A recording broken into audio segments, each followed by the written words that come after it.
Go 0-2. I don't even play this game. Be a scrub.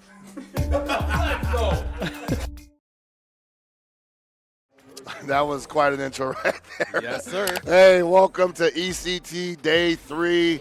And we are here with Street Fighter 6 Top 48. I am Help August. This is Makoto Fox, man. How you feeling this morning?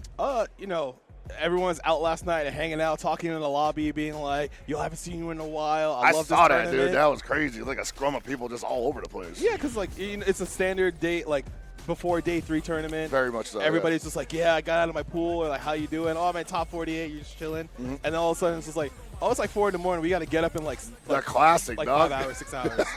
So, you know, some things don't change, but that's okay because, you know, we're out here. We're hanging out. We're making sure that the vibes are immaculate.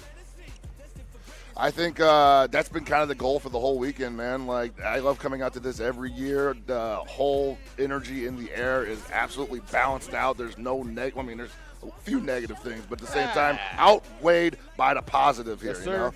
And so for me, a big positive is, like, obviously getting a second chance at commentating Street Fighter 6. I haven't actually even had a chance to do this since the game came out, but I've been watching a lot, and it's a lot of fun to look at. So finally blessed to get the chance to cut my teeth on this stuff.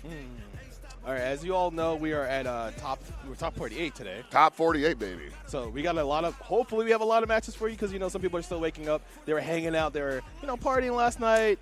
I saw some money matches. I saw some adult beverages going around. People just like having fun. Hopefully everybody consume responsibly, right?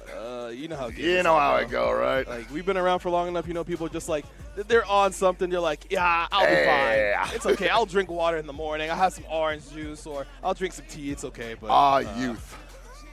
Youth. Come on, youth, bro. Man. Oh, you don't know? I saw you drink it the other day, bro. Oh, that was milk. Milk and honey. Milk and honey? I have to keep the voice all silvery smooth. Can't afford to, like, you know, drop too much of that adult beverage before Sunday morning.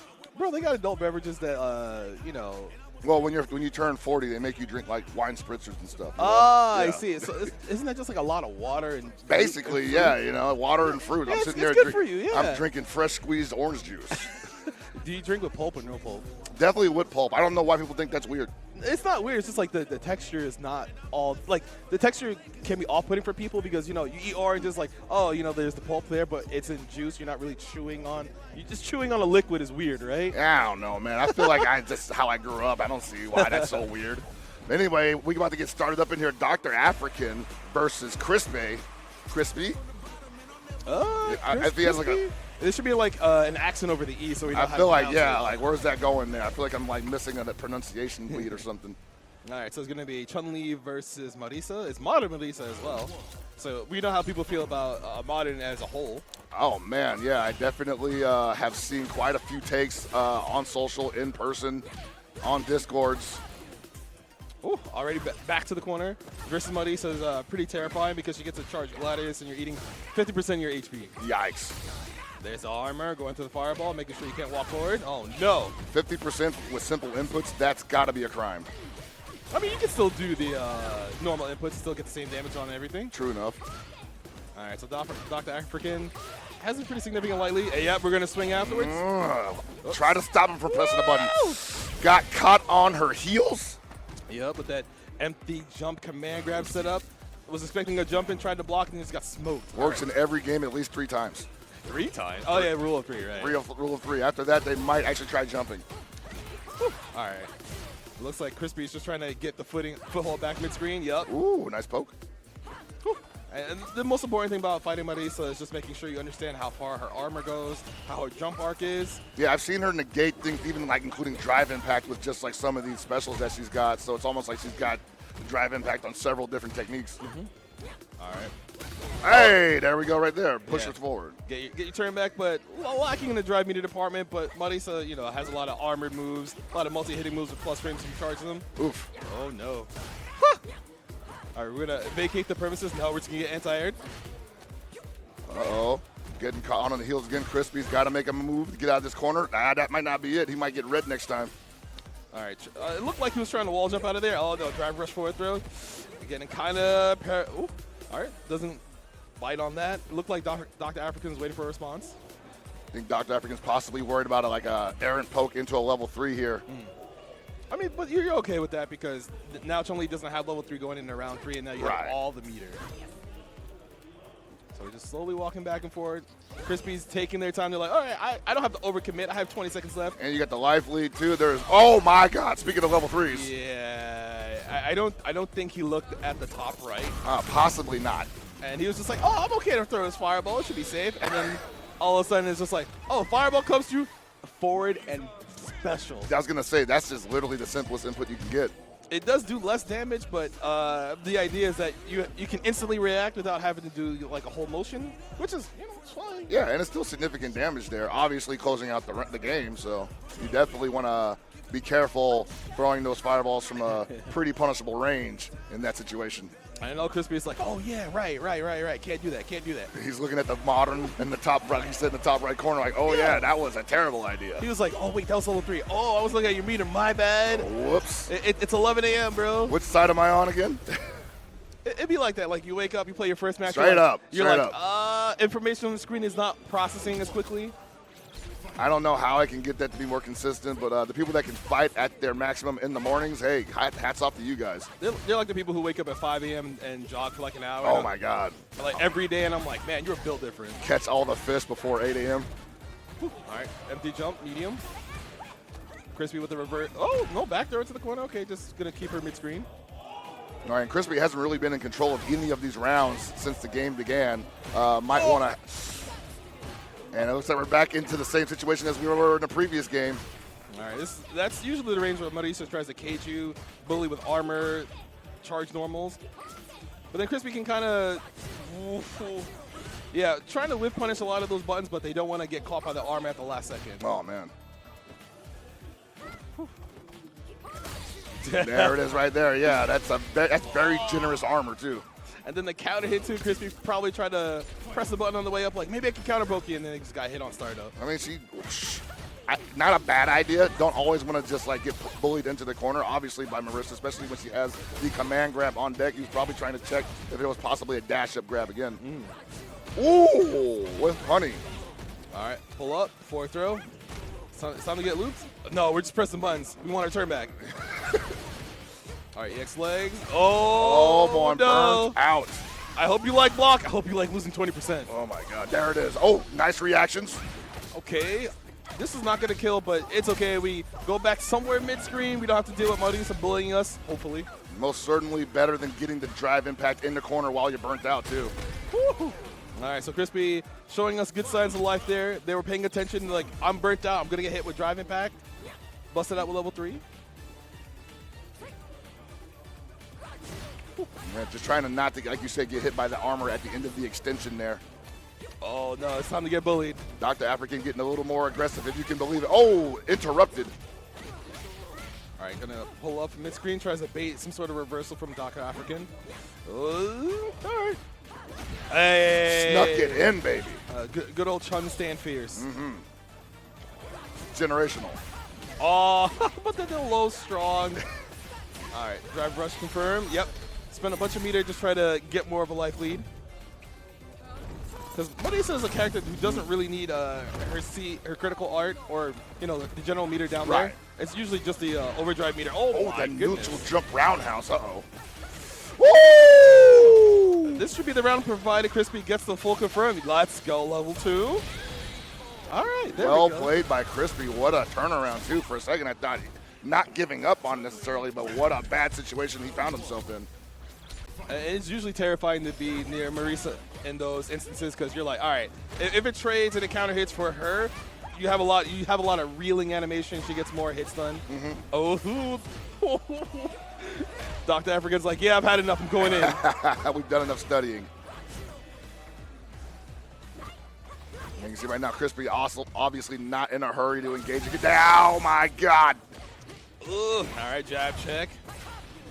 Oi! Don't let him do it. Yep, EX up kicks, but you have to be careful about that drive meter, Crispy, because you know you get bullied by a couple of Marisa normals. All of a sudden you're in burnout. But yeah, and you get pushed back into the corner too because their corner carry is crazy. Trying to counter poke. And you can see how they're both just trying to get into optimal range without sacrificing spacing. Good footies. Oh, he thought he had a button there, and I think that's gonna do it. Yes, sir. And it can kind of be disheartening to try to press buttons at the ranges, especially when most certainly, when you've been counter hit twice in that exact same situation. Yeah, and so you can see like possibly Crispy trying to catch some extended hurt boxes, but not finding any success in attempting that. Oh, by meaty drive design? impact. By design? Yeah, I mean, if it works, I'm going to do it. Yeah, right? All right, back in all, trying to see if Crispy decides to try to jump out of the corner. Not having them block the fireball, getting back to mid-screen. And now it's just like a lot of contesting the space that they're walking forward. Crispy just not in a hurry to flinch here, basically, and not liking any of the looks that he's getting from Dr. Afrikan. Ooh. All right, it's time to block Marisa. Yeah, that's crazy. Like, how many times is she going to give you the strike throw? Oh, man! Whew. You thought throwing a fireball there was a safe bet, my friend? Not when I consistently have armor without meter. Try the one idea you haven't attempted yet, I guess, huh? Well, you usually think that, all right, having a fireball is a good idea because a lot of characters don't really have an answer that blows right through it. Right, but she has the perfect answer. Yes. Even because a lot of characters, they don't have a drive meter usage for like blowing through it safely or conserving meter, because like a lot of people want to use drive rush to get in, force their turn, be like, all right, I'm gonna throw a loop you, get it confirmed, do like half your life. But Marisa's just like, I have a ton of armored moves. Especially at that distance, right? It's almost like I can kind of just threaten the armor special, and if you give me something to chew on, then that's going to be it. At the same time, I can see how Crispy was possibly thinking again, rush up, command grab. Yeah, because like that's always terrifying. Marisa goes in the stance, get command grab, lose like about 20% of your life, and you're not like, would have did it anyway, right? yeah, because typically that costs a bar, and you're like, you know what? I don't want to eat this anymore. you press a button, and armor through, you get knocked down, you're in the same situation. You're like, oh, what happened there? What did I do wrong? And it's like, yeah, you just didn't jump. Hey, man, that's what they call being put in check. Yes, sir. All right, hopefully our next set of opponents have realized that on the PS5, you still have to desync pads, because that's been a problem this past weekend. Ah, man. You know, honestly, I know they'll never come up with the tech that just does it automatically, because that's just inconvenient for other people. Yeah, but like, you know, I'm thinking maybe tournament standard consoles, maybe, right? Yeah, Can we have those? that would cost more money. I'm sure it would. But like a lot of people would probably pay for that just for the just to not have that inconvenience anymore, right? Yeah. All right. So our next set of players up here, we have Lemon versus Burkish. Ugh. Burkish. It's still 11 a.m. Excuse us, ladies and gentlemen. No, most certainly. And these are definitely the 11 a.m. names I expect to see out here. Oh, you should have seen, was it yesterday morning? Oh, no, with the pools names? The first set of pools names we got was just something like, can we say this on stream? And they're like, yeah, it's fine. Is it combo breaker tier? I know what you're talking about. Yeah. I did commentary on that match, and it's not. It's not, but we still got to say the names, which is hilarious. It's great. I love the anime scene. I love Under Night. That had to be someone's scoregami on bracketology, man, because I was like, how the hell does that even happen? I love Mr. Ingolf. Mr. Ingolf, and man. Oxlon. Shout out to Jack. Jack and Mike, bro. Those are my homies right there. All right, we got looks like a Kimberly on deck. Kimberly, one of those characters a lot of people kind of wrote off after, I think, the first beta, second beta, after her EX Tatsu doesn't have. Yeah, lost the reversal potential, right? Yes, but she's still a character that has decent pokes. You know, if you're not ready for a lot of her teleport mix-up, you know, she goes in the cloud, disappears, comes back up. A lot of people are just like not ready to contest her, because a lot of situations where you can try to counter poke, trade, and if you're fast enough, you can just straight up counter hit her out of the air and get a full confirm. Okay. But I imagine she gets great benefit, obviously, with the damage buff later on when she gets resources for that.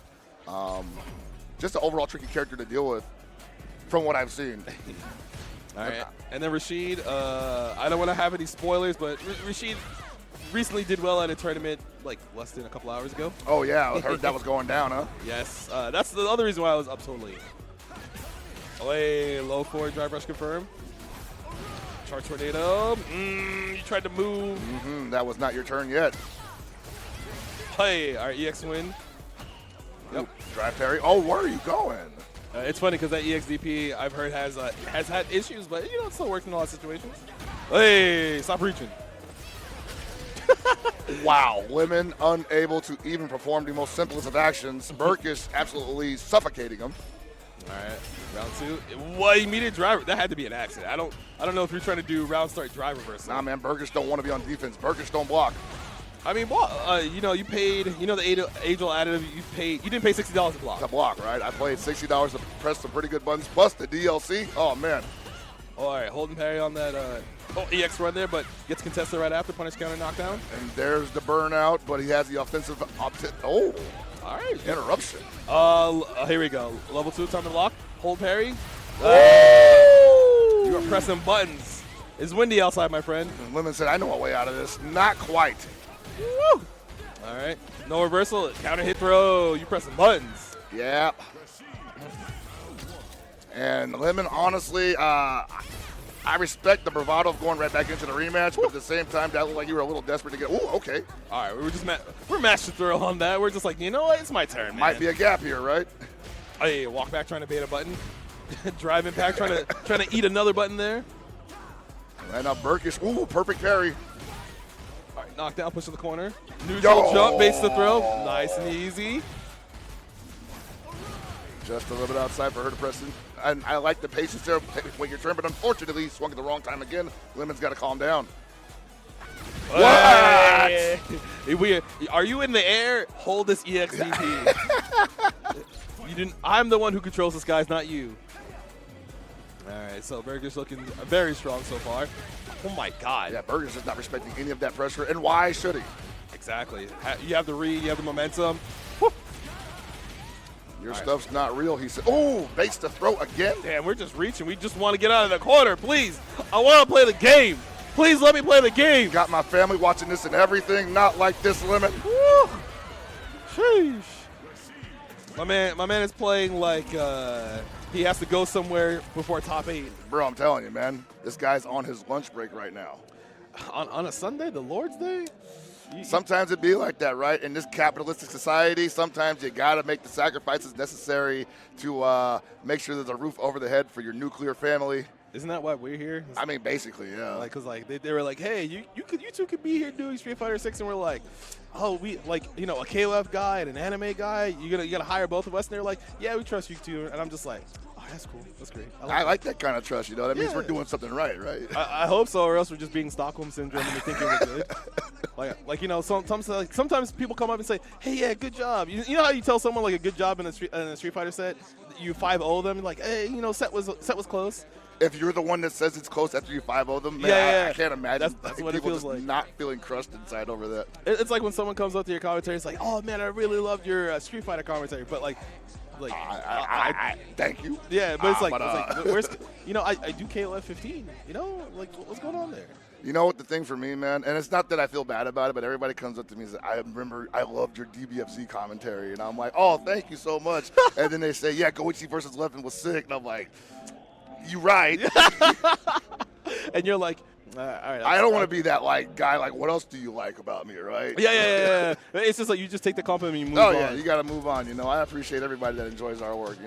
Because it's not easy out here making sure that you understand all the system mechanics. There's a lot to take in. A lot of new DLC characters came out. Well, like 2 came out that are fairly recent, but you got to make sure you're on point, even as a commentator or as a player. You got to do some studying. You got to make sure you're ready to go. Or, if you have some questions, you got to ask your fellow men. I think that's the one thing I tell commentators all the time. To say, like, hey, what do I do when I don't know anything? And I'm like, well, you can say nothing, and that's fine. Or you can ask your co-commentator, what do you think about this? What does that mean? And honestly, I think it benefits the chat, like the audience as well, because maybe they don't know. Maybe somebody in the audience doesn't know. And you can have a teachable moment. Speaking of teachable, I don't know if anybody remembers the man to our right on the screen, Lucky D. Lucky D. It's been a while since I've seen him. I haven't. The last time I remember seeing him play like heavy was Street Fighter 4. Because I know he played 5 for a little bit, but it was just mostly 4. I remember the name rising to prominence again in the Street Fighter 4 era. So good to see them back out here again. Versus Naji, New York local. They play at NLBC. They place pretty well in the what's it called, ICFC Street Fighter 6 tournaments. Oh, okay. So there's a lot of Juri knowledge that a lot of people look to him for. Because a lot of people are just like, man, I don't know if Juri's that strong anymore, even though she's probably really, really strong. That is like such a weird statement. All I ever see is Juri's just like mauling people. All right, so we got the archetype of please stay away from me. I'm a zoner until I can mix you up out of your shoes and sim. Versus the wow, get in there, baby. Full screen parry, drive rush in. That is how you counterplay some of Dhalsim's limbs. Yeah, you know, in theory, Dhalsim like could keep a lot of characters out of his like vicinity, but at the same time, with the subsystem tools available to him, oof. All right, gonna take the small knockdown. Lucky D eats his throw. Let's see if what he tries to do on defense is down backing. Ooh. Didn't get counter poked, but punish counter on the throw. Hey! Damn, we're starting off with a perfect already. Nas is just like, yeah, you're not playing the game. Oh I'm not having any of that. Lucky D in a lot of trouble without the gate. It's only been 15 seconds. Whew. All right, so a lot of Dhalsim play is just making sure you can't approach safely, punishing any missteps you do. All right, we take those. Also, I imagine I've been reading tricky approaches as well. Whew. Immediately contested the drill. Counter hit, yep, immediate throw again. Yeah, and that's the, oh no, okay. Perfect parry, back in the corner. This is all right, we take those. Whoa, we perfectly spaced those drive impacts. But Yikes, you know, right? a good back throw, get your whole turn back. Now Dhalsim's in the corner. Oy. Yeah, Naji right now just kind of running away with it. Absolutely nothing Lucky D has done has necessarily. Oh, okay, good response there. Oh, all right, small confirm. Burns meter. Oh my get it? God! There was so much time, Makoto Fox. There was so much time to do that. He was just like, I'm gonna throw this up fireball real quick. You're gonna respect me, and Notch was like, word, I got you. Dang. Because her level 3 goes further than you would expect in that situation. So I guess Lucky D thought he was safe to throw that up fireball, maybe apply pressure on wake up, like do a meaty slide to combo into it if it gets hit. But Naj was like, nah, I've been playing way too much in like the last few months. Unfortunate end for Lucky D's first game, but hey, another chance here. But Nod's back on the attack nonetheless. All right, so you can see how practice Naj isn't fighting Sim just from that perfect parry drive rush confirm earlier. Seems a little comfortable, yeah. All right, so now we'll see how Lucky D manages to adjust. All right, Naj taking a little bit more time. Yep, there, dive kick hits, forward throw. Wants to force that corner situation, and here comes the loops. Yep, nice break. Yep, anti-air on the teleport, waited so you can see what Sim's going to do after. Whew. Yeah, he's, wow. Yeah, Naj is either going to try to parry mid-screen any poke that Sim's doing to get a perfect parry confirm, or just neutral jump, wait for an approach, and delay dive kick. Drive rush forward. Yeah, counter pokes coming through for Naj. Everything's working for him. With no look for Lucky D right now, just no real way to approach at all. And the keep away game not working out for him at all. And now he just got too close. That's where she wants you. Oh, all right, parry whisk, but Lucky D doesn't manage to get a back throw into there. Now Naj is just going to start jumping all over Sim. Sim does have some anti-airs that can get her out of the air, but not when you're getting mauled like this. Yeah, I know. You got to find a window to use it first. I thought that was a drop for a second. That might have been a reset. It looked like Naj was going to go into a full confirm there, but then saw how much life Lucky D had, said, maybe I'll just reset here and counter poke you again. All right, might be the last chance for Lucky D. Oh my God, drive rush forward, not in burnout. Great, and drive impact. Woo! Naj he's poised to go into top 8 so far. He's looking really strong this morning. Well, yeah, man. Like after this, we're gonna have top 24, so he's got one more round of opponents to get through. Yep. But looking good in the morning, right? Yeah, like a lot of people seem to have issues in the morning, being able to adapt, being able to say, okay, who am I fighting against? Am I still hot from yesterday? Because a lot of people have that issue where if the whole tournament up to top 8 is not in the same day, if they get up to top 24 the next day, then it's like, well, might not be even the same mindset, right? Exactly. Yeah. Your decision making is a little bit not up to par. Maybe you're not confident anymore after a whole day of like just letting it settle. That can happen a lot, especially if you're like someone that has a lot of footage out there, and you're like going up against somebody who doesn't, and so you know they're looking at your stuff, and you have nothing on them. Yes, sir. So, speaking of nothing on them, we see Shine coming up to bat. yeah, Shine's showing up. Haven't seen him in quite a bit, so happy to see him out and about. here at ECT. Always shows up for ECT, I believe. So. Yeah, he's he if I remember correctly, he moved out of New York. I think he's in Texas now. Yes, that is correct. Yes. You got to keep track of your old brethren to make sure that Telling you, bro. It's like, hey, where did you move to? All right, I need to make sure so I'm not saying wrong facts where someone's asking what you're doing. Yeah. That's the worst, because then people are just like, oh, you're not actually boys. It's like, all right, damn. Chill. Internet boys, man. Yeah. We know each other on Twitter. It's cool, I swear. Bro, I've been talking to this guy digitally for the last 15 years. That is definitely the homie. Yeah, I've never met them until this one tournament now. I met them at EVO, 2019. And it turns out we didn't hit it off. I was like, man, what was I doing talking to this person for 10 years? And so Shine's going to be going up against Eureka. Mm-hmm.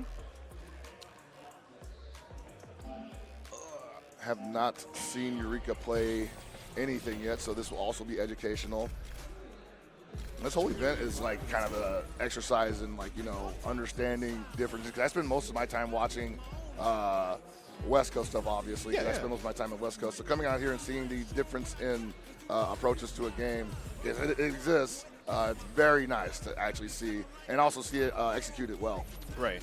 Because I know, I feel like East Coast has a mixture of a lot of JPs and Lukes and Kens, because strong characters tend to attract the players who want the best results. Right. But it seems that East Coast has a certain play style, wanting to do a lot of, obviously there's a lot of whiff punishes, but there's a lot of wanting to demoralize you while they play. I've definitely felt that energy. Yeah, it's been in the room. Because a lot of people were just like, did you have to do that? It's like, yeah, it was cool. You would stop. I want you to stop pressing buttons. Yeah, right. I want you to respect me. Trying to instill the fear into you. All right. So, we got Kimberly coming out here for Shine. Everyone should know. Kimberly Mirror? That is not what you want in the morning. The thing, though, is the benefit of a mirror match is if you feel that you are the stronger player of the two, you will know what situations your character will put you in and what the counterplay is. Exactly. So when a lot of people say they don't like mirror matches, it means to me that they don't understand how to fight their own character. You called me out, but I agree. Come on, bro. You play the characters, you know. I'm not even fronting, man. I hate the mirror match, and it's not because there's some things I find out in the worst possible way about my characters. Just like how Eureka's already getting pushed to the corner. Yeah. All right, jumps out of the corner, but Shine's like, yeah, I'm going to press the button because you have landing recovery, bro. Anti-air crouch fears. Takes the other side. All right. Damn, this round's over. I was going to say, maybe 3 or 4 touches and that was it, but it all happened so quickly. I mean, of course, Shine is one of the more practiced Street Fighter legacy players in our time. Most certainly a household name at this point. In East Coast. Yes. And in Texas. Oh! All right. So Eureka manages to get a small confirm here. Hey, but Shine's like, yeah, I'm taking my turn back. I'm the better of the two. It's like being the Highlander. Yeah, Eureka right now kind of being the perfect sparring partner for Shine. Like shadow boxing? Basically, right? When somebody's not really there, he's like, yeah, I got good practice against myself. Fighting that ghost AI. Ooh, all right, drive rush in.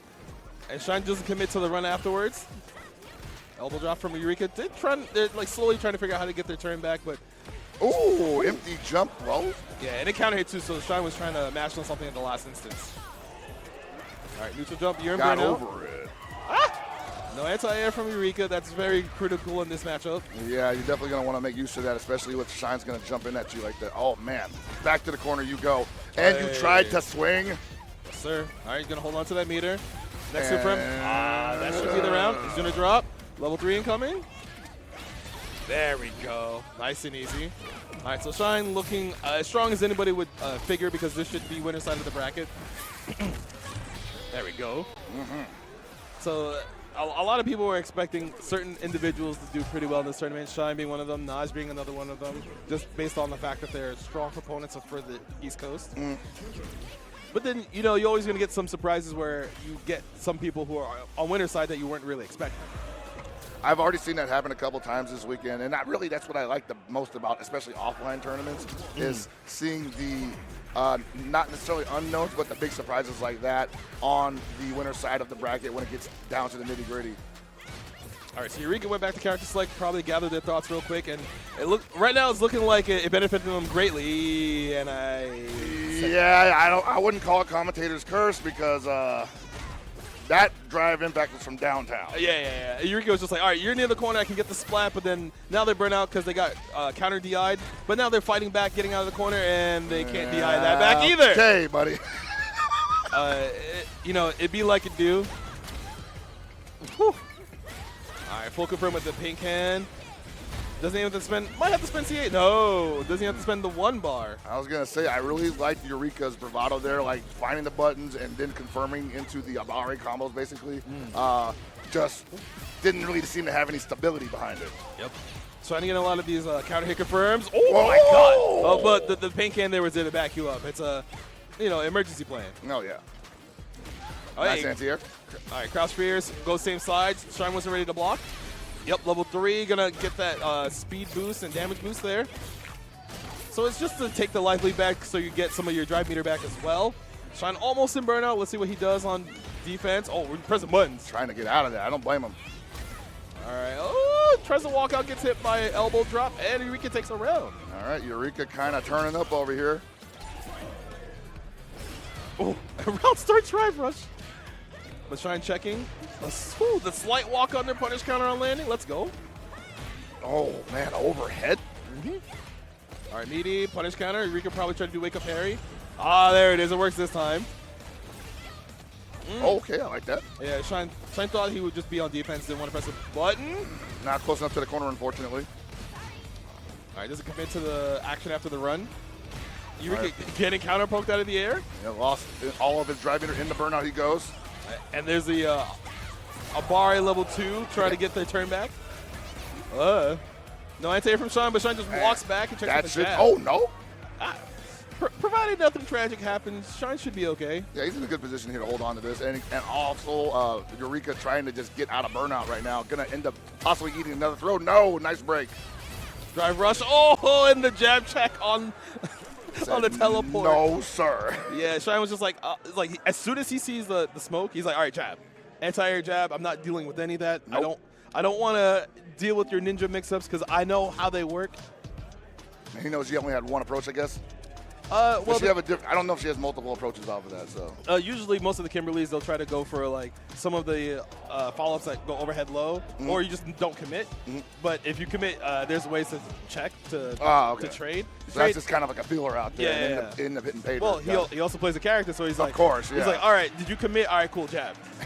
And even if he gets counter hit, it's like, all right, cool, we trade. I probably win. You don't have enough life to live through that. That's a smooth option. All right, so good stuff to Shine. We'll probably see him later on in the bracket. But right now, we got another big East Coast proponent coming up for you soon. It's iDom, the Marisa player. The Manon player. You know, the M's, grapplers. You know, I'm sorry. All grapplers are the same in my brain.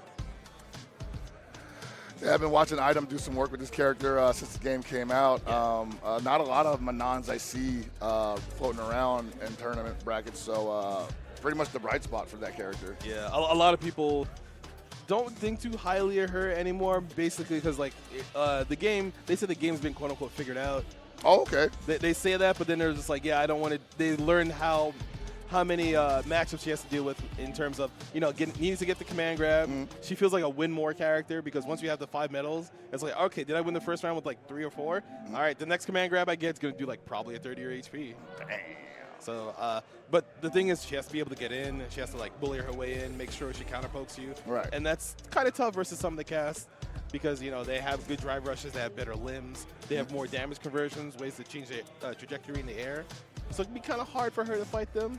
But, if you're a good player, you will overcome the matchups that seem tough. And iDom is definitely what you would call a good player. Yeah, 100%, definitely. Yeah. I also feel like he's probably waiting for another character to supplement bad matchups like he did in 5, where he had Lada and Poison. Right. Do you think he's possibly like still kind of soul searching then? A little bit, just to be like, okay, I like this character, but I know if I want to be a world level player, I want to make sure I cover as many bases as possible.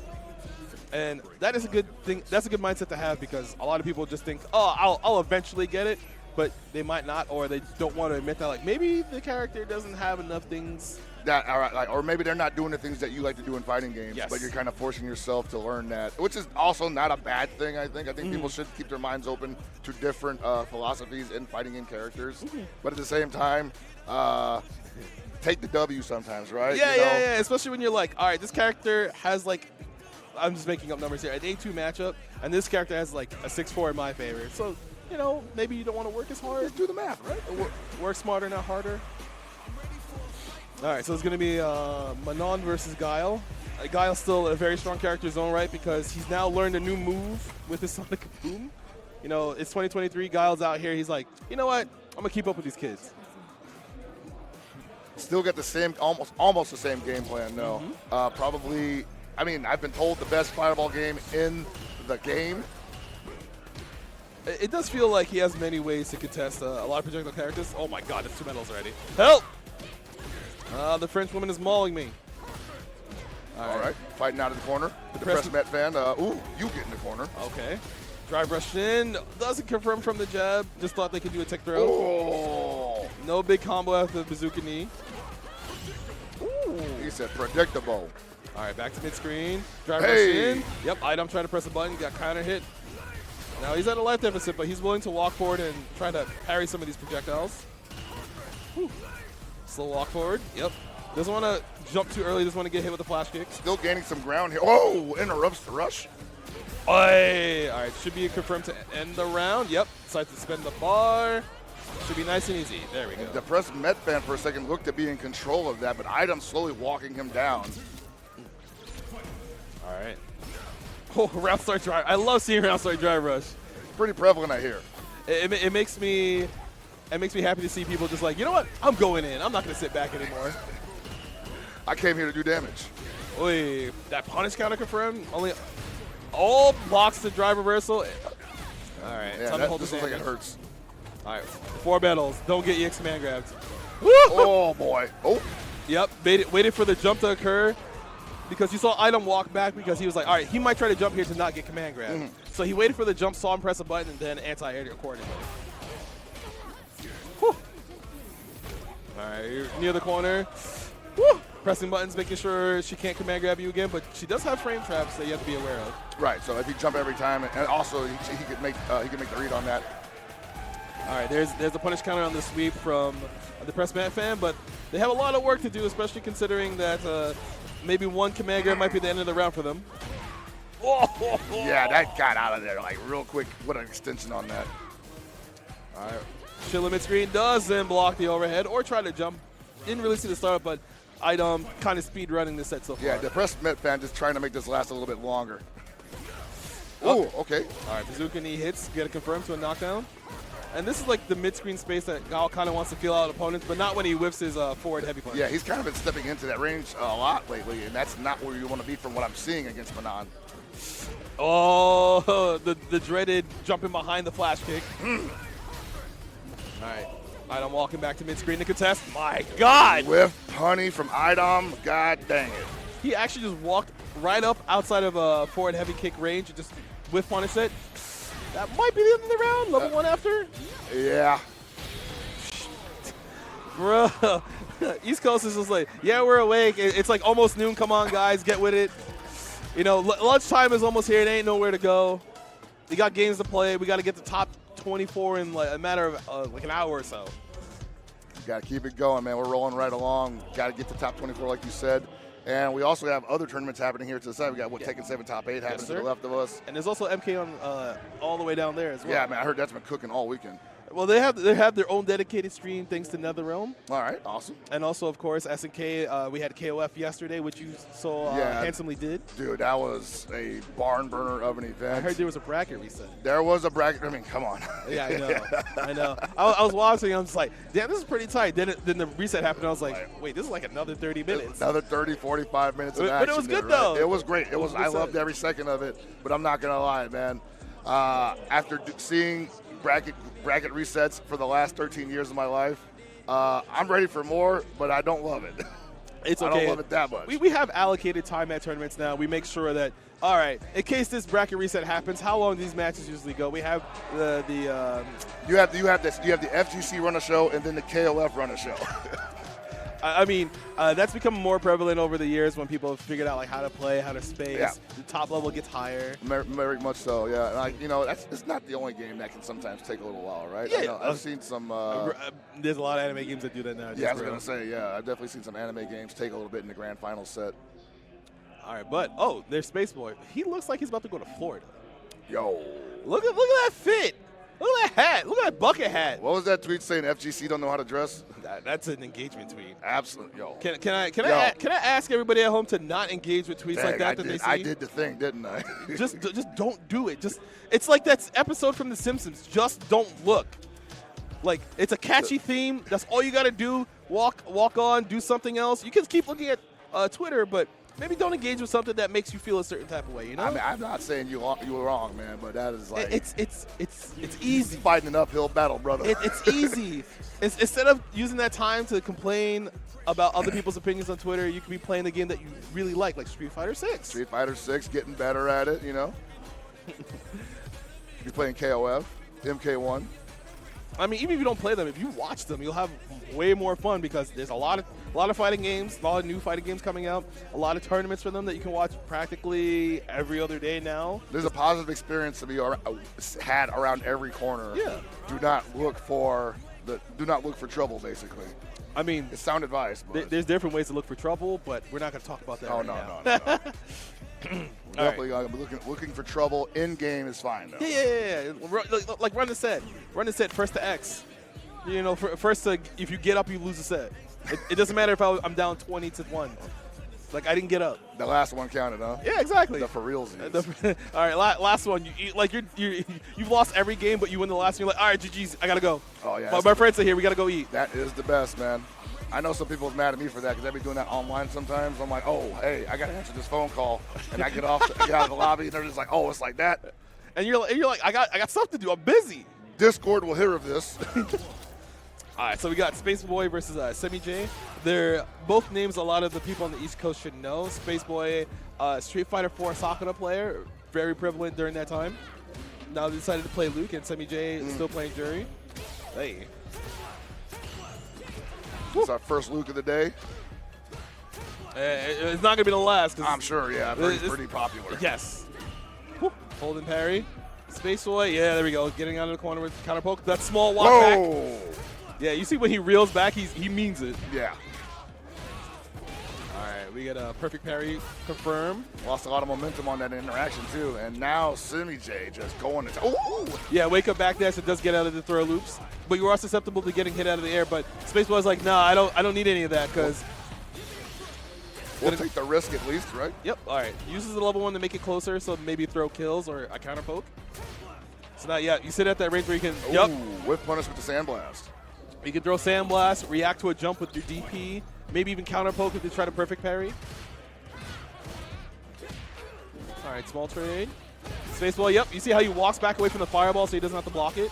And then found the perfect space for the whip punish on the drive rush and got... Whoa! That is how you fight Luke players who do that special move that has a charge and rails back. You just drive impact and you're like, all right, cool, cut that out. Yeah, it might have been a little too telegraphed there.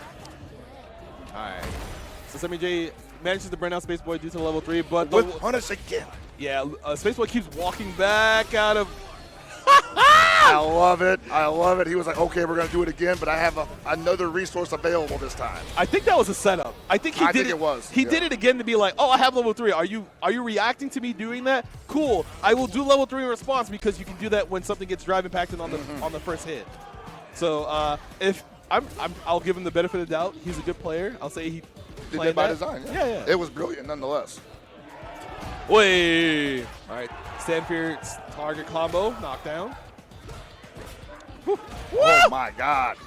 Space right. Boy's footsie's immaculate, but unfortunately got interrupted and he's losing his position and momentum. All right, he's trying to hold space. He doesn't want to block that fireball. Got caught walking back again. Wake up low 4. He's trying to catch Semiij walking back. Should be the end of the round. Wow. I always feel like one of those punches could just do it. I feel like they're all like knockout blows or something. Yes, sir. Oh, Whip punny again. Yep, try to get his turn back with a throw. Level 2 Feng Shui engine. We're going to go for, it's a little bit too far to get the knockdown, but still keeps your turn. It was a reset. Hey, I like it, man. All right, perfect parry. As long as it works. Oh, trying to drive rush in, gets contested. Brought him down sub 50. Forward throw. Oi! First EXDP. Represented, bro. So, sometimes it's. Yo, wow. Oh, wake up parry gets thrown. That was a lot of damage. Try to. No! Oh, just like that. It's like Semiij got clocked for real, man. He's just dizzy. He's like, what happened, bro? I thought I was winning. I thought I was cooking. All I did was press like stand light kick. And then Spaceboy's like, yeah, check out this bucket hat though. I need to know where he got that from. That looks, that drip that everyone's talking about looks tight. Oh yeah, most certainly. All right, so good stuff to Spaceboy. You can see from his Luke play, like, a lot of experienced Street Fighter players will take the time to walk back because there's no proximity blocking anymore. Right. So you can now walk back in a lot of instances, see someone whiff a button and whiff punish with your own. But also, when you knock someone down on wake up, you're like, all right, they're going to try to throw me. So what if I just walk backwards? But then they do wake up low forward because, like, I know you're going to walk backwards. So I'll do that to punish that attempt. So there's like a lot of mind games in that concept now, but it does take some practice because, you know, it might be foreign concept to. Well, it is a little weird, especially visually, right? Because Yeah. you're so used to seeing, like, proximity block, especially activating when someone just hits a button, right? So the idea that you can walk back to force the whiff of a button is kind of weird, right? I mean, it's nice because It is very nice. you know they're trying to press something, but the game says like, yeah, you're too close, so we're gonna make you guard here, and you're like, well, I guess I was wrong. Sure. All right. It'd be like that. Yeah. All right. Like BadStoned versus JMan, dude. Yeah. No, that's a really interesting change that they made in this game. I don't know if that's something that in a game that doesn't have a block button that actually exists outside of that. Any other games that allow that? I'm not sure about the modern ones. Some older games they still have proximity guard, but the range is activated. It's not so close. It's not super close. Okay. Yes, yeah. All right, so we got one of our contestants wearing the really nice East Coast Throwdown hoodie that we have this year. I bought a shirt yesterday. It's really nice. I still have yet to grab one myself, so thanks for reminding me. You should have bought it like yesterday. I don't even know if they're there anymore, bro. I know, right? I know. I think I'm screwed. Because you should just walk up. You should just walk up to the TLs and be like, "Hey, can I get one of these?" But hey guys, since I'm here, right? Like dock a little bit out of my pay. I just want this, you know. You're like, sir, that was an $800 shirt. Oh, you better frame that shirt, bro. Damn, I'm telling you. All right, so we got DJ versus Cammy. Cammy, another highly contested character for being very strong with her quick buttons, dive kick, high damage. Woo! Ooh, kind of missed that ball up there.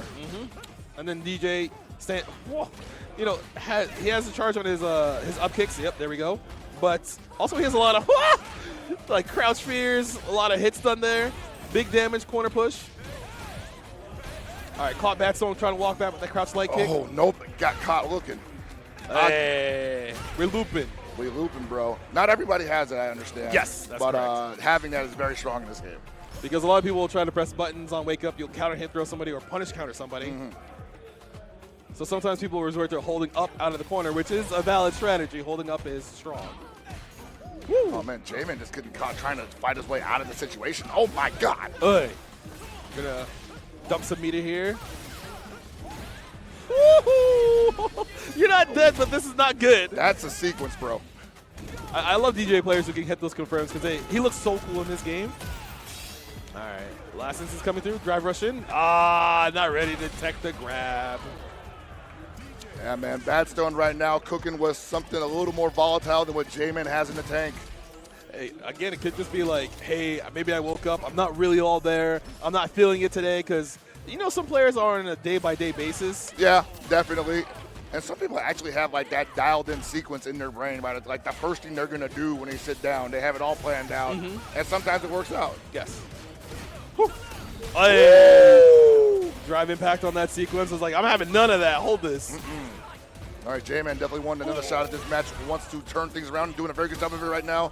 BadStoned burned out in the corner. Yeah, there's the cannon fight. That is 100% that you're taking your turn back. It's not your turn, bro. It's like we are not playing this game anymore. All right, so JMan looking really lively after that first game. Already pushing BadStoned in the corner. Woo! Hey, back throw, hold that. This is a bad position for JMan. I was saying previously, was not having a lot of luck finding his way out of the corner, but looking a lot better this time. All right, so you can see BadStoned. Ah, gets over the drive impact. That's rough. All right, you have rhythm. Ooh, we beat the allegations. Let's go. Every white person has to beat the allegations. Oh, no. That's just the way it is. I'm sorry. I'm not sorry, though. Ooh, Oh, anti-air. hello. Background house, pretty strong. But JMan manages to get in. They're about to get there. Drive meter back. It was a setup. It was a setup. It was a setup. Ooh. But BadStoned looks so solid up until that point, and then all of a sudden just kind of got away from him. Maybe the match was going a little too fast. I don't know. All right, so one game apiece. All the clean jump roundhouse round start from JMan. JMan's like, I'm cooking. Oh, my God. That's okay. Hey, all right, big confirm near the corner for BadStoned. Jump in, doesn't take the grab. Let's see if JMan reversals out. Yes, sir! Baby, this is going to hurt. You're going to jail now. All right, let's see if we can get that burnout real quick. Hold that. Hey, meaty drive impact. No reversal level 1 from JMan. Straight up bullying. Sometimes you got to already be buffering on wake up to see if you see that drive impact animation. He's like, will he or will he not do it, right? Uh-oh. Nice catch. God. Hey, drive rush in the medium punch. Corner carry. Oof, we're going. All right, no finish off there, but it's still out of the corner. Nice response from JMan. Yep, gets to drive impact back in time. Side swap. All right, Cammy pressure in the corner. You're burned out. BadStoned, can he fight from this position? It looks like he's doing okay there. Ooh, misses the grab though, but takes the punch anyway. Hey, clean anti-air. Oh, but immediate crouch jab on landing. Try to stop him from pressing it, right? Yep. All right, BadStone's about to get their drive meter back. Let's see if JMan uses all their meter. Yes, they do, because they're like, you know what? We need to go to round 3. Yes, it does cost me all my meter. You are at a meter advantage, but I might be better than you. I might be him. Time to prove it though, man, because you still got the drive meter, which I love that they separated that from the super bar in this game. Very inventive. Because they still have plenty of utility available. Yeah. Oh, crouch medium press, drive rush confirmed. BadStoned already cornered. Oh, nothing behind that. Hey, all right, jump like kick in there. Whoa. Oh, we react though, and now you burnt yourself out because you're trying to force a turn back. And I really like how he put the space between them so that he could actually visually see that come out and then react to it. All right, so now if BadStoned can get a block string going, they can make JMan block for quite some time because all that will be plus. Hey! All right, big combo incoming. Let's see if we can actually hit these. It won't kill, but, you know, you just take the big life lead that you're given. Oh, yeah, he definitely, man. He's got this deficit totally in their favor. Wait a minute. No. Wow. Look, I've seen enough Sajam clips to know what's going on. You get on commentary, you have to make sure Sajam does not get any profit out of you. Shout out to Sajam. He got me. No, it's fine. He's chill. I just like giving him a hard time. Sajam cool. Yeah, he's cool. Straight man in the comedy duo. Those are hard though, because like it's hard. A lot of straight men are actually hilarious. Yes, but it's like they don't know that. It's just what comes out of them. Exactly. Right? You gotta draw it out of them without like heckling them too hard. Exactly. It's so tough. I did know this all along. I just want for the benefit of the people at home. I'm asking the important questions. All right, just like how you draw out people's whiff buttons and, you know, you get a counter hit. I actually do really love how much whiff punishing is occurring here today. It's one of my favorite aspects of fighting games, so I've been seeing it at least like 20 times a match so far. And now we got Deznere versus AzazelTBD. All right, so Kimberly versus Marisa. Oh, nice neutral jump attack there. Going to hold that corner damage for quite a bit. All right, immediate throw attack. Hey. Oh. And now Marisa's terrifying. Well, you know how characters are scary because you're near the corner? Yeah. She's terrifying because you're in the corner. She can really get going to work there. Oh, okay, that's your only way out. You got to get far, far away from her, unfortunately. You're getting real risky. Hey. All right, counter hit, trying to swing there. Gonna take this damage, knockdown. Let's see how Azel. Damn! Okay. I dig it. That's how we feel it? Damn, we cannot block. It is too early in the morning to block, even though it's already noon. I think Deznere was just so ready to not be on defense anymore, and Azazel was just ready to close it out. Yeah, because usually when you're fighting a Marisa player, you're expecting them to know, like, the one combo that does 50% of your life. Exactly. With, like, maybe 3 drive bar. He might have got that look he wanted and, you know, turned it completely around, and Azazel just no defense here. All right, throws the armor command grab attempt. Hey! Looking for that neutral jump again, possibly for the cross-up. All right, let's see if we spend any meter on this knockdown. Nope. Just chilling. All right. OD run. Oh, big cross-up. Yep. Driving pack gets punished. Woo! What a turnaround. I got to be honest, man. At the beginning of this game, I definitely thought Azazel had the read on everything Deznere was looking for, and Deznere would be. So, sometimes Marisa kind of punches you, and you're like, all right, everyone gets one. You have armor. Armor's really scary, but as long as you keep your composure, you can fight her out. Yeah, and I imagine, Kimberly's mobility does not make the Marisa super comfortable. Yes, because even though you can react to the teleports and see what's going on, you need to assume that, you don't get the air trajectory change like with that elbow drop. Exactly. All right, doesn't commit. Hey, catches the jump. Let's go. Yeah, Azazel attempting to possibly blow up a lot of Kimberly's approaches with the jump back or neutral jump attacks. And then you can see Azazel trying to get the grab there out of that situation. Gets whiff punished with a neutral jump. Deznere, set point. Oh, no punish counter throw. Good Lord, man. Yep. There's an extra gripper damage. Oh, we're getting throw looped. Getting looped in the corner. Oh, he said enough with that. He said psych. All right. Nice reaction. Wait, the paint bomb. Yup. Yes, sir. That's cold-blooded. I believe you would have to drive rush in that instance, but since there was nothing to block previously for a few frames, you might not get it in time. And now this round's looking pretty much over for Azel, unless they can do Marisa things. Whew. All right, we're almost in. Using armor.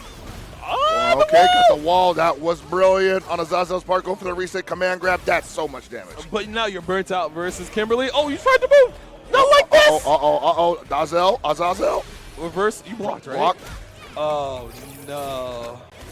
It don't be like how it is, but it do. Yeah. Sometimes you get hit by level 3 on your own wake up, and you're just like, that was the one time, that was the most important time, but I wasn't thinking about it because I need to win now. It was like, all right, I got the knockdown, I got these hits, I need to win now. Then it was just like, yo, did you look at my bar down there? Are you looking at the screen? Are you looking at the screen? You. No? All right, that's fine then. I felt that level 3 at a metaphysical level, man. Because it got hit, then you were like, wow. All right, I guess. I thought he had all the time in the world to just be like, psych, and he was like, no, I pressed the button. I pressed the button, yeah, because sometimes you wait long enough, you're like, now I'll press the button, then it's like, are you kidding me? It's like what? I thought I could block right after. It's like, no. You didn't time that right. It'd be like that, though. Hey, man. You're right, it do be like that, and sometimes patience pays off. Sometimes it don't. Because I know a lot of players who play 6, they're kind of like, they're enamored with the fact that they can do big damage. They got all these like crazy setups, but like it feels like they're, I don't want to say neutral, but a lot of their movement feels stilted. They're unsure of certain situations. Yeah, I kind of see what you're saying there. Yeah. And that's what separates from like the average player from like strong players to like great players. Right. Yeah, you can see the confidence in like a great player's movement and all the things that they're doing, and disrupting that. You can see their confidence and regaining their composure as well. We saw a lot of that yesterday in KOF. Like even some of the best players would have some of their composure destabilized, and then they would get it back as quickly as possible, while others are just like, crap, I don't have a game plan anymore. It's like, you just pick a button, you swing, you're like, I hope, like once you say, I hope this works, yeah, it's over. Yeah, your probability drastic go down. Yeah. That's for the over 40 or over 30 the 40 group. Yeah, that's definitely my people. Yeah, if you watch wrestling, you know. If you don't watch wrestling, you probably know anyway. If you're on the internet today. If you know Steiner math, there you go. That's what you can look up. All right. All right, now we got Kite versus Princess Slim. Oh, Princess Slim decided to play Juri. I was trying to figure out who they played recently. I feel like they had a lot of soul searching, not a lot of soul searching, but some soul searching. It's kind of tough for a little bit because like a lot of people didn't have their mains from 5 come back to 6. But there's a lot of strong characters in this game. There's a lot of fun characters as well in this game. Most certainly, yeah. I'm actually liking a lot of what I see from this roster. Really good job Capcom has done, not only making a entertaining subsystem to play around with, but a lot of really cool characters to really explore with also. All right, Princess Slim already off to a roaring start. We're getting throw loops. You can jump? No, try to backdash the throw. Got contested right away. Hey. Sheesh. Oh, tried to bet it. It's funny because Princess Slim did the same thing that Kite, but Princess Slim was a little bit faster with their EX pinwheel. All right. Oh, damn, what a quick round to the start. draw. Kite holding on to this pressure. All right. Might be I was gonna say it might be a completely different story, but Princess Slim with the perfect escape option. Yep, the jump forward medium punch from, if you remember from Street Fighter 4 into EX dive, still works here in this game. All right, they're counter poking each other with a limb into Fuha set, but let's see if we can get a clean knockdown off of this. Empty jump, it's a little bit too far to get any Oki, but it's fine. They're both burnt out, so it's still okay, but Kite still has the corner too, so kind of in control there. Not a lot of resources available to Princess Slim, obviously with the burnout, so that was a clean takeout. Now it's going to be on Princess Slim for the adjustment. Hey, there we go. Perfect parries the jump light kick on the way in. Trying to get their foothold back, low forward from Kite. All right, takes a small knockdown. Princess Slim, Balls out, get out of here. yep, pretty close to the corner, but they drive rush forward, get a clean hit. Spend the level 3, want that life lead. They're confident in their ability to close out the rest of this round. It is the third round as well, so you definitely also pushing him a little bit closer to burnout, pushing him to the corner, looking like it's possible here. All right, knockdown again. Ooh, the meaty fireball? Yes, sir. No wake-up parry. You got to block that or do some sort of invincible reversal. Anti-air. Yeah, can't do that. A lot of people who are at that life threshold of like, I want to make something happen, but they're not sure if like, all right, if I jump, are they ready? I've walked around for like 2 seconds. I'll jump now. Then it's like, come on, dog. Like, really? You can just jump at me like that? You're gonna disrespect me? And not especially when her anti-air is like it's like Tnatchie, right? Yes. So, yeah. All right, so Princess Slim already low on drive meter, but it's okay. You know, you just walk back. They're able to manage their resources pretty well. What a jump! That is humongous for Princess Slim right now. All right, drive rush overhead is still Oh, close, boy. even though it's blocked.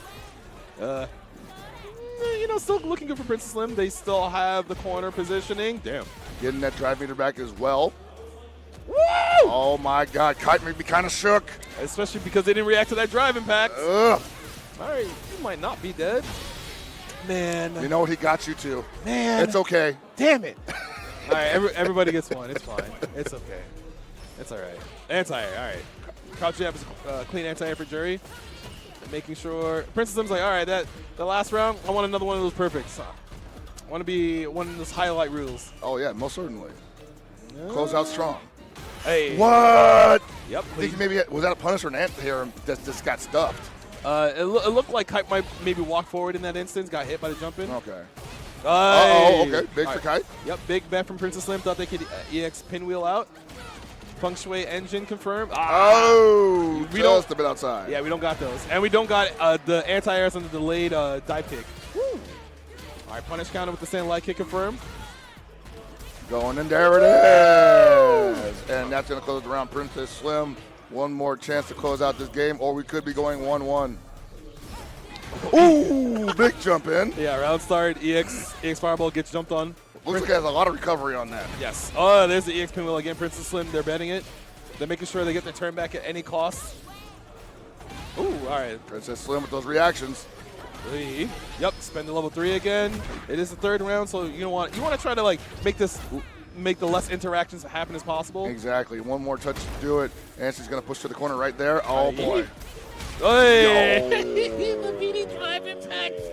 It'd be like that. Sometimes you're just like, wait, is that what's going on there? Oh no, you know, deer in the headlights type moment. There's so much visual noise on the screen. I'm just like, whoa, what the heck? But I think the best way to categorize the things that happen in the game is by color. So orange, drive impact, yellow is an EX, green is a drive rush, you know, blue is parry. Right. Unless like, you know, some people have issues with seeing certain types of colors. So like, I imagine that might be an issue in this game. Yeah. Yeah. So you have the visual, the audio cues also in this yes, game, right? yes. So there's the accessibility with the audio cues in this game. So if you have those enabled at home, you'll be like, oh, I can hear what's going on here. I'm good. I might just turn that on anyway, really.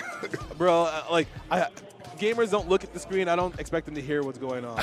It's like this is like white noise. They're like, oh, I'm looking at the screen. My character's doing well. Oh, I lost my life bar. Whatever. You know, that's what just be happening. How'd you lose that? You know what? He was just a better player. Yeah, and it's like you didn't know anything was going on. It's like we don't worry about that. We don't talk about that. All right, up next it looks like we're gonna have KO.Cliff versus Station. Station, huh? All right. Once again, everybody, thank you for joining us this morning. I know it might be early for some people on a different coast or on a different. Where I'm from, most definitely. I don't think even my kids are up. It's Sunday. They got to be like, yo, Dad's going to be here to, normally you'd be there to make them breakfast and stuff. Right? Yeah, definitely, yeah. But right now, they're getting made breakfast by Grandma and probably Mom. I don't know. They're probably eating better than I do. Because you're out here eating all these fast food meals. Out here eating some Starbucks. You can actually, well, it's harder, but you can actually eat eat decently when you travel. But you might have to pay a little bit more. You might have to be willing to take longer to get your food, drive further. I would always like to, people that usually go to big events for the first time, they always ask me hey, it's really hard to get food out there. And I'm like, you know what, you're right. So you have to make the extra effort to find the stuff that's worthwhile. Don't get stuck going to Johnny Rockets 3 days in a row. Yeah. That's why people have been around for a while. They understand what to do. And there's food recommendations. Yeah. Like out here in Connecticut, there's, I forget what they call it, like some type of, it's oil pizza or something. It's not like greasy pizza, but it's like a specialty type pizza. I haven't had it yet. I know it's good. Greasy pizza. It's like oil-based pizza. It's whatever. I don't know, man. I thought they would just call it pizza. Let me know, man. I kind of want to hear about this now. You'd have to talk to Zach. Talk to Zach and Walter. Zach knows all that stuff. He's probably listening to this right now. Like this guy doesn't know what he's talking about. I literally just told him 5 minutes ago. It's like this guy's a New Yorker. He's just eating this thin sliced pizza that costs $1 and some change. Well, first Honda of the day. Okay. Yeah, Honda's another character that didn't fall off. It seems like a lot of people play with him because it's kind of hard for you to punish headbutt, butt slam. He has command grab. He has the sun power up, and a lot of people they shy away from charge characters for some reason. Fairly heavy committal, I imagine, though, in those techniques. Oh my God! Wow. Okay, never mind. Yeah, Station's just like, yeah, screw all that. I'm going in. Headbutt, pull up, low forward. Now KO.Cliff's like, yeah, but check this out. You're in the corner. Woo! Anti-air headbutt. Nah, we hold up, bro. He sweated himself out, man. Now he's all dripping in the corner. Probably going to eat a drive impact here at any moment. The Sand Fierce gets a full confirm. Woo, walk back, waiting for a headbutt or a jump out. There. Oh, he tried it. A little too early. Now you're burnt out. Reversal level 1. Yup. That was a little slop, but okay. We got it in the end. Sometimes the things that are not the cleanest are the most fun. I don't know where I'm going with that, but you'll have to. I know exactly where you're going with that because I agree. Yeah, you have to take my word. You have to experience it. Have you ever had a chili burger before? Yeah, it's like that. I don't know where I'm going with that either, but yeah, you got to trust me. Oh my God, but KO.Cliff's already burnt out, but he's on the offense, so it's Oh, all right. EX headbutt, get off me. I want my turn back. Ooh, wow, the classic. All right. All this plus. Damn. The butt slam trade. At any moment, he's going to start bullying. Oh, boy. Not no more because Cammy now has drive meter back. Yeah, got to be careful. Ooh. Wow, burning all of that just for the hooligan. All right. Level 1 has a good chunk of damage. You have to be careful about the reversal CA from Station. Hello. All right, clap. Because you're in burnout, so that's plus. Yeah. Oh! The reversal level 1 on the drive impact attempt. My man is shaped up, and he's like, yeah, I'm shaped up, and I'm ready to crank out this level 1, bro. Oh, man, got to keep them hands warmed up. I agree 100%. Do not get cold in this environment. Don't say it, brother. Don't say it, brother. We're a quality stream. All right. Everything in my willpower not to say anything. All right, EX headbutt. All right, stay jab confirmed from KO.Cliff, looking pretty strong. Hey. All right, no reversal from Station. I'm actually surprised he's not doing more butt slams on the jumps from KO.Cliff. All right. I was going to say, yeah, I usually see that kind of output from most Hondas, but I guess he's not trying to do the heavy committal stuff. Which is strange because usually that's where a lot of Honda's strength lies. That's where they start out the round with, right? Yeah, because they're trying to dissuade you from trying to move too much, trying to force your turn back. But, oh baby. Damn, we got those. KO.Cliff putting Station out to pasture. All right. Hey, there's the headbutt. All right, gets the hands power up. Salt the earth. Oof. So anytime Honda does hands, because he has that power up, he'll get a little bit more damage and extension if he combos in the air. Oh, cool. Oy. Nice. Yep, stop jumping at me. No more duck kicks. There's the butt slam. Want to see a little bit more of those if you're trying to dissuade Cammy from moving. Hey, asking you shall receive. Neutral jump, trying to keep her from stopping. Oh, but she gets in. KO.Cliff with the great. Oh no, drops it unfortunately. All right, still has the pressure in the corner. Doesn't have a lot of drive meter left, so it might be kind of scary. Now you're in burnout. Man, this guy is not afraid to be in burnout as long as he's on the offense. Uh-oh. That's the butt slam. Oh my Up God. throw. Aye, that's plus because you're in burnout. But I'm also in burnout, but I'm There's Honda. the oicho. Woo! Man, her ribs are dust. Bro, isn't Honda like 400 pounds or something, Something like like that, man. that? Hey, drive rush jab throw. Getting checked. Ooh, jab headbutt. Immediate EX knuckle. Ooh, that stand fierce is such a clean anti-air. Yeah, man, he's got to be careful approach that. Ugh. Got the link. All right, gonna burn the level 3, get the damage here. This should burn out as well. With that amount left, I believe so as well. Ugh. There you go. And the corner. Now you gotta hold on the pressure. Oh, crossed her up in the corner. Oh no! Nice response from KO.Cliff. Oh, but I'm Honda, bro. Wait, is level 3 Did gonna he press hit? the button? Did he press the button? He Oh, pressed the button command grab. again. It's fine. This won't do that much damage. It's okay. Yeah, you're fine. You're not even in CA range. All right. Now she's gonna get her drive meter back. Oh, it's time to drive rush consistently. Oh, baby. There's the EX headbutt. And Station on the board. Oh, the immediate character select. That was so fast. I got whiplash from that, man. I was like, where's he going with this? Y'all couldn't see it, but the second the round ended, it was character select, pick Ken. Oh, my God. I've never seen anyone switch characters so fast in my life. Totally respect it. It was less the fact that he picked Ken. It was more the fact of how fast he did it. That's really a testament to how well this game is programmed. Bro, people want to get back in there ASAP. You know, that's almost as fast as a standard games rematch. All right, so KO.Cliff already just like, yeah, this is my real character. Ooh, a little early on that throw attempt, maybe. All right, so Station trying to make sure he doesn't get thrown earlier, gets backdash, but now full confirm here. Getting put to the corner. All right, KO.Cliff being respectful, not trying to do any EXDPs. Not trying to get burnt out. Now he's in the corner, too. Ooh, parries the drive impact. All right, forward throw to the corner for Station. Another one, we're looping. And I like the change in scenery here. It's wild because Station has so much drive meter that normally you would think a Honda player would just EX butt slam out of there. Probably, yeah. Aye, no confirm. It was a reset. It's fine. Possibly playing a little too respectful. Yeah, that's true. Like sometimes even though people know you're Honda, sometimes you want to dissuade them from trying to do what they do. He just wants to grab, bro. It'd be like that. All right, level 3. Hold this damage. It's going to be really close to probably throw will KO afterwards.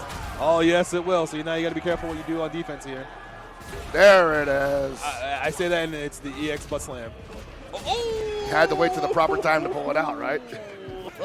It felt like he waited too long to do the EX butt slam because every time you knock down a Honda, you're like, is there drive meter up there? Yes. Is there going to be an EX reversal? Probably. Am I going to get smoked by it? Most likely if I'm not ready. Might as well block, right? Yeah, exactly. So a lot of times you want them to use that meter so you don't have to worry about it later. Right. But the Hondas there are just like, I know you know, so I'm just not going to do it. That's just the mind game, you know?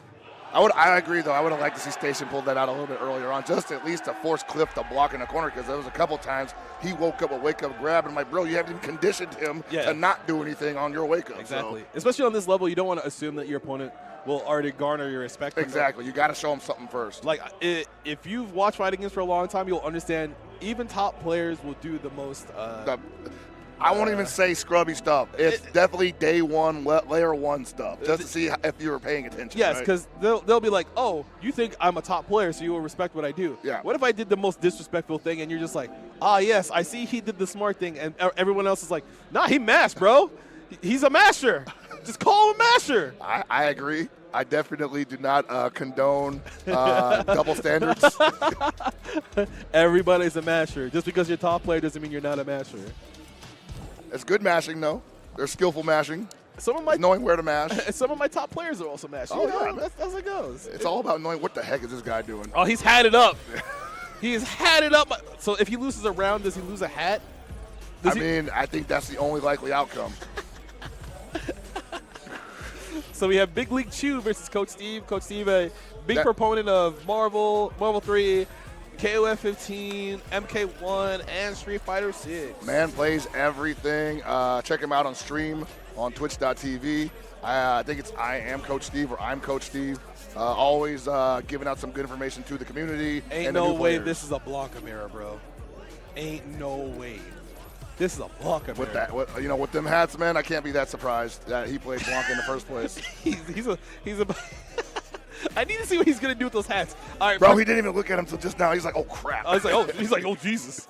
All right, production. I need you to do me a favor. Whenever he's about to take off a hat, please get it on the camera. Yeah, like I don't ask for a lot on production. That's the only thing I'm ever gonna ask for. I swear. This whole year, I swear. That's like the perfect name for a guy like this. Big League Chew. Big League Chew. Shout out to Big League Chew.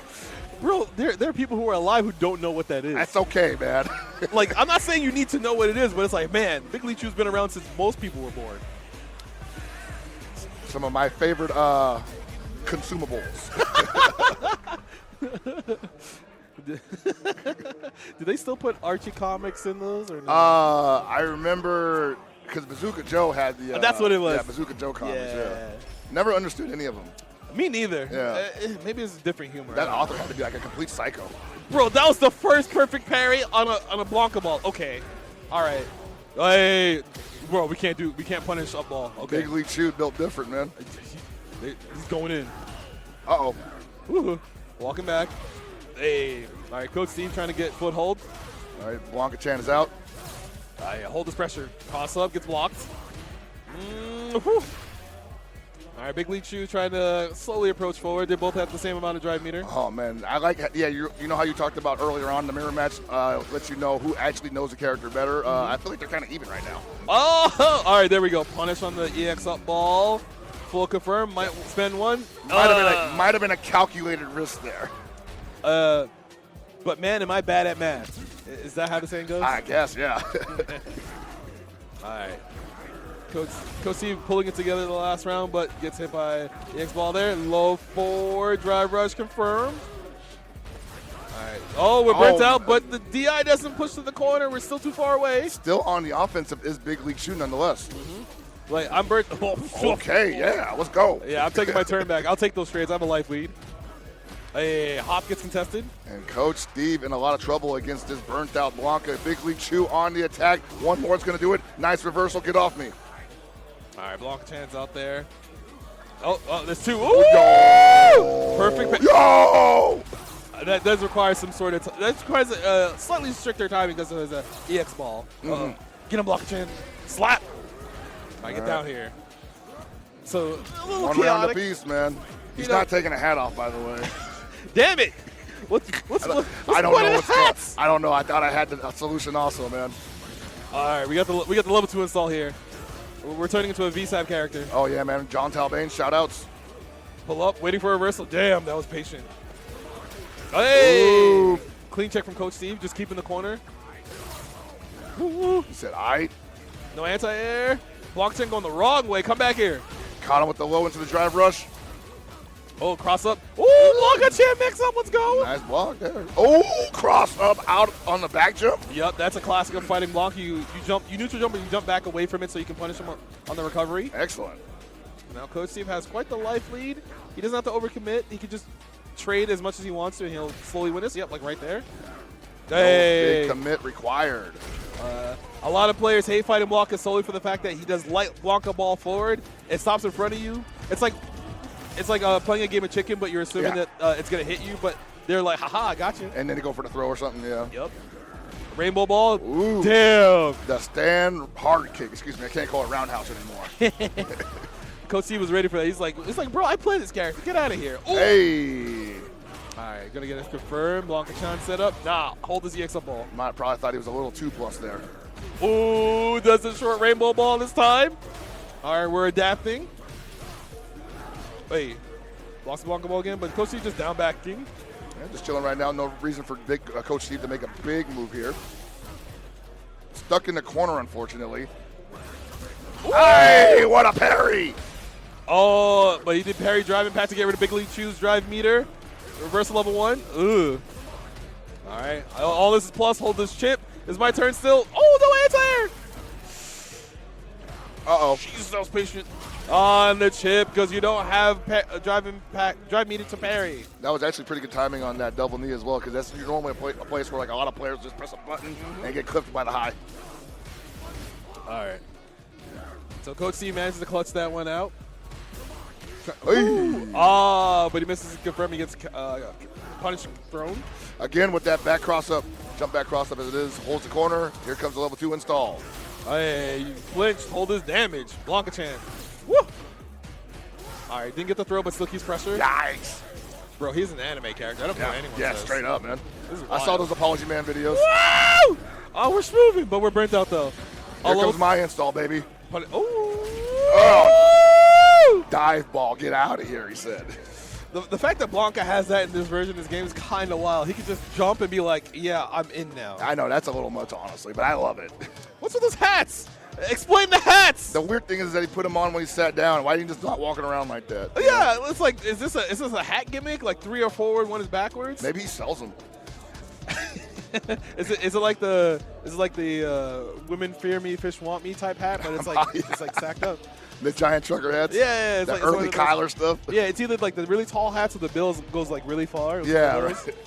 And it has like a whole like Star Wars credits theme pulling down. It's one of those. The Dimmadome hat? Doug Dimmadome, Dimsdale Dimmadome. Yes, sir. That's what it is. All right, Oh I still got it. I still got it. Speaking of still got it, JaviG coming up here plays DJ. I forgot where he got sent to losers in his pool, but he made it out of his pool in Winterside yesterday. Very impressive. He's from the greater East Coast, but I forget which state it is. But you know, everything is New York. La la la la. I mean, that's how I always imagine it. You know. You did this. New York did this. That's how it works. But he is strong in his own right. Does play a lot of games with the East Coast crew and Guilty Gear, Blaze Blue, like a mixture of anime and Street Fighter. Pretty strong. Going up against BigBodyBerg. Just call yourself Triple B at that I'm point. telling you, right? Like you could, or you just call yourself 3B. 3B? Yeah, just 3B. Like slide kick? Yeah. And people be like, damn, that's tight though. Yeah, right? That's cool. All right. Oh, a Zangief, huh? All right, I'm with it. All right, so Zangief is typically a character. It feels like he's much stronger in this game than he was in 5. Solely for the fact that the system mechanics actually help him in this game, as opposed to hurt him in 5. He's still, grappler syndrome. Like, his win condition is getting an SPD and just forcing you to like eat a third of your life bar. Yeah, I saw what Snake did to Reynolds.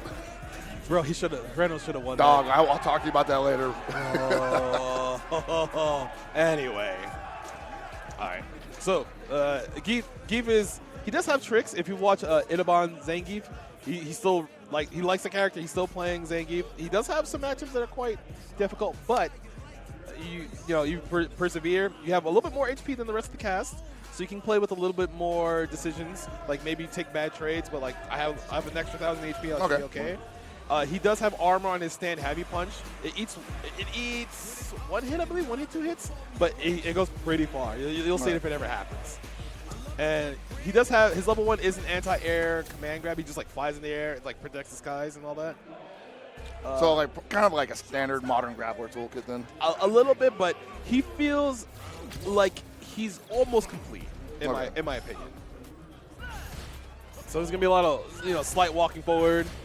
Which is classic Geef, walk into the range that you want to be in, where you can use some of his bigger normals. Either counter poke or you think you're feeling yourself. They're going to down back the. Oh! There we go. Yeah, that stand light kick drive rush is such a huge boon for him. So now this is the position he wants you in. So that must have been the stand heavy punch you were talking about right there? Yeah. Hey, doesn't get the lariat in time, but lariat doesn't hit behind him, unfortunately. Please buff. Ooh, caught him low. Hey, tries to press buttons, gets counter hit. We're smoothing. Hey. All right, get off of me. So now we're doing the walking game of walk forward, down back. Jump. Almost got a whip punish on that. Hey, drive rush confirmed. Lariat knockdown. Oh, gets a chop, but doesn't confirm because it wasn't counter hit.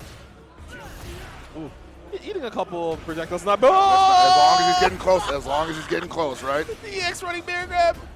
There, you have like no HP left, so now Zangief can like small nickel and dime you because he doesn't need that much damage. Oh. There it is. The old knee chop. He does have his low light kick is a 4-frame normal. Oh, really? Okay. Yes. He's blessed to have that because not having a 4-frame normal for someone like Geef would have been really detrimental. Ugh. Painful. I love that he does have different instances of throws depending on which direction you hold. Oh, that's cool. Yeah, it's tight. Oh, Got no! him, dude. Oh, that was heavy SPD. And at that point, JaviG would have to like probably guess like, you know, SPD and then go for neutral jump maybe. Yep. But it could be a button. Yes. So you get swatted out in the air, you get reset. Maybe you decide to block and then he SPDs you again. All right, so we're doing the small walking game of this is how I fight the grappler. This is how I look smart. Uh-oh. Oh, yeah, the level 2. All right, let's see if you do the right combo. Down forward medium punch. Oh, no. Oh, my God. That was sick. He did the real combo. He's a Geef player for real, for real. For real, for real. He's like, yeah, I'm sick nasty. That was tight. Because that combo does require you to do down forward medium punch, buffer drive rush, and still get that confirmed. But I didn't think he would go for that. I thought he would probably be safer, try to get another mix-up, but he went for it. He's like, yeah, I'm nice. I got this. All right, right now, JaviG got to get that one back, though. Probably does not want to let this Geef anywhere near him anymore, seeing what can happen. Okay, nice poke there. Get in there. All right. So the thing about Geef is that unless you have like high damage output and you're confident about approaching, he can slowly try to pick apart what you're trying to do. Like you're going to do a lot of work to just get to like maybe the same level of health that he's going to get you to in like 1 or 2 moves. Yes. And that is very demoralizing. Oh, quickly. yeah. All right, so we got some small walking back and forth. Javi doing a little bit better job. Oh, God. Woo. That sweep is minus. Hey. Oh, the big grappler jump. All right, we take those trades, yep, because we have the life lead. No drive impact hitting there. BigBodyBerg isn't burnout. Hey, nice. With punish, let's go. We need this big combo. All right, push the mid screen. All right, no meter. You don't have to worry about a level 1 or a level 2. He just wants that corner, so possibly looking for a drive impact once he gets there. Oh, well, throwing a projectile is scary because his level 2 does go through projectiles. So let's see if that comes into play. So Javi probably remembers that and is like, all right, no more projectiles. Cool. Whoa. Okay. All right, bro. He's getting away with him, bro. All right, bro. It's okay. He knows what he's doing. He's the one who's up there and I'm down here. The sway back into the low doesn't find a pain. Oh, nice jump. Nice jump. That was scary because the other option that BigBodyBerg, I'm calling you 3B, bro. Just 3B? Yeah, that 3B. makes it easier. He could do drive rush forward level 1, which is an anti-air super. Yeah, so it's like that would be a big read, but maybe you don't want to blow the meter and then be meter deficient, but gets a clean sweep. Not really a round 1 type of move, right, either?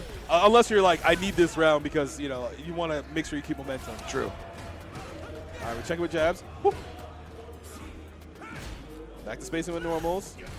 Jump in. Keeping space. Damn! Didn't jump that time and ate the SPD on top of that. So much damage. All right, but he is in burnout, though, so it's a little bit easier to believe. Where's your anti-air, bro? Oh, my God! All right, cool. We're going to try to counter poke because we got a lot of work to do. Yeah, that's at least like 4 touches. And Geef could just be like, all right, I can just trade targets. Oh! Or I could have immaculate footsies. Ankles. I'm telling you, the admin of drive rush helps his character so much. Yeah, no, this is definitely a scary tool to give to a character that gets so much off of up-close interactions. Like, even though he has to fight a lot of characters in the cast that kind of can poke him safely from mid-range, max range, oh my God. Having the system mechanic with just being able to drive rush forward after the SPD does help him a lot. Most certainly. But he's still pushing to the corner here. JaviG trying not to be there for too long, obviously. All right, keeping center overhead, gets it confirmed. Yup. Gonna take the damage here, make sure the burnout lasts for a little bit longer. All right, gonna push near the corner, probably be safe, throw out some projectiles. Ooh. The sway. Probably scared of getting hit by level 2 on that. Oh, what a jump in. That barely hit, my God. Yeah, like on the tip. Whew. All right, now Geef has his drive meter back. He's just chilling. 3B is just like, all right, I'm going to jump. I was going to say JaviG could probably just chill right now too, but this probably kills. Whew. Same combos before. Oh no! Uh-oh. All right, we dropped those. It's fine. It's fine. Still has a life lead.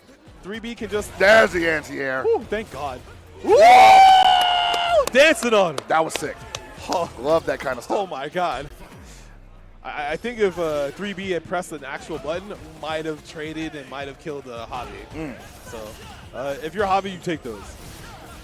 All right, now we're feeling confident, applying more pressure, taking a turn. But 3B's just like, hey, remember what happened to you in game 1? Try to run it back. Yep.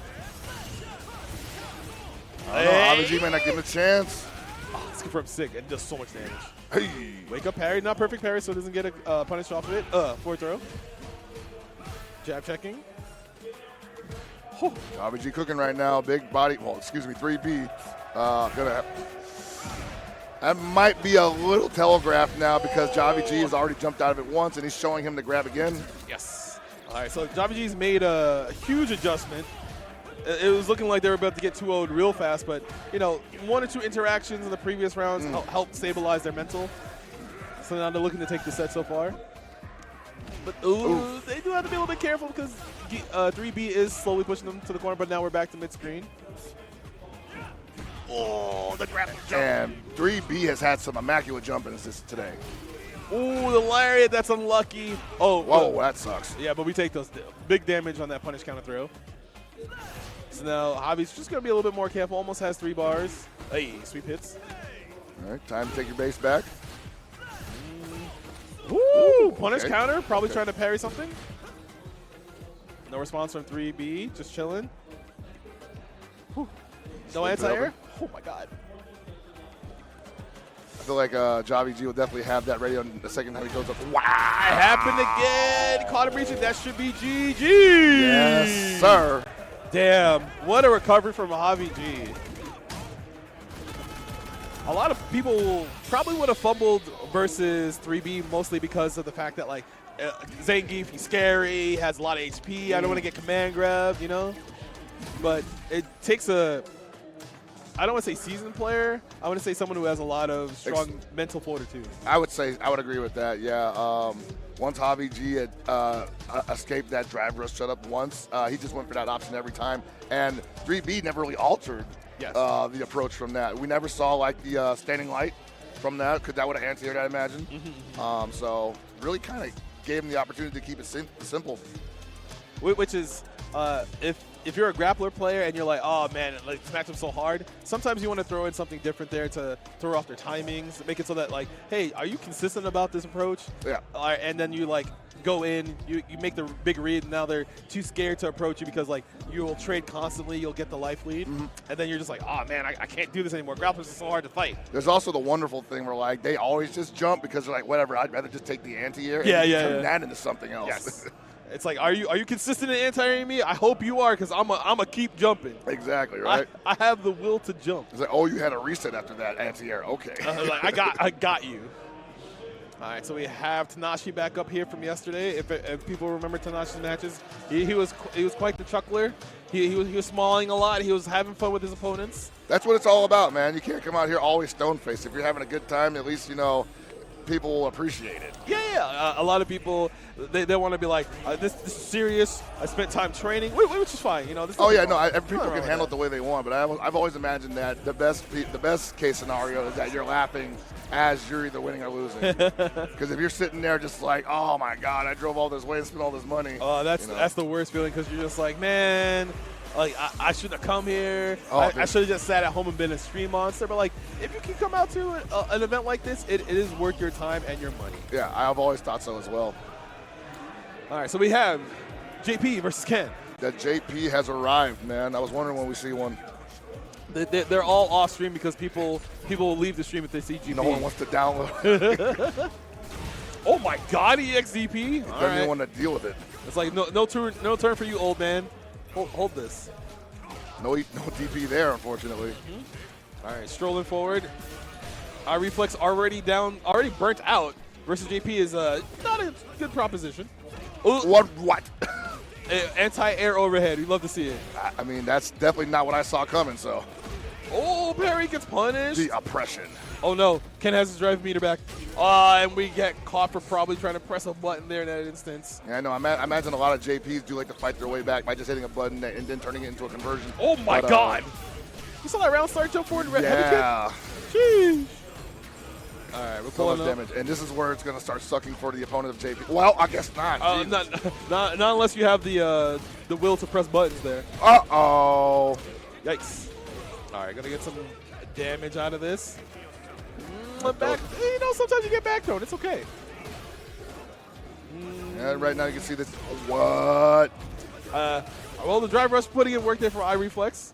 Oh, There it stop is again. reaching, old man. There it is again. Love to see it. How many times you got to teach you this lesson, old man? Stop reaching. All right. Oh, that's lovely. And you know people are out there like, yeah, the Ken won, and other people are like there, oh no, the Ken won. I don't know if you saw, but Tnatchie's face was he was nonplussed. He was just like, whatever. He's man. lost all joy. He's like, whatever, I got this. This is easy. Yeah, His look at him. smile gone. Bro, he put out that portal, he just stood there. He didn't move. He was like, it was like, whatever. Oh, he's getting clipped right now. Oh! Bro, that game one was data. That game one was all data. He's like, I'm going to have some fun right now. I gotta agree with that one, man. Right now, iReflexx looks like a totally different defensive type player, but Tnatchie well, he was cooking. Oh, but the OD amnesia coming through. Oh, but there's a throw in the gap of the parry with the hits. Oy, all right, parry doesn't. Oh, there's a contest. Oh, boy. All right, Tatsu near the corner. Oh, the patience. Empty jump to bait the OD amnesia. How many times do I have to teach you this lesson, old man? Tnatchie almost working on around at that point, but iReflexx living up to his name. Yep. Like, okay, you're gonna do jumping something. You're gonna try to mash out of my pressure. So you know what? I got you. Do you know what they call me? The Great Reactor. Oy, not looking too good for Tnatchie so far. Tatsu in the corner. Up back. Ooh. Damn, it'd be like that. Ooh, drive rush forward sweep. All right. My guy is not scared of anything there. Drive impact in the corner. Big damage incoming. All right, last chance for Tnatchie. Oh, level 2. We're going to see if we can get some setups over here. Oh, no! The bullet hell begins. All right, get some damage. Portal setup. Block? Yeah, you block in time. All right, you might not be dead, but this next situation is not good for you. What's he going to call him out on? Oh, my God. No! He's like, man, whatever. He's like, whatever. I placed pretty well in this tournament. I don't need to be here. I will exit stage left. I will see y'all later. Tnatchie's just like, that's just the guy he is, though. He's letting you know, like, you know what? It'd be like that. That man said, like, you ran out of options that quick? I'm all out of options. All out of options. Oh, man. my God. Sometimes you're just like, you know what? I'll just mash this again and see what happens. And you're like, oh, I lost 50%. Okay, all right, you showed me. Catch me like that again, huh? He said, no, never again. Like, I'm kind of lacking. Sometimes you get caught lacking and be like that. Straight up, dude. But hopefully you're all having a great time out there watching, enjoying Street Fighter 6. Or if you have a multi-stream up, you're watching Street Fighter 6, MK1, Tekken 7 going on right now, and you're having a great time. Thank you for being here. We're grateful that I have East Coast around here every year. Yeah, it's been great coming out here every year for the last 3-4 years. Jesus. Really? I thought you were here like the last couple, like 18, 20. I want to say I was here for the first Sam Show one. Oh, so For the first Sam Show one, then it came for... So 19, right? Yeah, 2019. Okay, yeah. okay. And But, then like, it was 15. Yeah, bro, these tournaments are amazing. They have a lot of stuff for people to do here. So like even if you go O2, there's another ballroom where you have casuals to play. You can go downstairs. You can hang out with people. They have more beverages of the adult variety. There's a lot of good food in the area too, so you can go hang out. Make sure you have a good time while you're out here. The scenery is great too. It's very quiet. Very serene out here, man. If you're trying to chill, there's definitely a lot of places just to kind of just sit back and zen, you know? Yeah, because like you don't have to worry about like the hustle and bustle of a big city. You can walk like maybe like 5-10 minutes. You see some nice is it foliage? Foliage? Foliage? Foie gras. I'm doing a bit here. It's a Simpsons bit. I'm sorry. Is that a new Simpsons I haven't watched past season 10 or something? No, this is really old. Okay. I think this is when they go to the cedar. No, they go apple picking or something. I forget the episode. I'm one of those people who could watch the first 5 seconds of the episode and I know what's going on. I kind of got that too, you know. Like that's where my brain power is stored. Frame data, Simpsons episodes, and I think that's it. Yeah, that's it. That's as long as you're not on the Reddit memes, we're oh no, I don't do that. I don't have the energy for that. We do not dip into that lowbrow humor. All right, so we got both of our opponents here. They're looking at their phones. My God. I think we're swapping consoles right now, so they got nothing better to do. But at the same time, come on, guys, be a little more professional here. I mean, they're not on camera. We're on camera. You can't see them. I wish you could kind of have the cameras switch to them. The double screen, just watch these guys sit there wishing they had something to do with their hands. Yeah, it's great. But Hamma there, he's a chem player. The person on the left with the Stitch hoodie. His chem play is pretty aggressive from what I saw yesterday. Okay. Not to say that all chem players are aggressive, but all aggressive players are chem players. Is that how the math goes? I mean, that's what been my experience. Like the associative properties of how people play. Look, I'm not trying to hit people with math at like. What time is it? 1 p.m. If you're on the East Coast, it's 1 p.m. Oh, sweet. If you're anywhere else, you're probably it's probably like 7 p.m. for you. It's probably 2 a.m. for you if you're in Japan, I think, if I have my time zones correct. I think so as well, yeah. I actually have it listed on my phone over here. But oh, you got one of the ones that shows you the different time zones? I just want to know, right, what's going on in Japan right now. Oh, I should do that, but I try to remember time zones. I think that's also what's allocated to my brain, time zones. Yeah. Okay. Yeah. Actually comes in handy sometimes. All right, but once again, thank you all for being here watching East Coast Throwdown 2023 with us. We have a bunch of sponsors. You'll probably see them in a little bit, but there's Kwamba, there's Hitbox. There is also the Matcherino, because a lot of people love grassroots. So make sure you type ! Matcherino in chat if that is a command to make sure that you can add to the pot of your own volition if you want to put like $20 in. And guess what? If you put in $5, you're entered into a raffle to get yourself a nice Hitbox or cross-up. Pretty dang generous, man.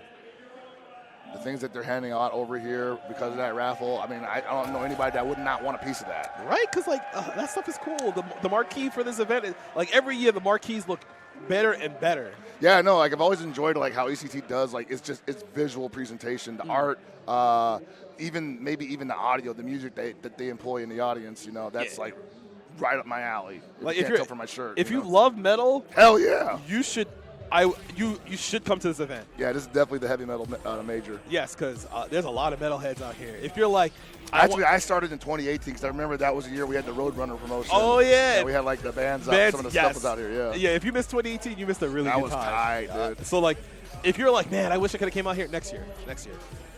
Well, certainly, man. All right, so we got our players set up. They're getting put out here. Is this Ken vs. Aki? Aki crawling out of the trash can. No, it's the... it's a cauldron. My bad. It's the cauldron with the purple substance. The substance we probably can't say, I guess. Damn, I'm about to get canceled for that. What? No, it's just a substance, bro. It's purple. Calling out of that purple stuff? It's just purple. It may be you're tilted at a 45-degree angle when you consume it.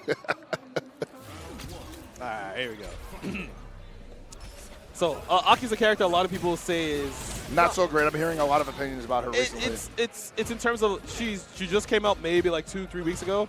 She needs more exploration versus the cast. Early. So, early impressions matter a lot to people in fighting games. They want to make sure that they play a strong character and they're not wasting her time. But she could be one of those characters that develops over the course of maybe the next couple of months. I would like to see that. At the same time, no, we are in the middle of tournament season and in CPT where there's $2 million on the line. So totally okay with people just making snap judgments if they're comfortable. There is 10 people in the world who's going to see that money. It's like real life. Straight up. It's like capitalism. But you got to believe. Yes, it's true. It's like playing the lotto. I got to be in it to win it, baby. All right, now Hamma not quite winning it yet, but on the offensive. All right, drive rush in, taking their turn. Jinrai, follow up, it gets blocked. Profit, drive rush forward. They're trying to end this round real quick. Hey. Uh-oh. All right, Jinrai, that's plus because you're in burnout. Trying to escape the corner safely. Ooh, the micro walks forward. Ooh, I don't know what that was supposed to be. He was so far away. It was probably trying to tag a limb, Aki setting out poison or getting the lash out. Hey, right there, big jump. That hurts. Ooh, little out of range for the throw. All right, gonna get the poison to reapply most likely. Nope, parry. Don't have to deal with it, but gets hit right after. Nice interruption there. Yeah, overhead gets smashed on. Big damage incoming. Still getting ticked out by the poison. The poison does do a fixed amount of damage. I forget what the value is, but as the combo goes on, it just adds more and more. That's pretty cool, actually. Oof. All right, Hamma's like, I don't have to deal with this crazy lady no more. Finally caught him well, too, holding him in the corner. No driver impact to actually force the dizzy state. Doesn't need it. Level 3 wants to make sure this round is over. Hamma's so confident in the fact that they spent this bar to, you know, a little bit overkill, but it's better to spend what you have than to be like, I should have spent it. Exactly, right? You might have actually lost the offense at any moment there, and, you know, you could be kicking yourself for not being able to close it out when you had the chance. But then another round start with a big jump in. All right, and kind of hit confirm from the close strong, but then Prophet wakes up jab. Gonna get a knockdown off. Oh, just spend the level 3, and the level 3 poison does stop here, but it slowly applies over time, and poof. Let's see if there's another poison cloud put on top. Yep, there we go. Hold that. So now Hamma's gonna try to not get hit by those. Landed right on top of that bad boy. Oh, Ooh. good trade. Yep, poison's And gone. that's what he needed. Oh, my God. All right, perfect parry confirmed. Tatsu near the corner. Last instance. Oh, and Prophet's been on point of just doing wake-up jab in those instances. It could be one of those things where it's called fuzzy mashing. So while you're down back and you tap jab, if they meet you properly, you'll block. But if there's a gap, you'll be able to tap jab, and then you'll get a full control. And you'll interrupt the Yes. string? Okay. Yeah. Oh, my God. Woo. Yeah, right now Prophet is calling out a lot of these fake strings that Hamma's throwing at him. Caught him try to jump out of block pressure there. I don't know what that's about. Oh, that's Dragon Lash. He's actually airborne. Oh, that's what that was. Yeah, Okay, he's okay. actually airborne for a few frames. Hey, throw tech. That's a little scary. Damn, she low profiles. Again, yep. perfect placement. Always contesting, and then using the EX slither to get out of the corner. Oh my God, what happened to your drive beater? Getting chipped away. Ooh, that's plus $1 billion.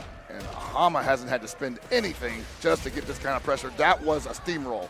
It's funny, too, because the last game kind of looks similar, but Prophet still clustered out at the end. Wow. Wait, that happened? Bro, this guy is 3 for 3 on these round start jumpers. Yeah, that like round 2, always jumping forward. All right, about half-life done. Forward throw. It's time to loop. We're looping. Nah, we're pressing buttons. Uh-oh. Hey, Yeah. EXDP, I'm not dealing with you. We do those too. All right, doing a lot of the Jinrai follow-ups to chip out more of the drive meter. Oh, hit him with the low. There's your chance to hold on to that pressure. Wake up parry doesn't get punished. There's a command grab. Look how much damage it does. Yo, It does so much when you're poisoned. the DOT. Ooh.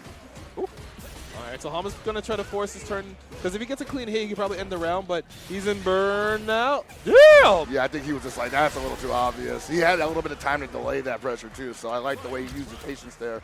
And how am I getting a little impatient? Like dry rush forward, low forward. Damn! All right, you're already in the corner. Nah, I'm not blocking that, fam. Hold this level 1 reversal. Punish counter, poison, full screen, low drive meter, not looking too hot. Again with the jumps. Damn, he believes in his up forward. Oop. All right, second party, Jinrai doesn't hit. Hey, overhead gets blocked. Prophet. Woo! Tagged her. Yeah, he was doing a good job of making sure he didn't get pressured too hard there, but slither out the corner. Damage is done though right now. Prophet still on, not on life support, but okay. Ah! All right. Didn't get a combo off the poison reapplying, but you got to be a little bit careful because Hamma's about to. He's close to, not close to 3 bars, but another sequence might give it to him. Hey, pull Might in. not get a chance to use it here. You're not. Oh, that's rough. I'm actually not sure if he meant to dash forward before he did that, but now Hamma has the poison reapplied, slowly losing more HP. It will go away, but you don't want to lose that much HP right now. Not in this situation, no, especially when you're down a game. Uh-oh. Let's see what Hamma decides to bet on because he's in burnout. That's not going away anytime soon. Nice trap. Well Nice. played. Oh, why are you up there, my friend? He was like, I don't want to block it again. I mean, Aki's still a relatively new character. She's the newest character that's been added to the roster. And a lot of people are like, oh, man, she looks cool. You know, she's like a lot of like trap setups where you decide to jump, you get hit by poison. The immediate poison doesn't apply to do the big damage, but after she activates it again, you get like a, you know, that It's like a stack or something. do you know the in 5 the Guile retribution mechanic? I'm not familiar now. So like he applies ice to you. I think it's like he applies ice to you, he applies fire, he does more damage in the next instance. That's kind of like what this is. So her damage is like slowly incremental, and she requires a little bit of finesse because not everything is very straightforward. Okay. So it's like she's unique, and it will take some time. And a lot of people are just like, I don't want to play her because, you know, you have to invest time. There's a lot of like things to remember just on your side of the ball, and then you also have to play offense and defense in an actual fighting game. Yes, sir. So, you know, a lot of people are just like, yeah, new character looks cool, but I don't want to commit. I'd rather let someone else do that while I play the character I've already been playing. But, you know, sometimes you grow as a fighting game player by playing the things that are new and unexplored, because you will also grow your own decision making. You'll understand the game better. But I'm just talking. You could just, you know, not play the character. You could also just play Ken and just roll over, you know, roll over people. You gotta be kind of nice though. He just like he has the tools. You gotta use. From what I hear on the internet, you just go ahead and run your face on the buttons. Bro, that's like saying you can be an electrician if you have a hammer and a chisel. You know. I mean, I might try that when I get home. Don't do that. I know you have a house, bro. Don't do that. You have a nice house. Please don't do that. Oh man. All right, Zykles versus T3, huh? Yo, Zykles was up yesterday. They were I believe they were playing Kimberly. I didn't see T3 during the block I played, but to get this far, you know, you have to put in some kind of work. Is this top 48? Oh yes. We're deep in here too, by the way. I believe we had like got maybe 30 minutes more of action. I think so. Because this tournament was pretty big because, you know, Street Fighter 6, new Street Fighter, everyone's like hanging out. They're like, yeah, I love Street Fighter. I've always loved Street Fighter. You know, I've been playing for years. Ugh. All right. Another JP. Let's go. It's funny because, like, we haven't seen that many JPs I was so saying, far. yeah, there were so many before. Everybody was so afraid of JP being on stream. He is a strong character, but, again, the character has the tools. You need to understand how to use them. And if you don't know how to use the tools, you're just kind of flailing. Yeah, kind of. All right. And here comes the Kimberly on the attack. Zykles just looping. Yep. Oh, but the accidental back throw mid-screen. So he said, no, I want you to struggle some more. Ooh, there's the OD amnesia. Oh, doesn't get the throw in between the parries. Zykles still doing a good job. Hey, neutral jump to bait the throw. That throw bait. Should be close to the corner now. Level 1, just trying to get as much damage as we can here. All right, Pain can to see how the approach goes. Jump goes off. Didn't want to jump at all. Ooh. What a check. All right. Probably doesn't burn any additional meter here because close to burnout. Hey, holds parry. Hey, crouch fierce doesn't get punished. All right, T3's momentum got kind of interrupted here, and it's not coming back to him. All right, let's see if there's a reset in this combo. Or it's just damage. Ooh. Looking for the throw there. Oh, got it that time.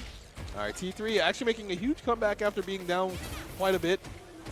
Doesn't contest the teleport. Hey! That overhead is so fast. He tried to challenge something there, or maybe he was just down back. And all right, round 2. T3 was looking a lot better at the end of the first round, but, you know, sometimes it takes a little bit for you to get acclimated. Hey. Excellent work there. Hold that corner. Now this is kind of how it's, great jump back heavy kick.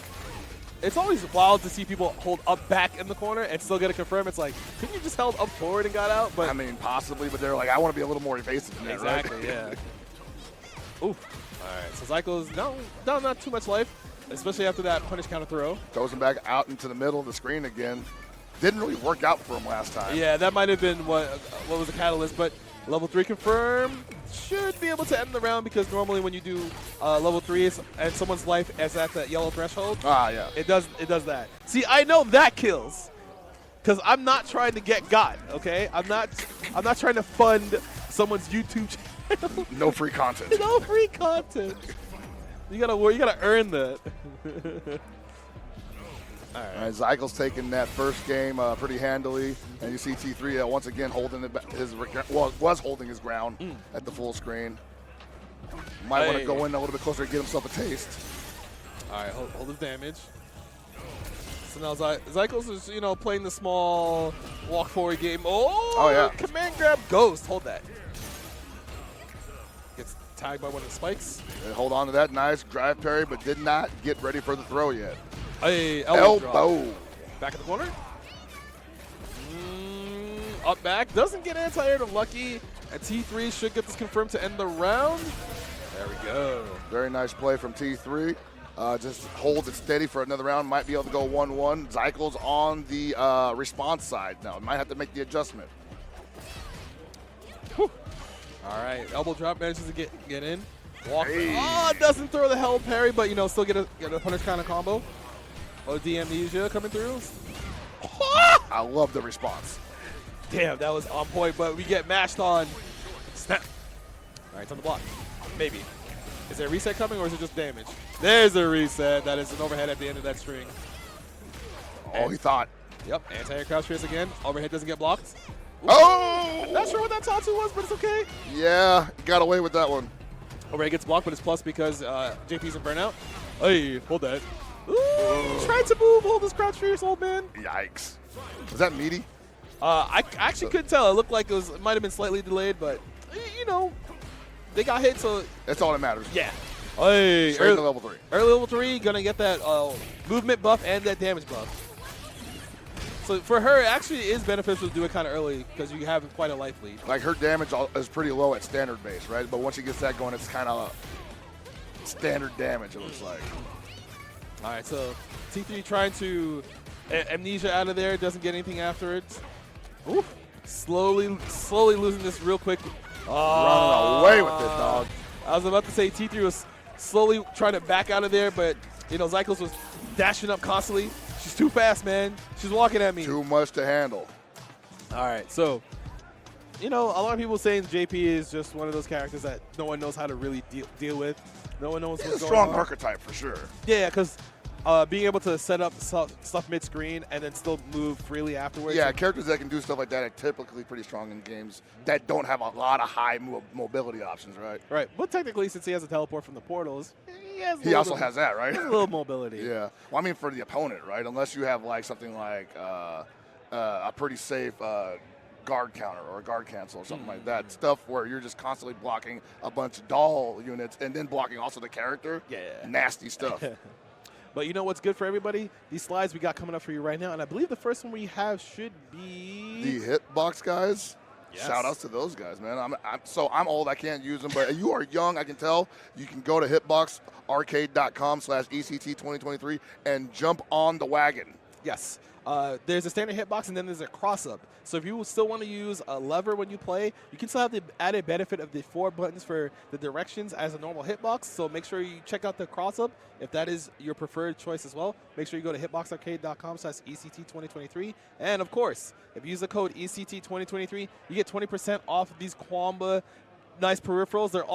They all have levers. So if you're like, I want the new Quamba 2, you can go get it at QuambaUSA.com. I recommend the Obsidian too. It's sick. It's really nice. I'm trying to get one of those Quamba. Help! It's really nice.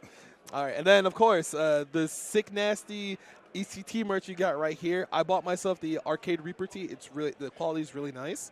I don't know how many of these they have left, so Hell Pockets, you might want to, like, after your block, go out there and get one of them. I blew by earlier and they had some stuff left, but yeah, it's going quickly. So if you're at home and you're like, I want this merch as well, go to ect.gaminggen.gg. And we've been talking about this all day. Match Arena, you donate $5 and you're entered in to get a raffle for these amazing products, this custom cross-up, this custom hitbox. And you also have the added benefit of giving these players exactly what they deserve. They're out here laying it all on the line for your entertainment, and I think they deserve everything that is donated to them. So. Yes. Because everybody loves grassroots, so you can do your part by making sure you go to matcharena.com/T/ECT2023.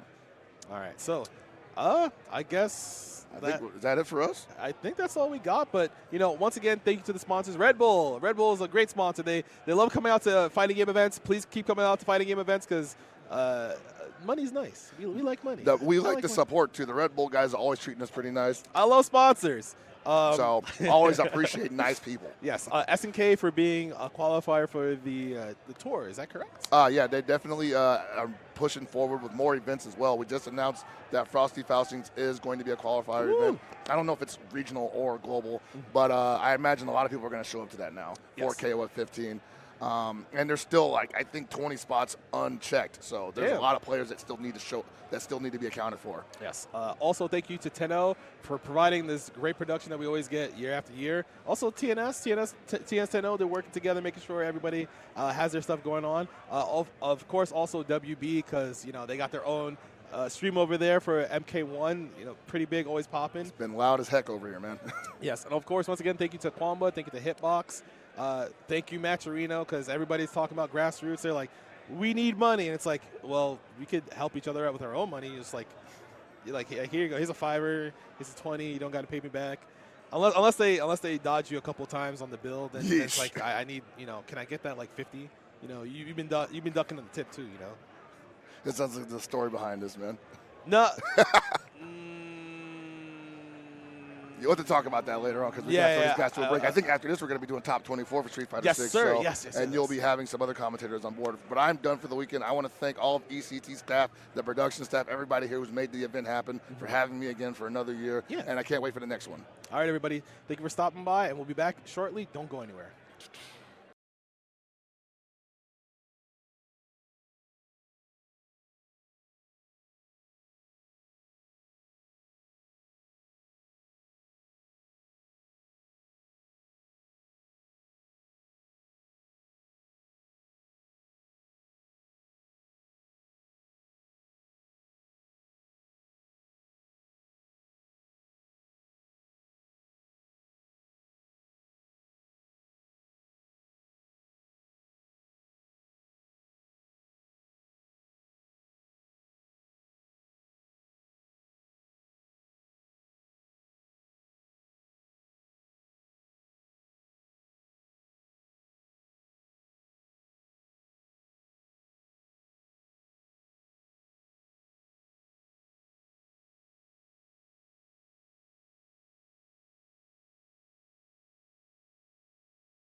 Lose your match on stage.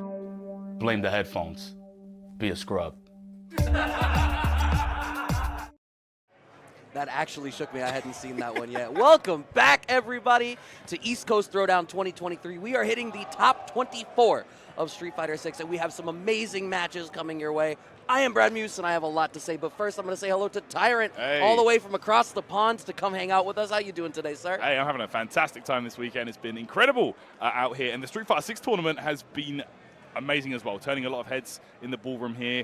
500 players, and we're down to just 24. The very best of the best, and we're going to get into it in just a moment. Boy, we got some absolute bangers on the way. Yeah, I had the privilege to look at the lineup of matches that we're going to be seeing at the top of this block. Spicy, all of them amazing. I specifically requested one. I was like, look, if this match does not end up on stream, I am personally offended. It is Spaceboy versus Burkish. Spaceboy has been an online bracket demon coming from the Casa neck of the woods, has become one of my favorite players to watch. But Burkish, hometown hero from up in Massachusetts, one of my favorite players to watch from home. This is genuinely two players that I am a massive fan of, and I'm super excited to see how this is going to end up going. Very exciting, very exciting. And of course, we're going to be seeing a character that's been making waves this weekend. Yes. Not just here in Connecticut, but of course over in Singapore. Shout outs to Gatchkin for getting that W with Rashid. But let's see how Burkish does here up against Spaceboy's Luke. Okay. Here we go. Luke, a character that needs no introduction, of course. Very solid tool set across the board. Just the baseline of what makes a character good in Street Fighter 6. Right, we see immediately representing that parry to the fireball, and nice little spacing trap setups there from Burkish to draw first blood off a little low forward, but Spaceboy rubber banding in off that drive rush. A nice counter hit starter once again for Burkish, and now we have corner positioning. Yeah, here we go. Gets that grab off. Let's see. Far range on the fireball. Ooh, okay. Spaceboy, the drive gauge depleting. Oh, look at this though. Oh, and he's not even going to go for the back throw. You know what? I'm okay with that block string sequence there because it's putting Burkish into burnout might be preferable to the back throw and getting the screen position there. True. And now off of this block pressure, we've basically pushed him all the way to the corner. Punish counter because Burkish believes, no, we want the stun reset off the wall. Wow. Spaceboy, how far are we going to be able to push this? Are we going to Memphis? No, I don't think that's going to be. Should get level 1. Oh, yeah, that's just level 1. Yeah, there we go. 6-frame startup, one of the best supers in the game, actually. Luke with some incredible tools at his disposal. Okay, knockdown here. And Rashid, that is the Eagle Spike, gets great pressure off of this level 2. Right, oh, goes low. Oh my god, I got to hit 2 Spaceboy, don't worry. So scary. Okay, here we go. Spaceboy busts out the OD. I wonder, that parry pump there, I wonder if that was like to bait out a drive rush to try to make Burkish think that way. I'm a little bit intrigued. Essentially, oh, look at this though. Rashido. And the neutral jump shimmy. Spaceboy bites and gets punished for it. Burkish with an absolute clapback round. Yeah, I mean, what an answer.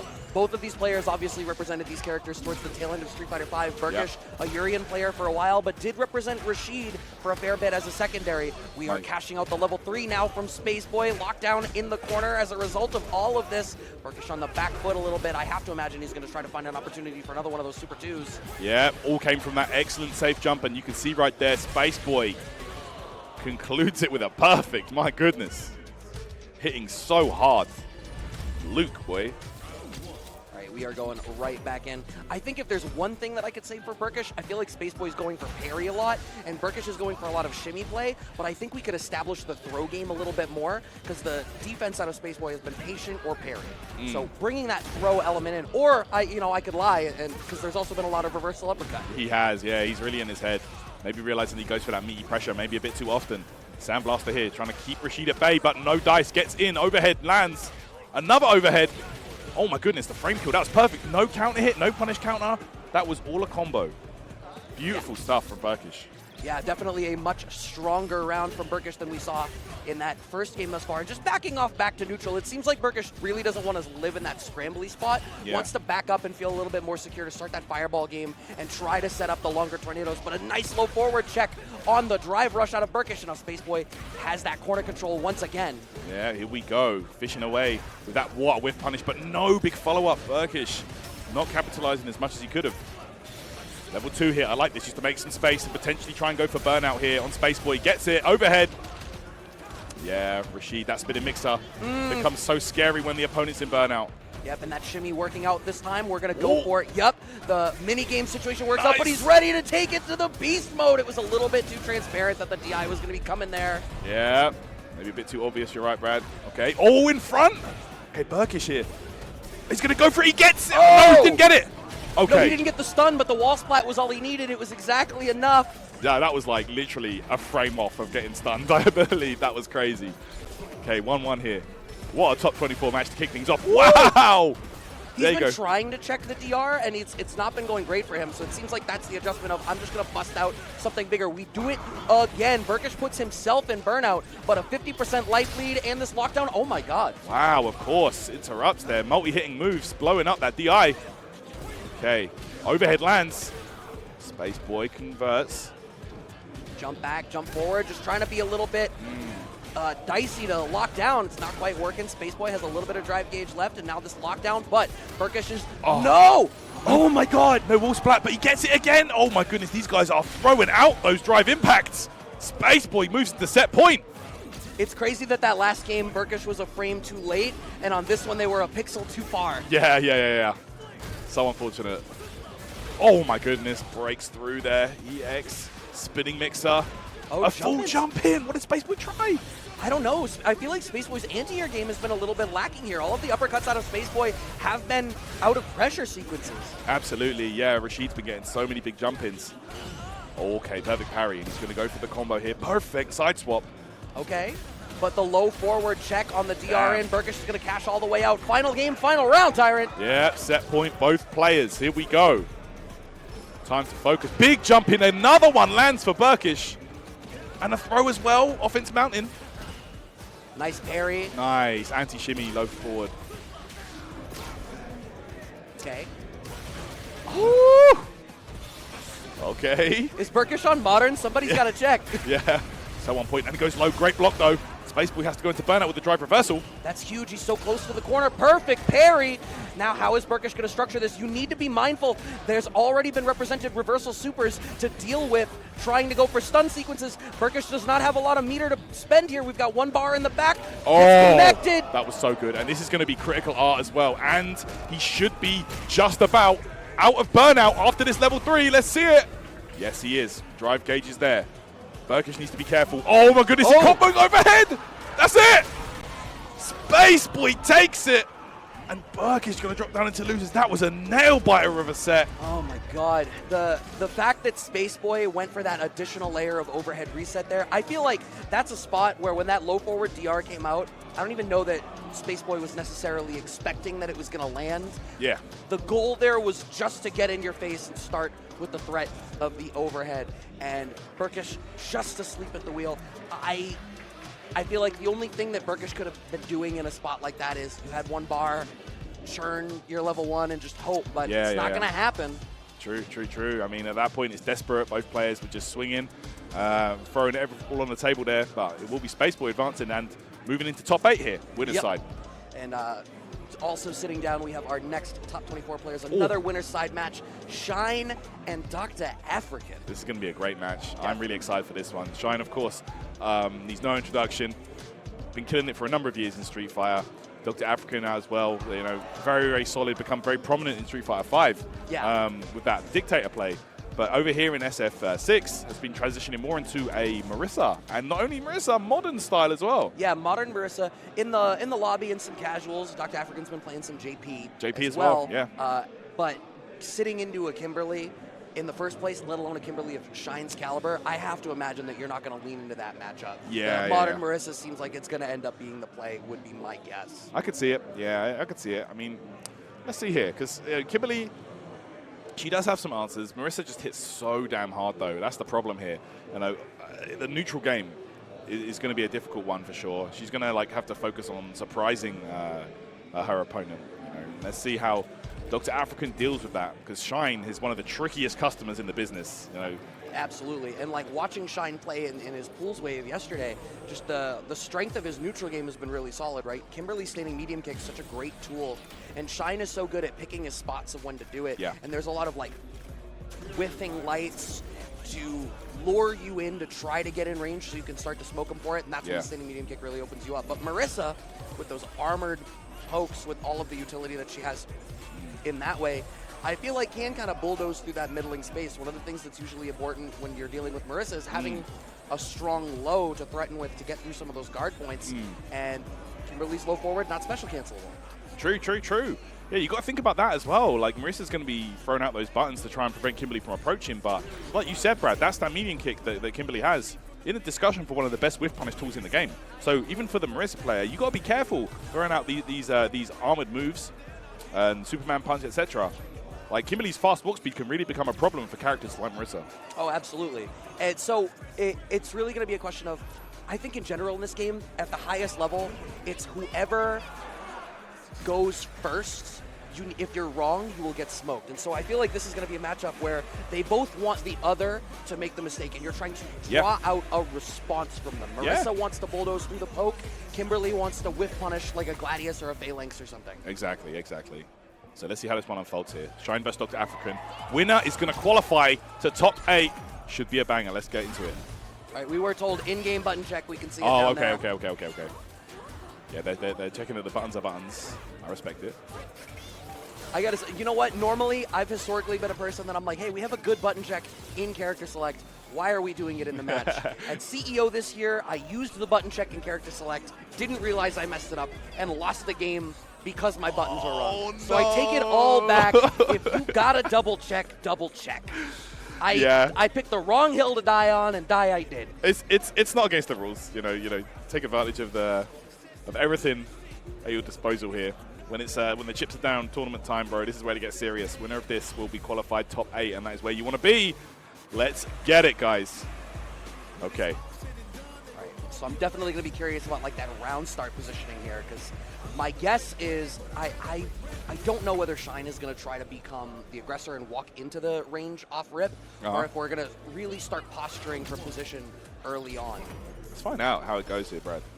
Yeah, both patient off rip, but Docta Afrikan already showing their hand a little bit that they're willing to throw out that Gladius just to threaten some space. Yeah, and this is how I thought it would go. And, bro, what were we just talking about? You see the Phalanx punch was thrown out. Shine so ready to whiff punish with that medium kick. Right. Can set up, but we armor through. Docta Afrikan wants nothing to do with that.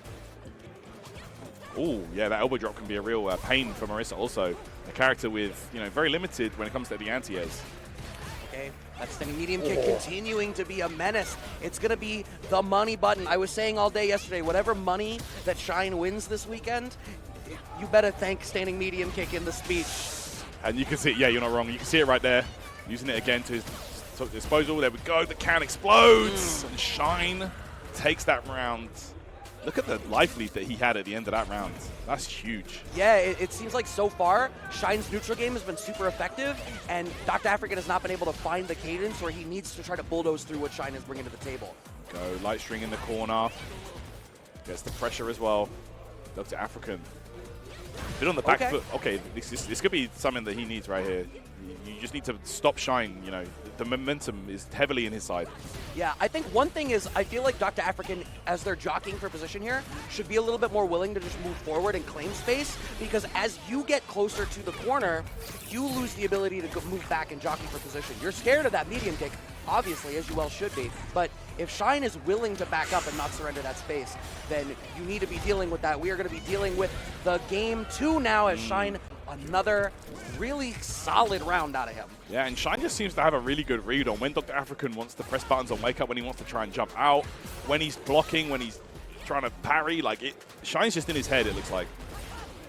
Yeah, I think you're exactly right. We are finally, it seems like some of the adjustment right now out of Docta Afrikan is maybe to use Drive Rush a little bit more, to just trying to cheat through neutral a little bit. What a whiff punish in burnout now, but we're finally getting some damage on the board. Yeah, that's what you want. Shine has just ran away with that first game, and now it's make or break time. There it is, burnout state. Huge. Off the Gladius. And now, if you're Docta Afrikan in this spot, you can just chill. It's Shine's responsibility to come to you. Exactly. You're going to be out of burnout shortly, so you can start to press the issue after that. Just claim this space, slowly win by pushing Shine to the wall. Exactly. You don't have to overcommit right now. Shine will be out of burnout in just a moment. Okay, Docta Afrikan, target combo, Gladius again. Okay. Oh, all right. Regular grab. Okay. Nice parry. Yeah, very nice. And just resetting. Yeah, 40 seconds on the clock. You paid $60. You have a whole timer. There you go. Oh, that's going to be close to death. Punish counter, fully charged Gladius. Okay. Nice check on the DR. Around on the board for Dr. Afrikan. I love this new cadence out of him. Yes, absolutely. This is a great solution. Okay, that crouch jab there, interrupting. All right. Oh, surprise teleport. OD gets in. Oh my goodness, punish counter grab also. Yeah, he knows. He knows when to BT. Oh my god, the shimmy connects with the can set up in the back. Next hit will give us, oh my god, we got level 3 in that combo actually, huge. Very smart, because now he's going to have the level 3 buff for the entirety of this round and potentially the next, which is where he wants to take it. Look at all that life. Okay, and a perfect. All right, shine, set, point. And he's got the buff installed. Faster walk speed, even more annoying for Marisa to deal with Kimberly. Yeah, I mean, you said off rip at the very top, the fast walk speed of Kimberly is going to be a problem for Marisa. Now, even more difficult. But we're still playing in that slower cadence here that I think was going okay for Dr. Afrikan. I think he just needs to find a lead and then force Shine to have to be the aggressor. Let's find out here how Shine... Oh my goodness, interrupts there. Target combo, and look at the damage. Marisa's going to take the level 3 as well. It's going to be at least 50% life gone. And then having the corner position, huge. I mean, you can only make so many mistakes against Marisa. Oh, of course. Okay. Oh, that's like a neutral jump shimmy, I think. Yeah, I think using the Bushimryu target combo to throw Dr. Afrikan back to the corner. Oh, nice parry there. That would have been burnout if you didn't, I think. You know, I think you're right. I think it's really important if you don't trust that you can interrupt, at least parry the specials from Marisa. Otherwise, she's going to make you bleed. Yeah, okay, Shine didn't believe there. Didn't use drive rush, just went for the... Oh, okay, here we go. Plus frames. Nice. Good grab there to beat the armor. Okay, the fact that Dr. Afrikan destroys the wall, no! I think wanted to DR forward maybe, but accidentally puts themselves in burnout. But those modern reactions! So ready with the one-button super, and Dr. Afrikan, while in burnout, has pushed back to mid-screen and is in a decent spot to try to close this round out. Yeah, you can't make a mistake right now. Oh my goodness, teleport. Finds the mark. Shine might be going for that. There it is, drive impact. You're going to have to maximize this because I don't know if this is going to kill Kimberly, not known for that big damage, but she does have the install. Here we go, level 2. Oh, reset! Oh my goodness, surprise, surprise. And Shine is going to run away with it there. What a set back and forth, but yes, it will be Shine taking it to top 8. Wow. Yeah. Oh my god, what a performance. Look, no one's going to be surprised about Shine in the top 8 in an NA tournament, right? Shine is, like you had said at the top, has been a dominant and very, very successful player for a long time through Street Fighter V and has continued into Street Fighter 6. I liked the adjustments we were seeing from Dr. Afrikan, showing some of the benefits of playing for that modern style and bringing that, you know, immediate reactionary energy to it, but Shine's ground game has just been a problem for every single person that has sat opposite him on the stream this weekend. Absolutely, yeah, no doubt. That surprise overhead coming out last minute there. We all expected maybe trying to kill with a level 2 or, you know, even level 1, but no, Shine, he knew exactly what he needed to do there and got the win. Solid stuff, and we're looking forward to seeing him. So he's going to be playing against Spaceboy, right?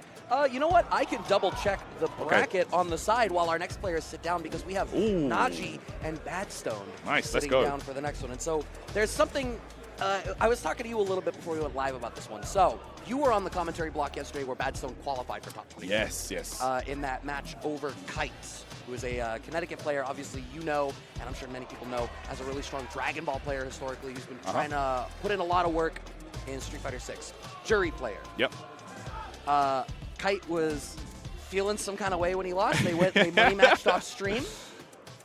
The results of that are not important. But what is important is after Kite lost in top 48 earlier today, he decided that if he couldn't make it deep in the bracket, BadStoned would. So I believe BadStoned and Kite were labbing the Juri matchup before this went on. Okay, I like that. I like that. Very nice. Because Naji, of course, very strong Juri player from New York City, I believe.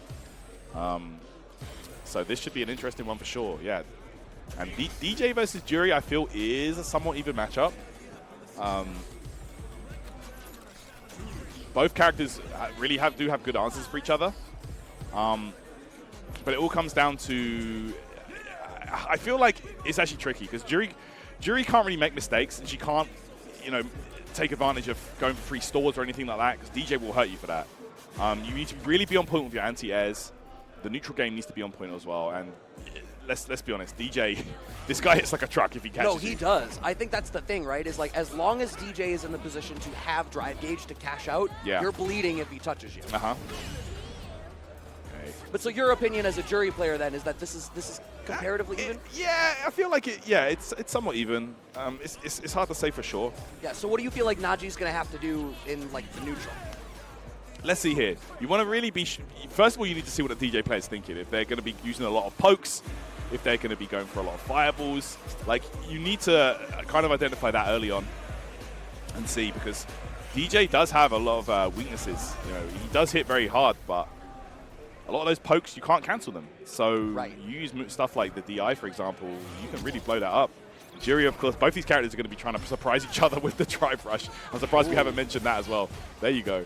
Well, that's it. I got to watch this matchup from different players a fair bit yesterday, and they're both characters that were month 1 demons because the surprise factor of their drive rushes was so massive. They were like the poster childs for drive rush through mid-screen. Naji off to a very strong lead here off of a couple of great sequences. And now BadStoned back up against the corner, trying to poke with that so bad over the fireball, but Naji is playing just outside of that range very well. Yeah, the XDP there busted through. Believe that might have chipped as well. So good play there from Naji. All right. Up kicks out of BadStoned. Now you get to be in the driver's seat. The last round for Naji started off with a big jump in, but no reads on the reversal yet. Yeah, Naji definitely trying to rush his way through this so far. Okay. Okay, a couple of stray hits. Oh, he committed to it?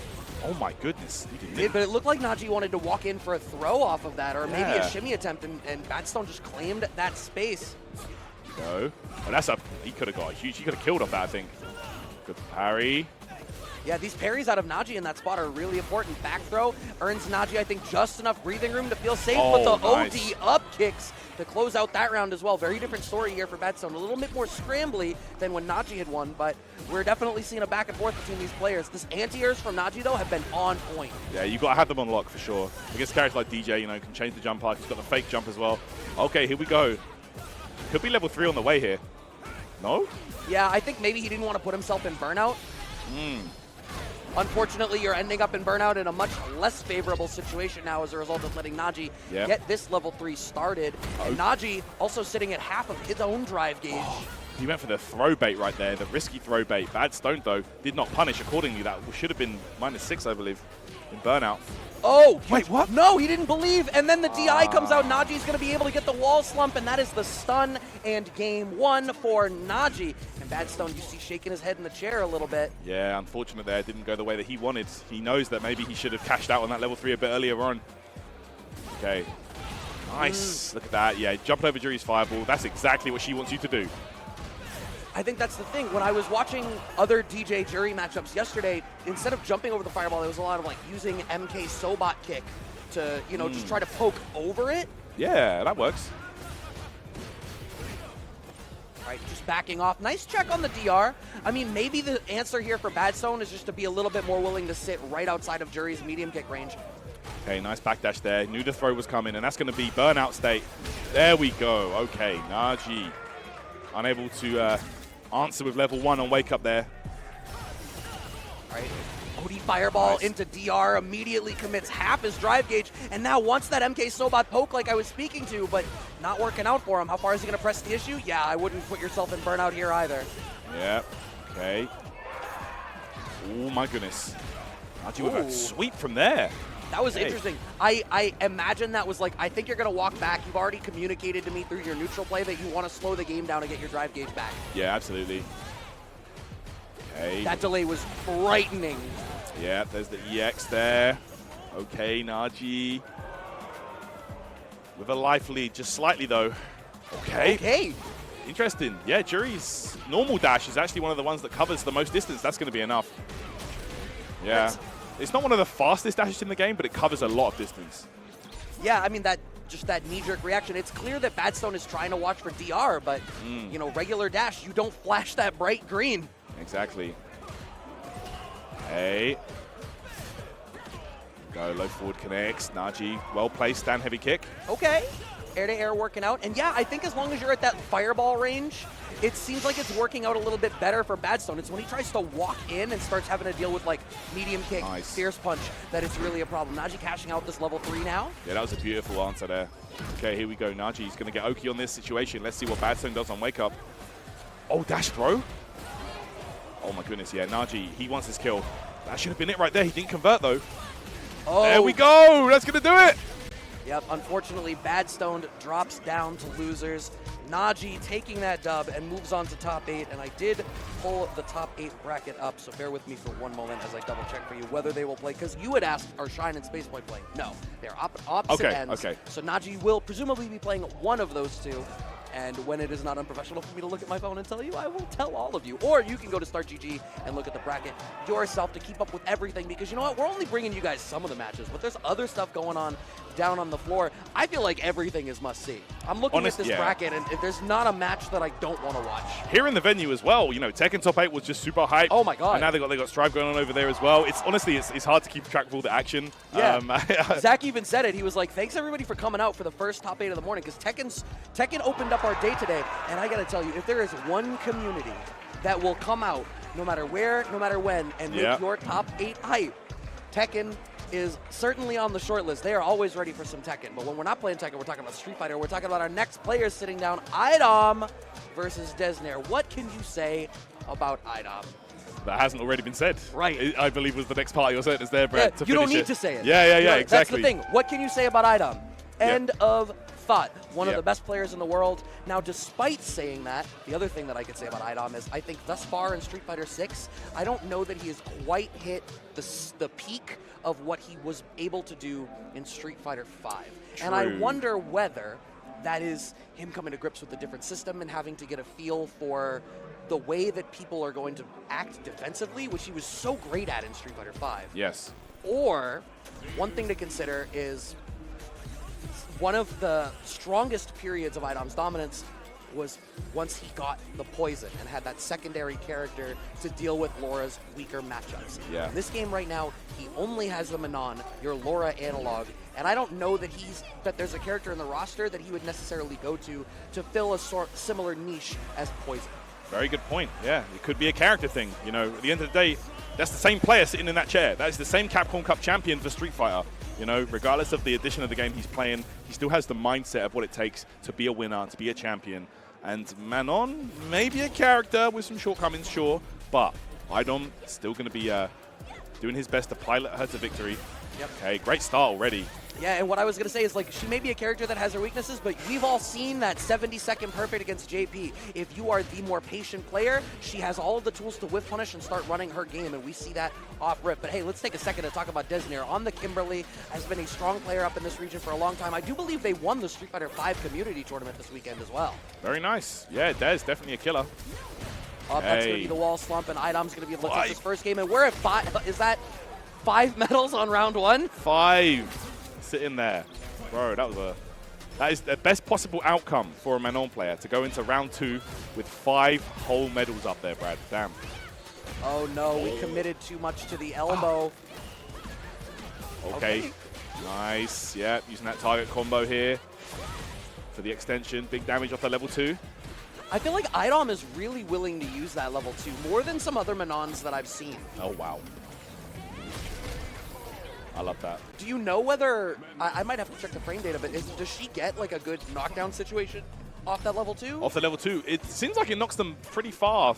It's like full screen. Yeah, I'm not too sure really. I know it has like, the hitbox on it is crazy. Like it hits like behind her head and stuff. Okay. Wow.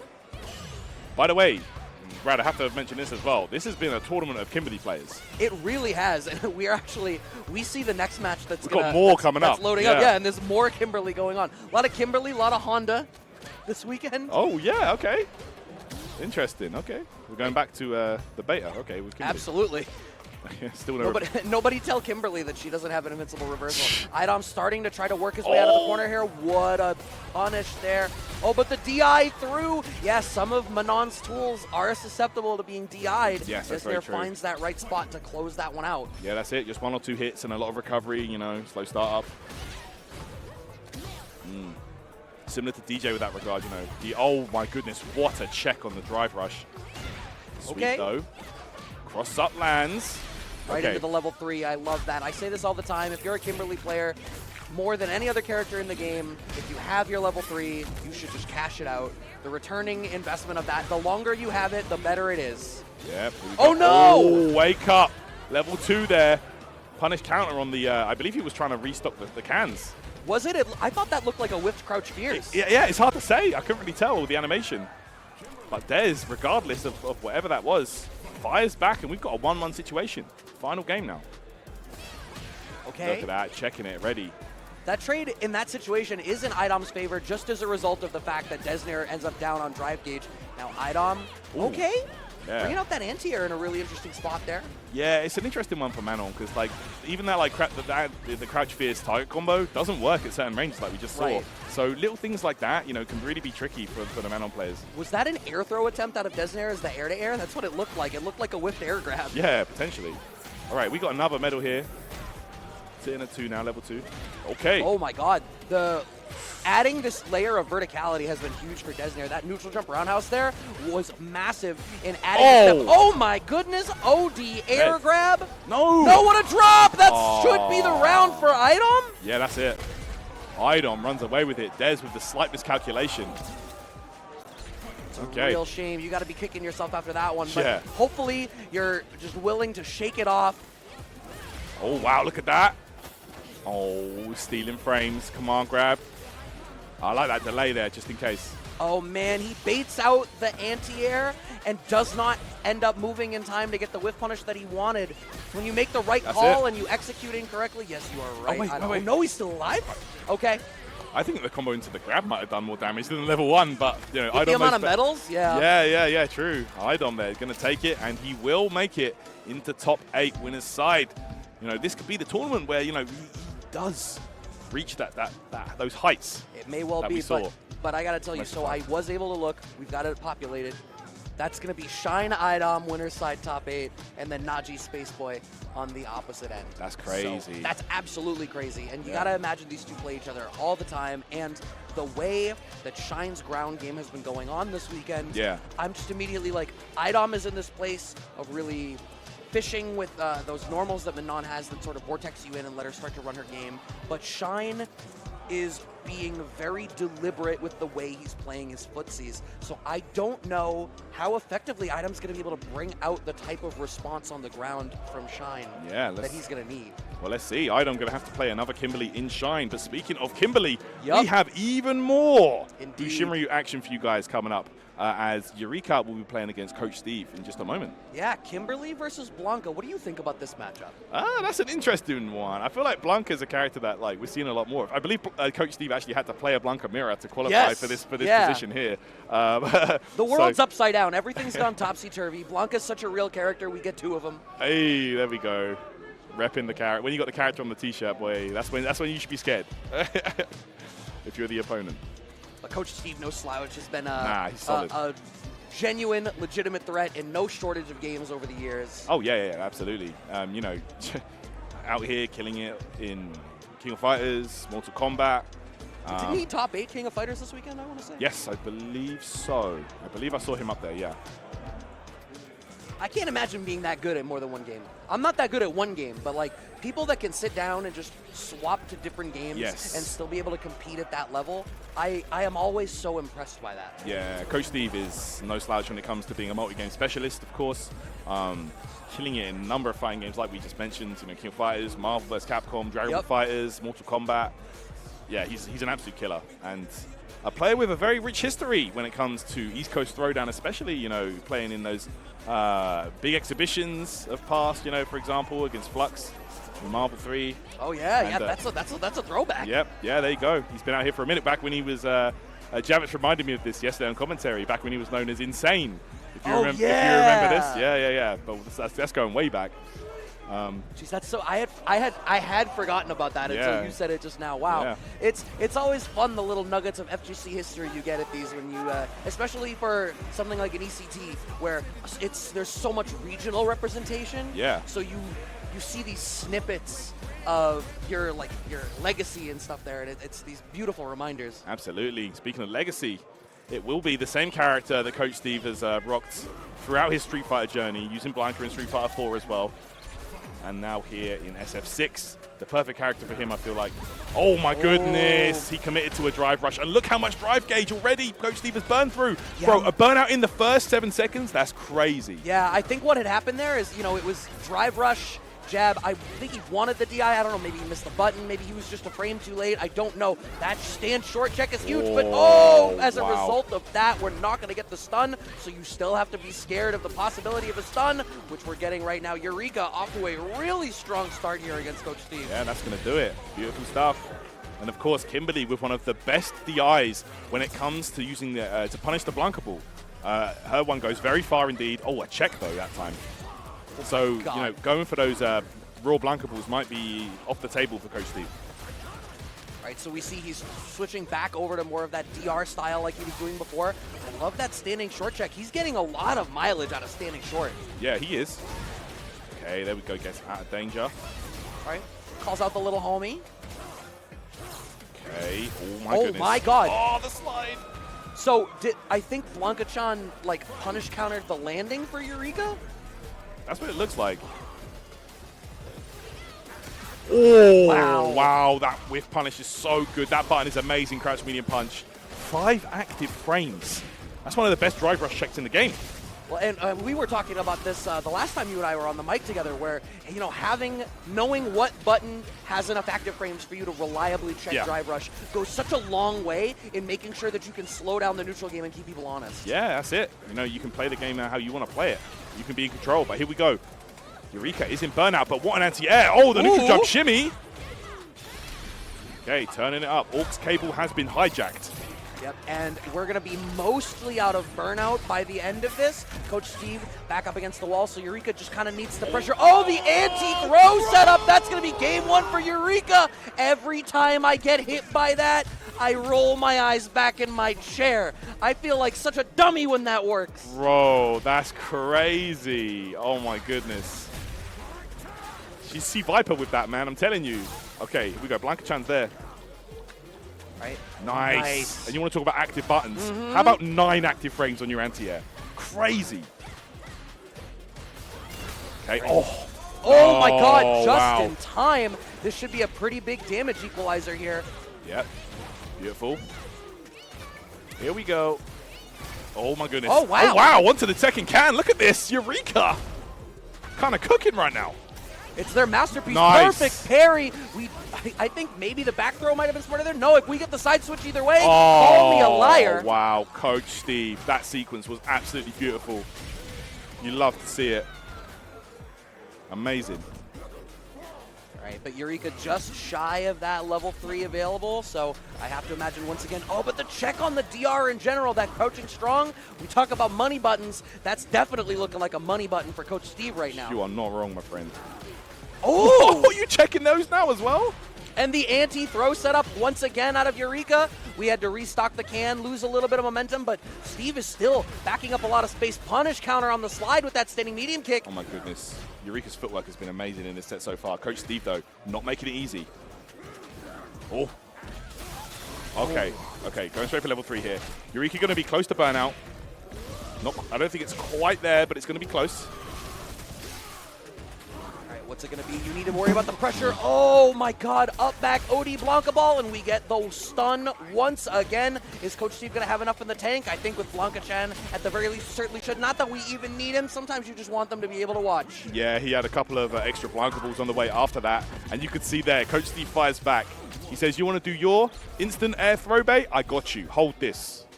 The amount of focus on that man's face. I love it. Bro, these guys are gaming right now. This is full sweat mode. Nice parry as we're continuing to try to press issue. God, that's that active frame. Yeah, and of course, punish counter. You're going to get juggles for days. Blanka. right? And Eureka having to play defensively right now because the drive gauge is so low. They want to not have to press the issue. You're scared to block too much. Getting the punish counter off that Blanka ball. Okay, neutral jump here. My goodness, these guys parrying back on each other. Corner position right now. Eureka in control. And whenever Blanka jumps, you kind of have to be aware that he might throw out that dive kick almost. Oh, this is a big punish. And the can was in there, so he didn't. It kind of messed up the combo, I think. That's a real shame. Now in the corner. Nice. It's scary for both of them. This is super doable for either one, but Eureka definitely sitting in the better position. What a check on the DR once again. Coach Steve puts himself into burnout. We're cashing out the level 1. This is close. Yeah, absolutely. I don't even think he can absorb a ball here with the DI. I think you're right. I think that was. Oh, he tried it. Oh! What happened? Oh my goodness, Eureka even shocked at that one. Okay, Coach Steve. I love that we caught that. Yeah, Coach Steve. I don't know, like, did Coach... I need to watch it back and be like, don't know. Was that a crazy reaction from Eureka, or did Coach Steve twitch after seeing the super flash? I think it was a hard read that didn't pay off, but I think Coach Steve might have accidentally done a follow-up after the flash. It's hard to say. We need to watch that one back. Okay, Eureka though in control. Here we go. Target combo knockdown. Where you going? Don't jump! Oh my goodness, she is feeling it right now. Level 3? No. Frame kill. Coach Steve, though, unfortunately going to be eliminated after that. But great performance from Eureka, and we are going to have yet another Kimberly moving into top 16, Brad. Kimberly must be the vibe for East Coast Throwdown this year. I guess maybe next year at that wonderful merch booth, they're going to have to do some like ECT shoes or something to rep the sneaker ninja love. That might have to be the thing. But yeah, a great performance, and let's give it up for Coach Steve, right? Like, maybe, did he lose? Sure, but like the ground game out of him, the way that he was able to utilize all of Blanka's tools, so effective. Yeah, he played super well, and you know, Coach Steve is a killer in any game that he picks up, and SF6 looking like no different there. So look forward to seeing more of the coach in the future. And yeah, man, like hope he keeps repping that Blanka. That's a character that suits him very well. Absolutely. We have our next players sitting down. Another bunch of hometown heroes. P1 side, we have Lucky D. If you're familiar with the Massachusetts fighting game community, you absolutely know about this guy. Runs Traveling Controller. He runs a lot of the events up in the Boston area. Has played Dhalsim for as long as I've known him, and I've known him since the Street Fighter 4 days. SF4, I remember. So he's got a lot of Dhalsim experience. He's sitting down opposite him. Connecticut hero as well, Prophet, who right now, this weekend has been playing the A.K.I a lot. Okay. So and I don't know how to feel about it. Okay, that's interesting. I mean, in Street Fighter 5, he played, I believe it was Yuri in for a bit, and then he was repping Guile for a while. Okay. He was a really effective Guile, and he has a JP, but he's been playing A.K.I a lot right now. I think he just likes the character, but I'm going to be honest, man, and I'd love to hear your thoughts. Right now, I feel like A.K.I feels a little incomplete. Yeah, potentially. I can see that. I feel like she does okay, but it's you know, she's a very momentum-based character, but it can be hard for her to get the hit to even start that kind of gameplay. You know what I'm saying? Like she's got great pressure, safe jumps, etc. Forward heavy kick, of course, being plus is great, but yeah, I see what you mean. Like she kind of struggles in the neutral. Yeah, I feel like it'll be interesting to see where they go with her in future seasons. But we haven't even seen her full potential yet, to be honest. No, absolutely. So you know, it's hard to say right now. But but she's definitely a character that's very unique, you know, and that's what we want though with the DLC, right? No, absolutely. And I think I'm usually very, very hesitant to offer those types of knee-jerk reactions for a character when it's been only a very short window of time. Yes. But my experience watching A.K.I so far has been this impression that she runs out of steam very easily. Okay. And I'm going to be really curious to see how this goes. A lot of that is reliant on the defense of the person that A.K.I is playing into. If they're willing to block it out, you know, how I kind of describe it is like if the poison is her unique mechanic in her minigame, it only matters when she's already hitting you. And if you're a defensively oriented player and you force A.K.I to have to either commit hard with her drive gauge to try to find the opening, or just go back to neutral, in either case, you're not that worried about her unique mechanic, and at that point, you're just playing against a character who uses the system. Yeah, very true, very true. I mean, let's not beat around the bush. Like you said, her defense is terrible. Like, she has to hold it in a lot of situations. But already, though, Prophet off to a great start.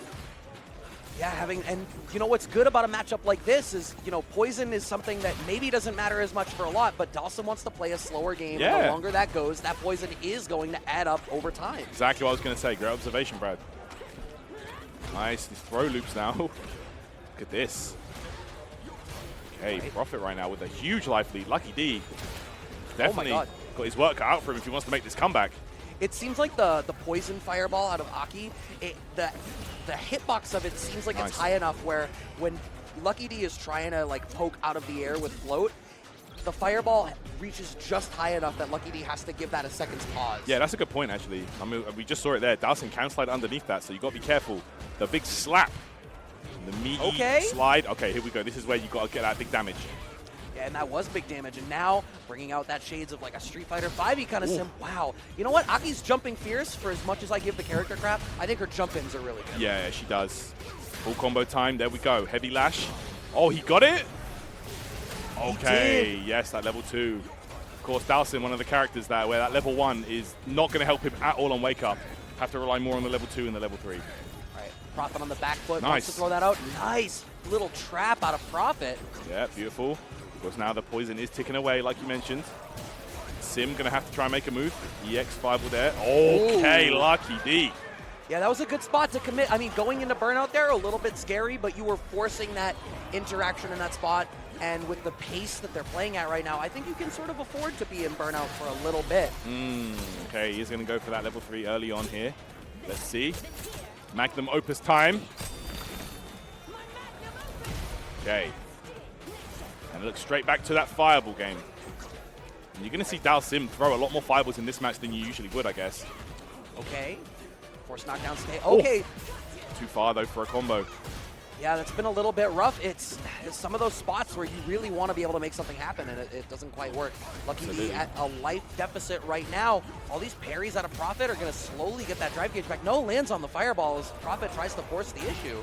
Okay, Lucky D unfortunately gets poisoned into the fireball now as well. Prophet, everything going his way. They're going to get a combo off this.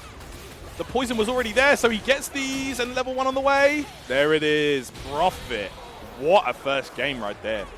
Yeah, you know what? As much as I want to downplay the character, Prophet has been an incredibly strong player for a long time, for a number of years now.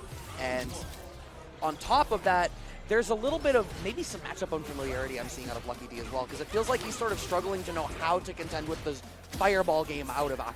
Yeah, very true. Like that's something you got to consider. Character familiarity. Do you know the matchup? Have you done your homework? Like these characters, the DLC, like Rashid and A.K.I, they're only going to get more prevalent over time. So you better be ready. That was so clean. That's so cool. Beautiful stuff there. Safe jump. That's what I was talking about with the momentum. And look, -8 here. Coward crouch combo. Right. Spends that drive gauge for a further extension. Has Lucky D's back up against the corner. Has poison applied. Lucky D trying to work his way out. Oh, look at that. Lucky D just taking what he can get whenever he can. I love it. Really nice. Good block. And that jumping fierce, it reaches so far. Huge downwards hitbox. You know, reminds me of Luke, jump heavy punch, or Juri, jump medium punch. Just great button. Fire. Nah, minus. Oh, he knew Lucky D would try and take his turn back. There's the daggers, and now full combo time again. A.K.I, safe jump again. It doesn't stop, Brad. Okay, safe jump goes right into a crouching jab pickup. Prophet. Oh my goodness. Running away with this. We are almost at a level 3. This is a scary spot for Lucky D to be in. Yeah, set down the cloud as well. So even when you're blocking, you're poisoned and it's not going to work out. Punish character might be dead. It's close. Oh my God, a perfect out of Prophet to win.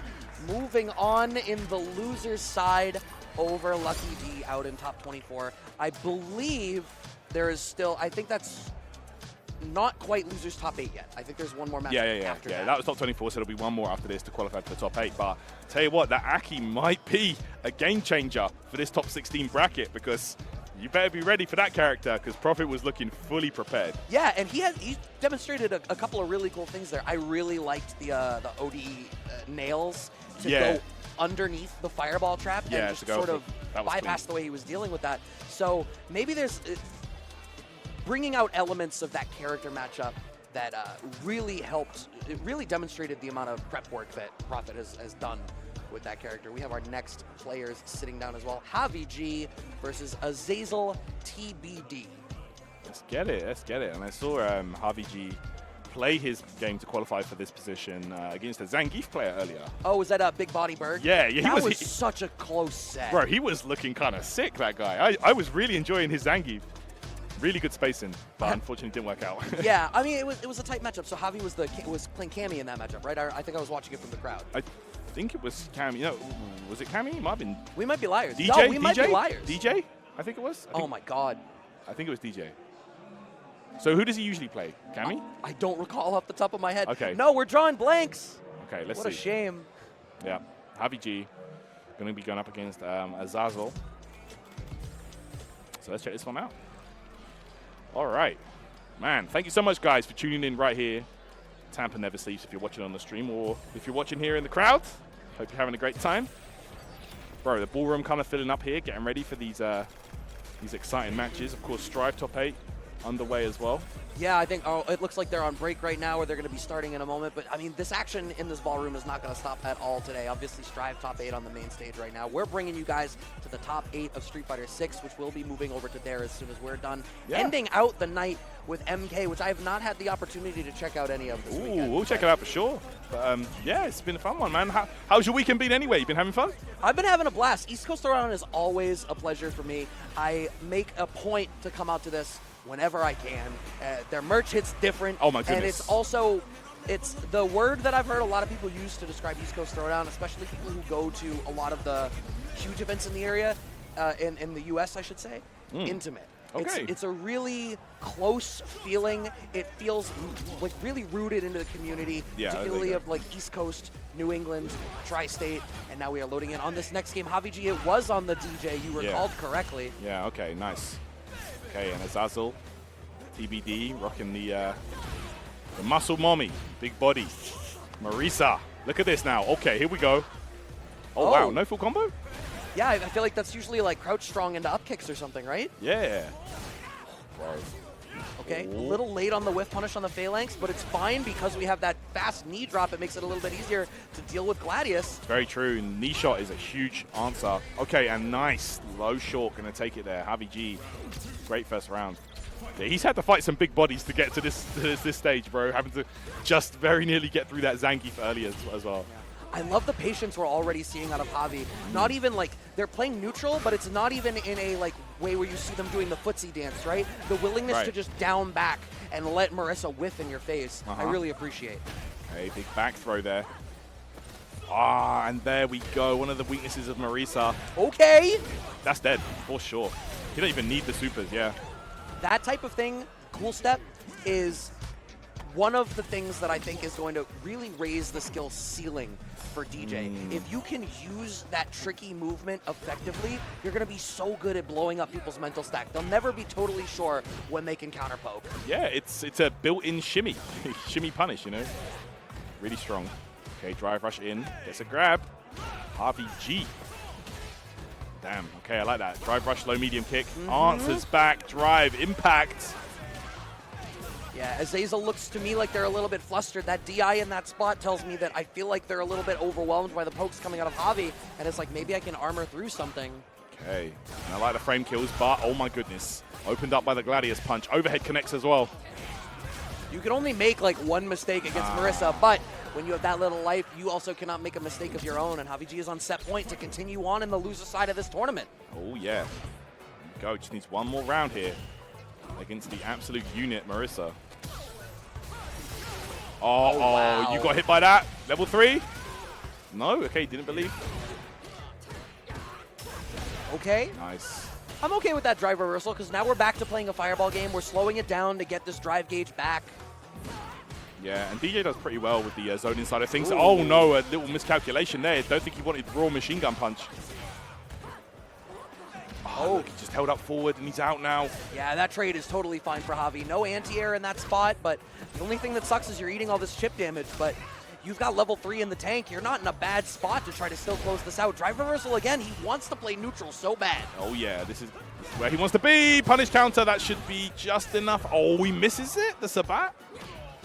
Oh, you only get one mistake. Wait, No! are you kidding me? Punish counter, that's not dead, it's close. Okay. Oh, This chip damage all really matters. Oh, I assume Javi was like churning level 3 in the gap or something and just got Yeah. caught out not blocking for a second. hey, you need to be careful throwing out those Gladius punches. DJ with some excellent whiff punish tools of his own. I feel like we've not really seen very much of it out of Javi so far. Yeah, very true. And you got to remember, DJ has some great low buttons as well. Marisa can't really use her armor that well against lows. Okay. Nice. Big punish time. Make this count. Safe jump? No? Okay. No, he wants to be in that fireball range. There's something about the scrambly situation in range 0 that Javi doesn't seem super comfortable with in this matchup. We have enough drive gauge that this absolutely should be the clincher. Yes, machine gun upper into level 3. That'll do it here for JaviG. 2-0 to move on in the loser side of the bracket. Good stuff. JaviG. That DJ was looking kind of crisp. I can't lie. I liked it. Good stuff. Yeah, I think the only thing that I would say is, you know, we didn't really see a whole lot of that whiff punish game against some of those whiffs Gladiuses. I think we saw him explore it once, but it was a spot where it happened that Azazel charged the Gladius, so that wider hitbox blew up his crouching strong. No doubt. Yeah. What a top 24 we've been having so far. Any favorites for you right now, Tyron? Oh, man, for me, I mean, Shine was looking super solid earlier. Of course, you know, it's hard to bet against guys like iDom. Of course. It's just been a great top 24 so far, and we got lots more on the way. Yeah, absolutely. If I had to pick a favorite, it would probably be our sponsors. Big ups to everybody that helps to put on East Coast Throwdown here. Okay, Brad. We got Red Bull, Hitbox, Kanba, WB Games 10-0, SNK, the TBFZ World Tour happened, SNK Sure World Championship happened. There has been so much fantastic action going on, and we can only put it on with the help of everybody that supports us, which includes viewers like you, which is why we're going to throw to a bathroom break or some sort of an ad break of some kind. Take a minute to stretch your legs. There's going to be more Street Fighter. Don't worry. We won't start without you.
Welcome back, guys, to East Coast Throwdown 2023 Street Fighter 6 Top 24. Moving into the top 16, actually. We got some exciting games. We are going to finalize our top 8 bracket. The winner's side has already been decided. Yes. But it's time to get these losers' side matches sorted out, Brad. It's going to be exciting. Yeah, I'm definitely excited. So if you're just joining us, or maybe you've not been following along in the bracket, winner's side top 8, as you just said, is situated. Shine versus iDom, and Naji versus Spaceboy. Definitely going to be a banger of a top 8 on the winner's side. Losers still to be determined, and we are still working on that. Our first player is sitting down, Crispy versus Eureka. You've already said how much Kimberly we're seeing this weekend. Yeah, we've been seeing a whole bunch, and we're going to see some more right now. Eureka has definitely been looking super aware. We saw him take that close game over Coach Steve earlier on to get to this point, and now it's just one game away for him for top 8. Yeah, and what's wild is the winner of this plays against Deznere for loser side top 8. So we could be staring down the barrel of a Kimberly mirror to figure out which one gets up into top 8. Wow, that's crazy. That's crazy. That's just on one side. We have Complex 90 versus Prophet on deck as well in the back. We've gotten to watch Prophet a couple of times so far this weekend on the A.K.I. Every time I see it, I'm like, no, I don't think you should do it. And then he cooks. I don't know what to tell you. Yeah, absolutely. He's been looking like an absolute terror. You're not wrong. So Complex 90 versus Prophet. That should be a great one to look forward to. I'm really excited to see that. And yeah, you know, Complex is a player that I'm excited to see his development, his growth. Because obviously he's a very, very young player, you know, started out super, super strong, made a name for himself in DNF Duel, actually. Okay. And then pulled up here on Street Fighter and a number of other games, Dragon Ball 2. So yeah, I'm excited to see how he does against Prophet. But that's for later on. Right now, it's all about Crispy versus Eureka. Let's see who's going to get that chance to play against Dez. Yeah, that solid Kimberly that we saw earlier on. Yeah, now I don't believe I've had the opportunity to see Crispy at all this weekend. Yeah, I haven't seen Crispy play. Keeping it on the DL or something, I guess. He's just hiding in the shadows. The secret boss, perhaps, coming out with the right win conditions? Yeah, perhaps. Perhaps. Could see it. You know, you never know. I have no idea which character to expect here. But yes, as you can see on your screen, guys, this is Losers Side Top 24. East Coast Throwdown 2023. We had over 500 players, I believe, for Street Fighter 6. And we're down to the last few here. So let's get it. Yeah, it has been a stacked weekend, non-stop action from Friday onwards, and it has all been so, so good. If you have not had the chance to watch it and you are a Street Fighter fan, please make sure you go and pull up the VODs later and catch up on it. There's been so much Street Fighter action this weekend as well. Obviously, not just us. There was that Royal Rumble thing in Vegas that went on this weekend. Yeah. And then, obviously, the CPT Singapore qualifier event that just concluded this morning, our time. Yep, absolutely. Very exciting tournament there. Singapore, one of the few offline majors on the Capcom Pro Tour circuit that we have this year. So that was great to watch. Shouts to Gashikun, who will be at the finals. But let's see here. Okay, Crispy going for Cammy, it looks like, on the screen from what I can see. Yeah. So Cammy versus Kimberly, that's intriguing. So one thing is, we were talking about it similarly when Coach Steve was on. Having that really strong poke that you could represent with a lot of active frames. When you and I had discussed it the first time, it was when speaking about Punk and the way he uses crouching strong on Cammy. Yes, very true. In a very similar situation of dealing with the DRs. So I'm going to be intrigued to see how Eureka is going to be navigating this ground game and what Crispy is going to be able to do to try to put a lid on Kimberly. All right, let's check it out here. Let's see how this one goes down. Of course, both characters with that great walk speed. Crispy will be trying to just stop that Kimberly from getting close and just running her game. Yep, already trying to walk forward, claim some space. Smoking by the overhead off the run already, and Eureka is in the driver's seat in the first place. Oh, late on the punish after the perfect parry. Yeah, unfortunate. Gotta imagine he did mistime that because no doubt that would have punished. Okay, here we go. Big combo time. Ooh, I like that. Yeah, going for maximum corner carry, it looks like. Yeah, beautiful play. This slide there gets the knockdown. Good block though. Interrupts. Nice. Beautiful jab there. Of course, that will give a juggle state. Maybe could have got more, to be honest. Yeah, I like Crispy so far seems really active in all the right ways. Finds the anti-air on the elbow drop as well. Eureka going to the sky thus far has not been the right answer for him. Yeah, I think Cammy's got one of the better DPs, actually. Beautiful shimmy, by the way. One of the better DPs for catching Kimberly out of that elbow drop. Of course, her DP with very far horizontal range, a lot of active frames as well. Yeah, it's probably like her and Guile. Yeah, I can see that. And it's active all the way up as well, so it's like really good for that. Okay, full combo extension. Okay. Big corner carry right there. Ends it with a Tatsu. Yeah, but that's wall-to-wall at that point. Really wants to keep this pressure going. Wow, Eureka's committing an awful lot of resources to trying to close the noose right now. Okay, here we go. Crispy, though, firing back. Look at this corner carry of his own here. Regular jump. Oh, no back throw. Wow, perfect parries into nothing are the story of this setup right now. Yeah, you're not wrong. Okay, let's see how this one goes. Eureka needs to thread this needle. Crispy's been really good at staying elusive with Cammy. Yeah, okay, jumps back. Okay, and let's see. Should be enough to close it out. Back knuckle, level 3. That's going to do it. Crispy secures himself the first game in this set. Okay, let's see. It's just a really strong neutral game out of him so far. Great spacing. I even like the way that they're cycling in the dive kick pressure, right? Like the one time we saw a dive kick, Eureka had gone for elbow drop, and it made for an awkward left-right situation that Crispy got the better of that scramble. And I think those scramble situations are really where he's shining. Eureka's sort of really going hard on the offense, and I think once they run out of steam, Crispy's defense is just outlasting him.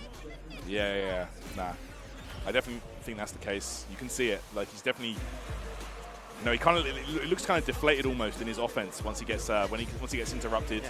He looks deflated in his chair too a little bit, if I'm being honest. I do appreciate that we went back to the character select screen. We're blessed with fast resets and restart matches in this game. That doesn't mean you should always do it. Yeah, absolutely. You know, to take your time. Like I said earlier, it's in the rules to do so. You know. All right. Seeing already a slightly different style out of Eureka. Shades of Shine, really relying a lot more on that standing medium kick. Okay, very nice. Gets out. Wow, all right. Like that. There. Yeah, it was not a punish, but I guess Crispy didn't press a button. Okay, Meaty connects, but he's too far away to really get a link after it. We're still jockeying in neutral here. Oh, great check on the drive rush into a shimmy. Yeah, the footwork. No follow-up, though. The dive kick lands, though. Look at the spacing on that. And Crispy moving into set point right now. Eureka needs to make a miracle happen right now. Oh, my God. The drive rush checks. Eureka is just being stymied in every single way. Oh, my goodness. Look at this. Oh, goes low again. That's that same setup from before, Brad. Crispy. Good check, but we really don't get anything out of it. Yeah. Oh, no, a throw. Eureka could be crumbling away from him before our very eyes, and that's going to do it. Yep, didn't even need the super for the ender. And Crispy is going to take it. But guess what? He's going to have to fight yet another Kimberly if he wants to make that top 8. But he's going to have to go up against Deznere. Yeah, you're right, but I got to tell you, with how confident they looked there, I mean, Eureka didn't really get the chance to start playing that game at all.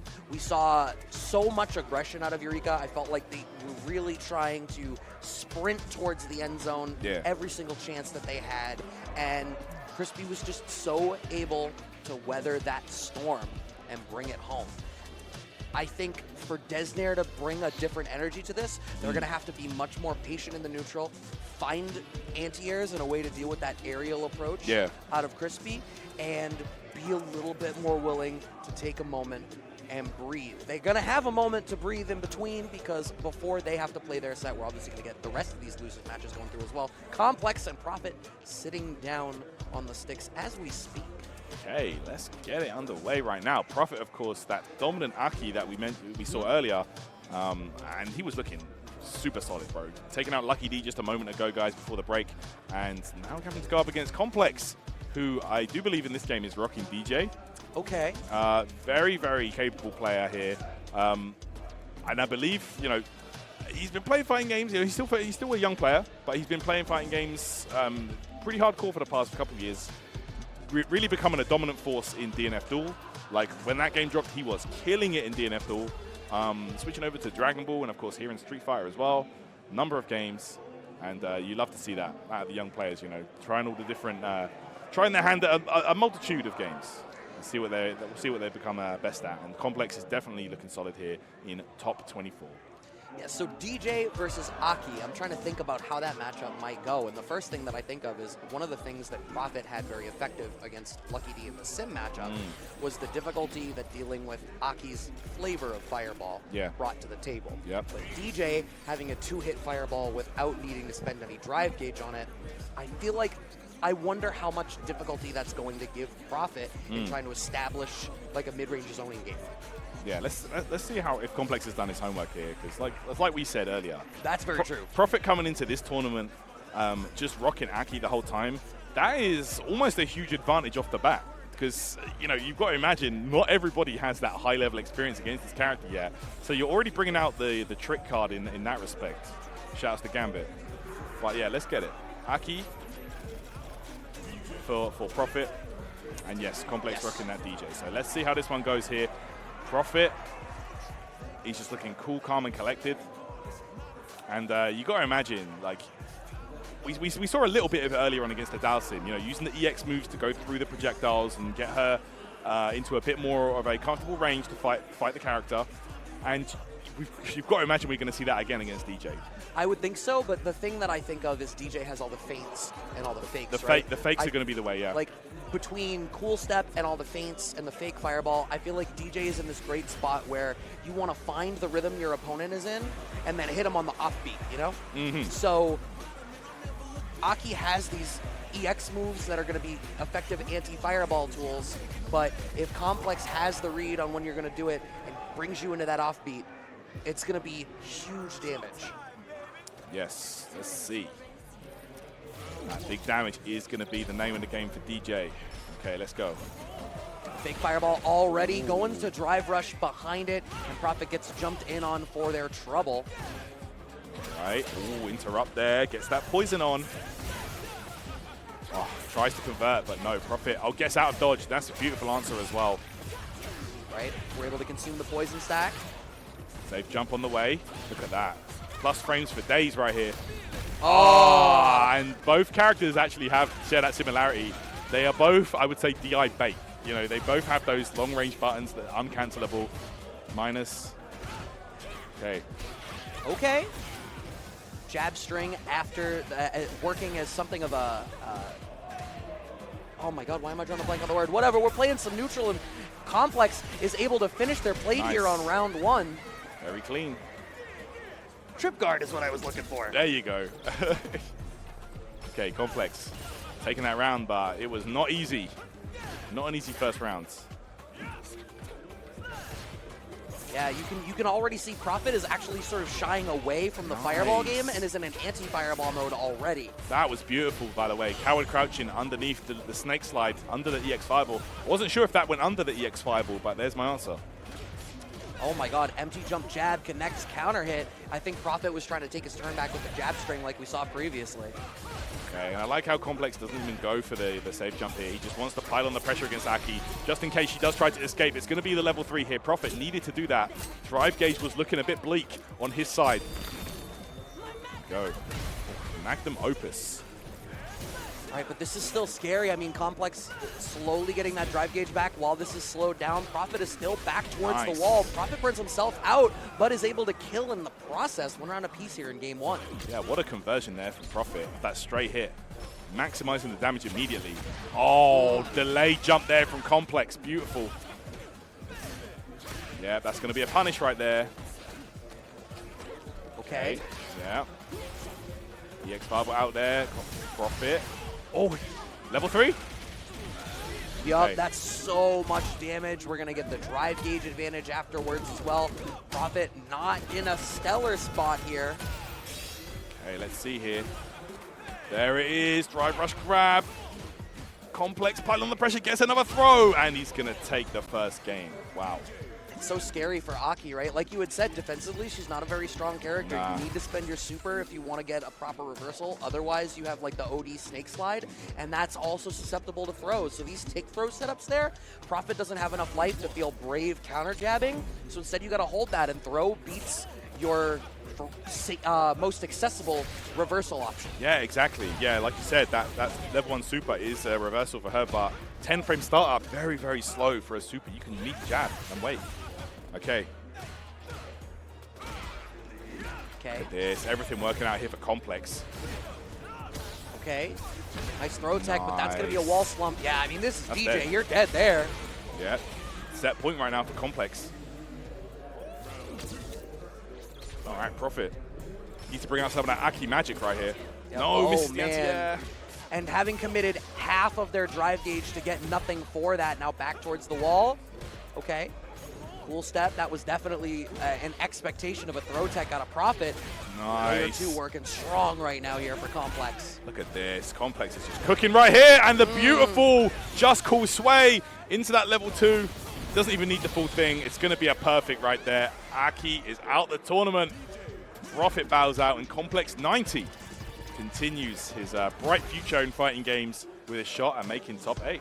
Yeah, I thought that was really strong, right? And, you know, Prophet was in this mode where trying to play a fireball game didn't quite work. You lose out for it. DJ plays it a little bit better. Tried to play an anti-fireball game, but DJ was so effective at swapping off his own rhythms. And then once it got into that tick throw game, the implementation of Cool Step just dismantled Prophet's defensive tendencies. So with that dub, Complex moves on and now gets the chance to play for a loser side top 8 spot against Burkish. So DJ Rashid. There you go.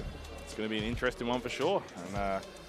And like I said, the matches just keep on moving here. We've got great ones on the way, and I believe we've only got a few matches left before our top 8 is fully decided. Yeah, I do believe you're right. I think this is the last one before we are firmly in top 16 territory. Yes, indeed. Zykles versus Princess Slim. The winner of this plays BadStoned, and that rounds out loser side top 16. So we only have 5 more sets before we are ready to jump over to the main stage and bring you guys to the finish line. I am so excited for how this has been going, but who's gonna take it? It's too hard to say. Like the level that we've been seeing, this has been mad. So yeah, everybody came out here to play. It's going to be a great one for sure. Zykles, of course, more Kimberly. So much Kimberly, bro. I'm telling you. That's the real Connecticut special. Yeah, for sure. Zykles is definitely a player that's been grinding the online scene. I haven't seen Zykles come to any offlines. You know, I mean, I'm not an expert on the region, but seeing Zykles in the Shopify tournament earlier on last week, actually, and he did well there. I believe he made top 8. Okay. So definitely a Kimberly to look out for. And I'm drawing a blank on Princess Slim. I don't know why I want to say they played Chun. Yeah, who's Slim? Yeah, I thought it might be Chun as well. For Slim. Or Juri. Juri? Okay.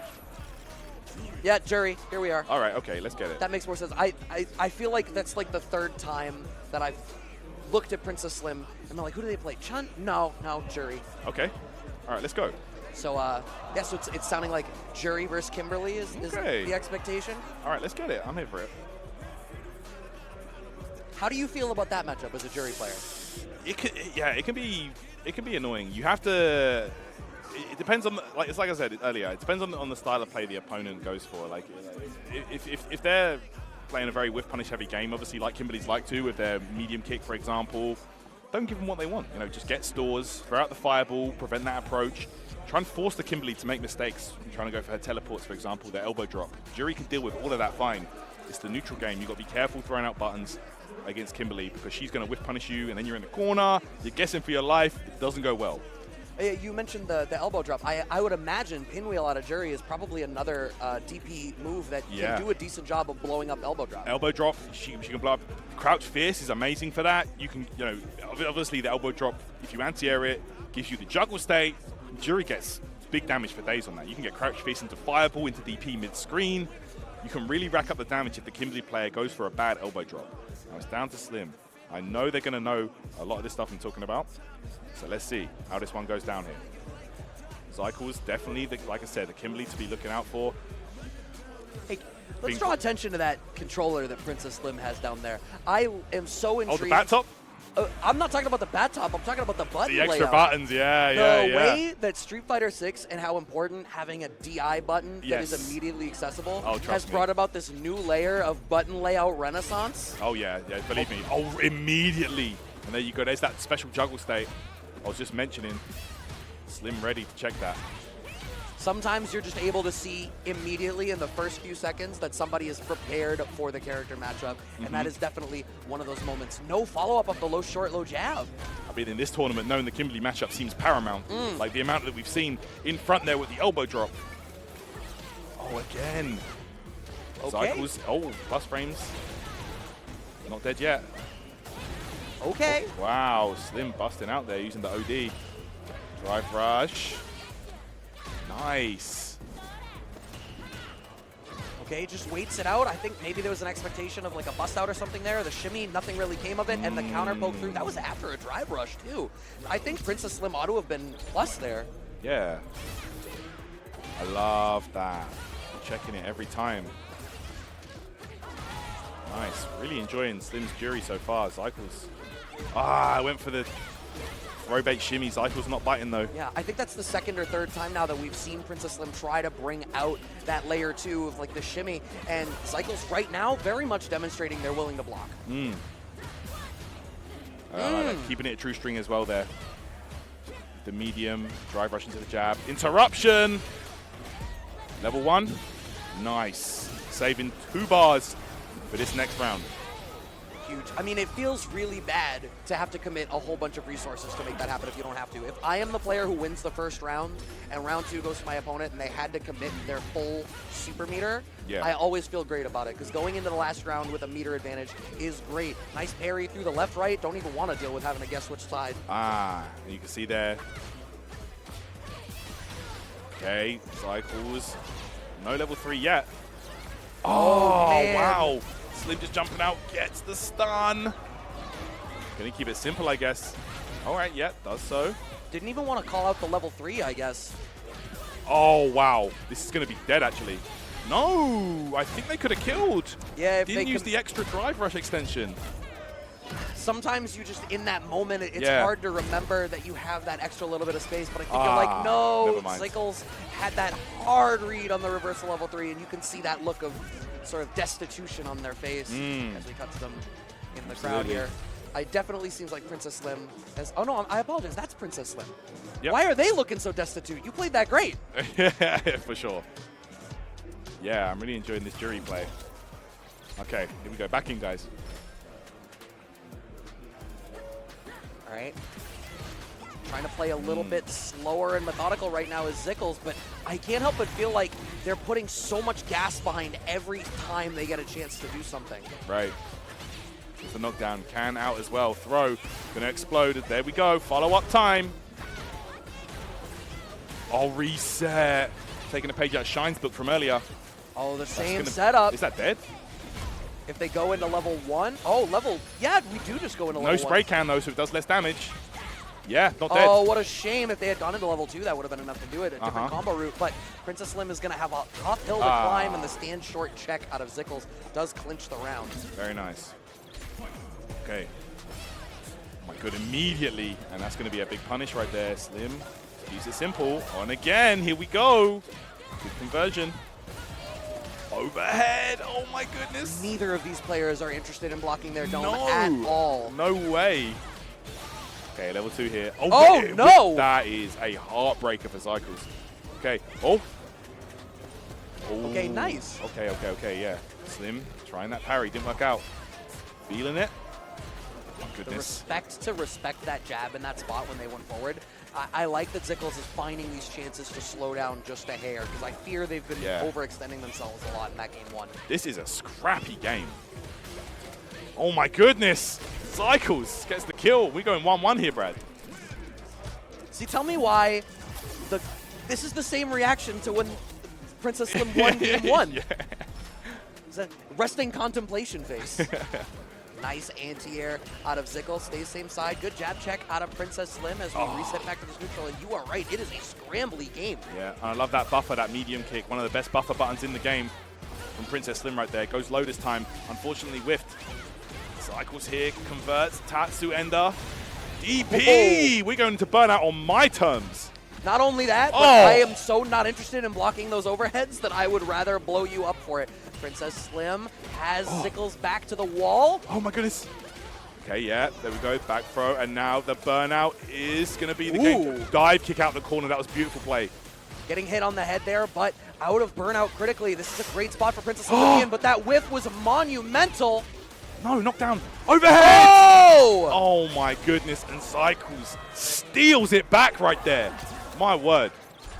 Okay, set point now. After that first game, looked okay for Princess Slim. Shimmy works, but no follow-up. Yeah, okay, wow. Plus frames into grab. Oh, punish counter. Do not parry. Yeah, I think Zykles is clued into the tendency of Princess Slim to just block or parry. I think that's true of both players, but in game one, Zykles spent a lot of resources to just force Princess Slim to block a lot, and instead we're going for throw much earlier now. This level 3 for Princess Slim, though, is going to put them in a great spot at this round now to try to bring us to a final game, final round situation, and that is indeed where we're going. I love how we're seeing a lot more players use drive rush from mediums straight into jab. You know, it gives you a great situation. Oh, wow, drive rush medium kick out of Princess Slim to start things off. One of the best drive rush buttons in the game. Okay. Hoda. Ooh. Overhead. Okay, this is important. Out the corner, though. Please go into level 3. Yes, indeed. This is a big equalizer. It's going to give Zykles that critical damage and move speed buff that's going to make that ground game just a little bit harder for Princess Slim to contend with. Also, life almost even. Oh, my God. Oh! Gotta be so careful right now. Oh, the challenge from Zykles doesn't close out. No, the DP whips, and Zykles is going to take it. Eliminating Princess Slim from the competition. What a set right there. Absolutely massive. More Kimberly's success in Connecticut. There must be some sort of something in the air that's given our sneaker ninja characters just that extra little bit of power. You know what it is? It's because ECT's leans into that musical influence, just like Kimberly does. There's a synergy happening here where the snake is eating its own tail, if you were. There you go. There you go. Wow, we only have 4 more matches left for y'all. The last games in the loser side before we make it up to this top 8, but we are going to cut to a quick break before we bring you the rest of those. So keep it locked and loaded here because we're not going anywhere. Yeah, we're going to have a look at the ad slides real quick to have a shout out to our wonderful sponsors before we get over to that. So you can see right here, of course, guys, you've seen so many players here in the SF6 tournament taking part with one of these beautiful hitbox controllers. So go over to hitboxarcade.com/ECT2023 if you want to get involved and try it out for yourself. There's also got the cross-up, maybe if you are a fan of having a lever, more traditionalist, if you will, but you still like the ability to mix it up a little bit and bring in some different energy. You've got the cross-up. We've seen a couple of players rocking that as well. Look, you all know about Hitbox. They're the Google of leverless controllers, right? They brought about that renaissance, and they are still doing it. Hitboxarcade.com/ECT2023 to show some love for that. Be sure to do that. And of course, Kwamba. You want to talk about controllers. They've been holding it down for a long time here in the FGC for our stick enthusiasts. I definitely rock that Kwamba Obsidian 2, and I can tell you it is an amazing product, along with the drone and the Titan there as well. Great products. And of course, you can get ECT 2023 as your code for 20% off. 20%, that's a lot, man. That is a lot. Those PS5 peripherals can be expensive. You know what you can do with that 20% you saved? You can invest it in some stellar East Coast Throwdown merch. Look, that merch from ECT hits every single year, and this year is no different. You see that Tyron and I are both rocking that Rose Coach jacket up there, but there's the hoodies. That black Rose hoodie was almost my cop. Oh, I gotta tell you, yeah. That thing looks so great. And if you're a fan of the key art, you can obviously get it on the desk mat as well. If you spend $100 or more, you get free shipping in the United States. Head on over to ect.gaminggen.gg if you want to get some of this merch from yourself, and you're unfortunate enough to not be in the building right now.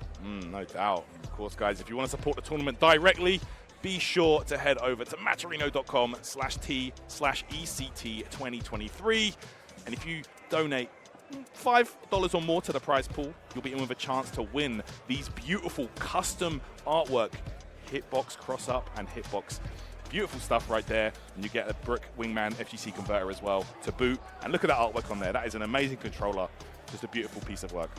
I mean, genuinely, I would be afraid to bring it places. I'd be like, oh my God, it looks so good. I'm gonna scuff it up. It's gonna get ruined in my bag. That's sitting on the shelf for me. Right? Yeah. It's a display piece, but it doesn't have to be. Maybe you just want to play it, and that's also totally allowed. Look, playing fighting games is what's great. It's what unifies all of us. That's the shared language that we all speak, and we're gonna not speak for a short minute, as yes, like I had said, we are gonna be cutting to a quick break before we bring you the rest of this top 24 loser side action.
Router's right next to you, but you still want to play on Wi-Fi.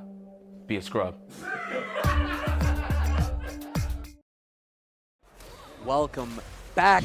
We have 4 more matches to round out our top 8. For half of these players, they will have tried so hard and got so far, and it will not have even mattered. I am Brad Muse. Tyrant is sitting in with me, and Docta African and JaviG are going to be sitting down on the sticks in a very short order. And just before we went live, you were wondering aloud whether Docta African goes for the Marisa pick we had seen previously, or if perhaps they lean in on the JP for this matchup. Yeah, we've seen the JP earlier on in the pools phase of the tournament out of Docta African. And surprisingly enough, we haven't seen a lot of JP throughout the bracket. Actually, yeah, you know what? That's very true in general. Yeah, very, very interesting to see, you know, considering how dominant that character is and how prevalent he's been throughout the tournament scene in the past recent months. No Ken? What is... Bro, what the... What is the meta? And Mad Kimberly's? What is the meta? Is the meta just a thing that we decide on any given day? That's crazy. Maybe the rules are made up, like frame data. I don't know. I don't know what to tell you, bro. I don't know what to tell you. I don't know either. But we might see it here with Docta African, but let's find out. They are just going to have a little in-game button check before we get into the action. So let's see if we get the Kimberly, the Marisa or the JP. Because, you know, like, obviously JP's a hard counter for Guile. Guile and DJ have always shared a lot of similarities, but in this game, I feel like maybe not so much. Yeah, I think DJ has a much more solid identity in this title than he has in a lot of the previous Street Fighter games. I almost feel like DJ's ability to play a fireball game without having to commit resources might be enough to give a JP pause. And then that tricky movement, the way that JaviG's been really able to manipulate the mental stack with Cool Step. All of these things make me wonder whether JP would be the pick, and maybe Docta African is just going to be a little bit more willing to try to play that solid ground game with the Marisa and just bulldoze through some stuff. I mean, DJ does have great lows, but that low forward obviously not cancelable. So between armor and DI, you've got tools to represent in that mid-range that are going to force JaviG towards more lights or crouching strong. Absolutely. Let's see here what Docta African's decision will be. You know, no stranger to being up here.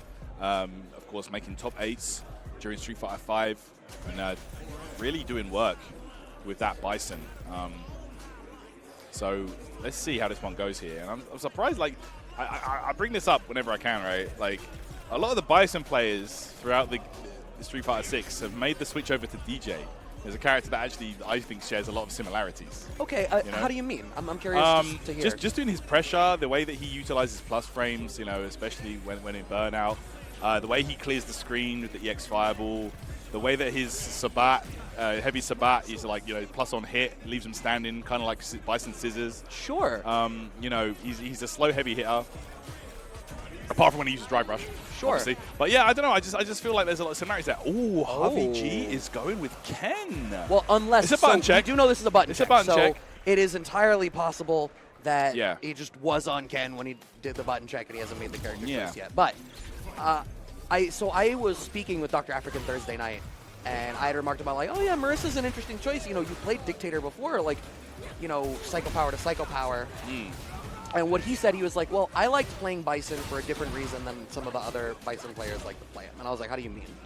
And he said, I liked that I got to do things that told me information about you. He's like, I liked the way that Dictator let me learn about you as a player because I put you in situations. Yeah, I see that as well, definitely. And so in that front, he felt like Marisa made sense for him because in the same sense, he likes the way that he can try to learn something about you and then blow you up for it later.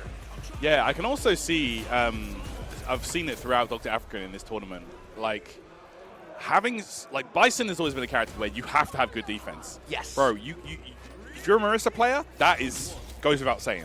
Your defense has to be on point, and Docta African's definitely shown it huge here at East Coast Throwdown. Okay, jump into nothing, so JaviG with that jump back did not end up giving him a whole lot, and so much drive gauge damage already, just getting the better of this, and the whiff punish out of Docta African as Javi commits to that slide. Command grab represented early. Very nice there, stopping that DJ from escaping. Yeah, nice parry on the Gladius. No drive gauge depletion here. Okay, Oh, the check on the DR once again. Right now, Docta Afrikan's game plan seems to be revolving around that crouch strong and finishing the job. A perfect KO for this first round. Yeah, really letting JaviG know that he cannot use any kind of option on wake up for those safe jumps. You know, DJ, of course, they will like to use that EX, but that's not an answer when it's one of those Marisa safe jumps on deck. Yep.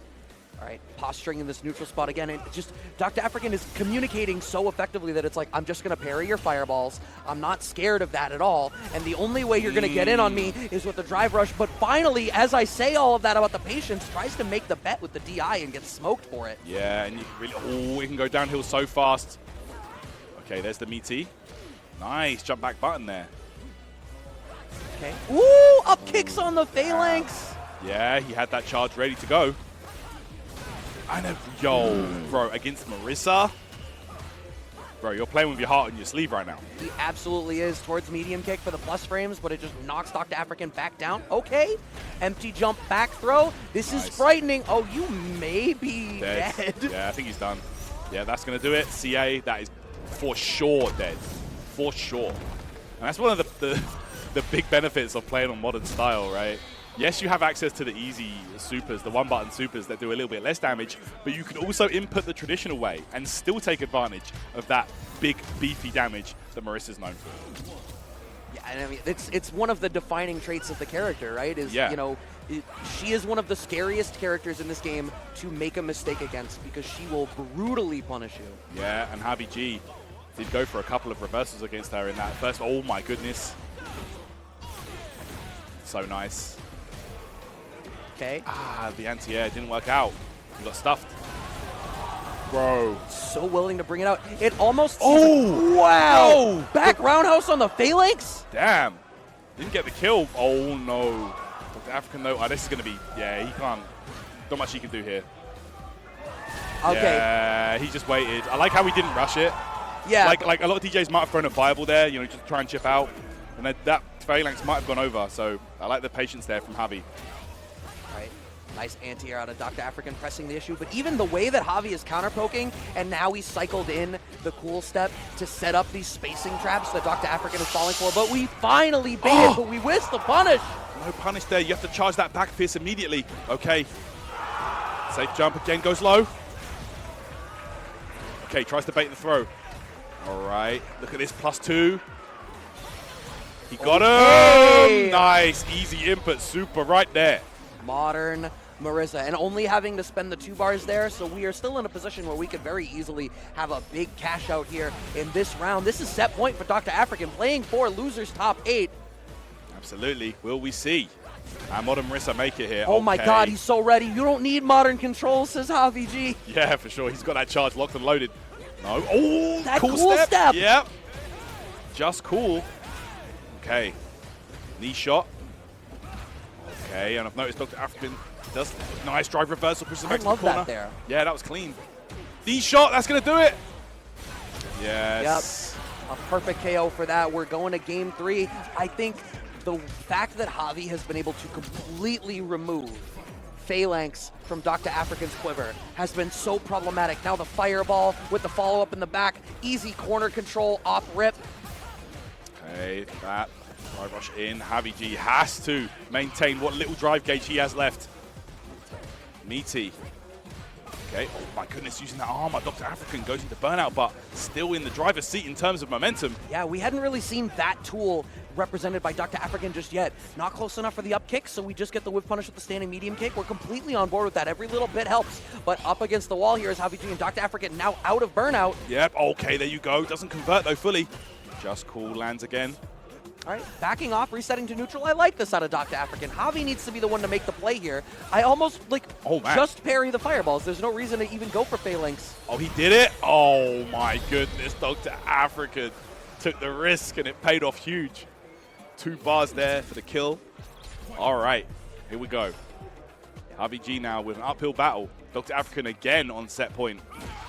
Okay, the patience, as long as the patient game is being played, Docta Afrikan is getting the better of it. I think just don't overextend your hand. He is chipping away at that drive gauge though. Okay, JaviG. Sending out the air slashes. Nice. What a whip punish. Yeah, he's so ready for that. Trying to catch that crouch roundhouse, sorry, right at the tip of it, but never mind. Oh, that's going to do it! Into the command grab, a perfect to close it out. Docta Afrikan secures his place in the loser side top 8. You know what I really loved about that sequence at the end there? As Javi was throwing those fireballs, it was a spot where so often in that set, that's where Phalanx was coming out. Yeah. And there was that beat, that downbeat of both of them waiting. Very clearly, Docta Afrikan's like, I think you might throw another fireball, but I want to wait and see. And Javi eventually grew impatient, went for the slide. They're already holding down back. That whiff punish was everything. Just because Docta Afrikan decided to go second. Yeah, there you go. Docta Afrikan will take it. And like you said, going to make the top 8 winners side. Loser side, rather. And that's a super impressive performance so far. Yeah. 500-man bracket to make it this far with that modern control scheme. Very impressive. I feel like modern for sure has a place. Like oh, absolutely. I think it's just a matter of time until more players start exploring it and really see the strengths of it and what it can bring to the table. Yeah, I mean, I'm considering it right now. It's worth it. Like, why not? There's a couple of people I've heard suggest that modern controls for your character could end up being something that you treat like a matchup-to-matchup thing where you may value for your character, having a one-button super or a one-button reversal in this matchup is really important. Yeah, I think that it is definitely a character-by-character basis as well. Like, Marisa doesn't really lose too much. She loses access to the Sparta kick, but, that kind of doesn't really matter too much. Right. So she does enough damage as it is. But yeah, there's some certain characters as well that can be super strong in modern. Chun-Li's already been seen. Luke, for example. Like, these characters are definitely out here showing that they can make it work in modern as well. Yeah, absolutely.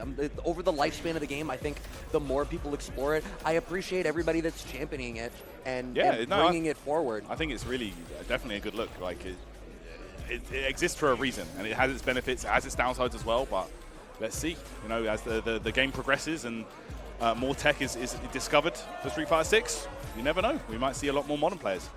Perhaps, but right now, 2 classic players sitting down, Deznere and Crispy 117. Deznere, another Kimberly player. Kimberly is the character of the weekend. We're seeing so much of her. But Crispy played this matchup just before this against Eureka to get to this spot and looked incredibly strong and capable in the matchup with a really well-developed Cammy. Absolutely, yeah.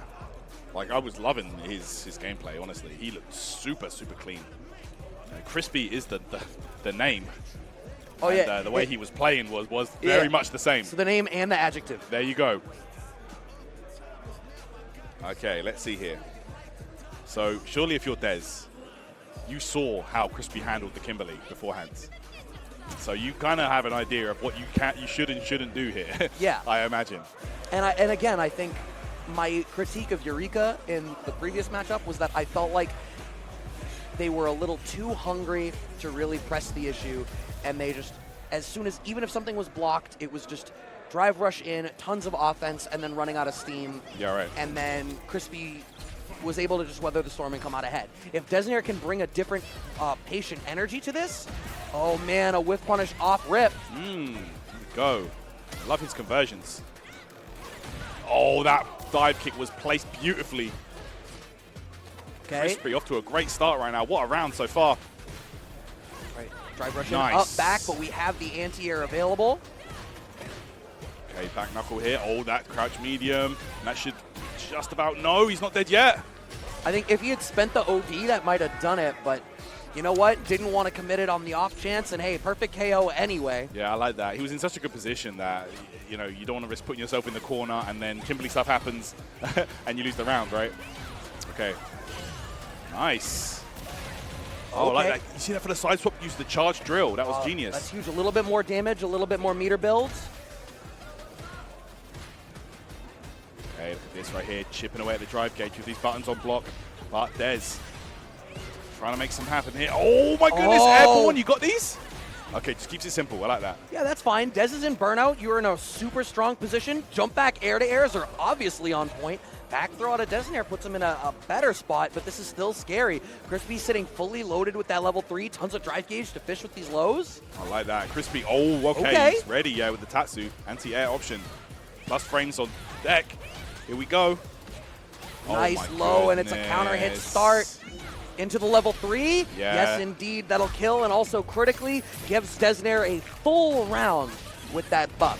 Absolutely. Yeah, for Kimberly, you know, using her level 3 to go to the final round, it's a lot better than other characters. At least she gets something out of it for the following round, right?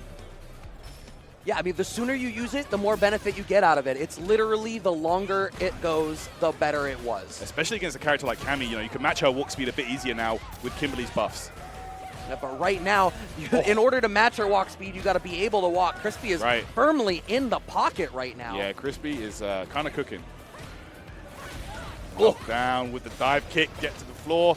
Okay, Dez needs to make that 1 bar count. Okay, out the corner though. No threat of stun just yet. Oh, for the throw! No, but didn't believe in the hit, That's but they are going to be able to finish that one out. Crispy has the level 3, and that is going to be game 1 here for Crispy. Okay, beautiful stuff. All right. Yeah, that was a very scrambly last situation right there. Crispy with the hard read, with the dive kick paid off. Dez going to have to go back to the drawing board here. 1-0 lead for Crispy.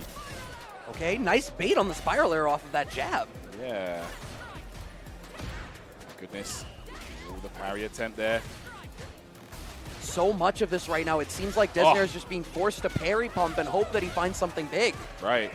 I love Crispy's dive kick placements. Look at that. Right on cue. Side swap as well. One of the signs of a strong character in Street Fighter 6. Oh no, execution error. Maybe miscalculated how far it would go. Right. Oh my God, that hit so deep. Timed that dive kick exactly right. You are not wrong. The dive kicks out of Crispy, immaculate. Yeah, aiming for those Converse. Okay, gets the grab. Oh my Oh my God. It's not enough. Okay. Okay, Deznere is back. Okay, gets one round up on the board. I'm going to have to ask some Kimberly players after this block what they feel about this matchup, because Deznere's playing it decently well, but I feel like it feels like he only ever has a tenuous grasp on it. Yeah, Deznere was spending a ton of drive gauge there to try and make something happen right here, but whiff punish on the dive. You have to make this count. Grab.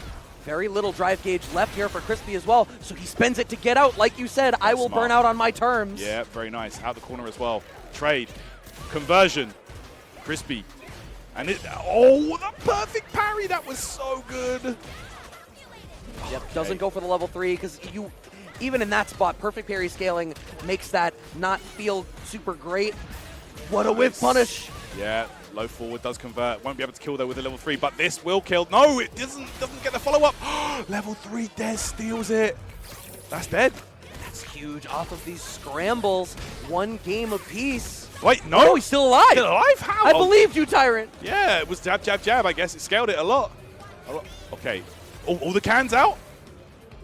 Okay, Dez believes that they're closing this out here. Here's the fear, though, is, I mean, with the cans off the table, CA is a real threat. 9-frame start. Full screen! That is a beautiful reaction. Cammy's level 3. One of the best in the entire game.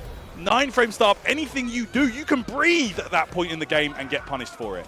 Absolutely massive. And Deznere now having spent the OD cans, threw them both away, so you're down that resource here. Some of that set play pressure you see out of Kimberly in the corner, not going to be available here for Deznere. And on the back foot. Yeah, look at this. It could be going downhill for Deznere right here. Crispy is picking up momentum. He can smell victory. Okay, Dez stays alive for now. Building back that drive ever so slowly. Yep, huge resetting to neutral, finds the anti-air. I like Dez taking that moment to slow it down. Yeah, beautiful. Anti-airs, though, with the jab. Maybe not what he wanted. Drive, rush in, and now look at this.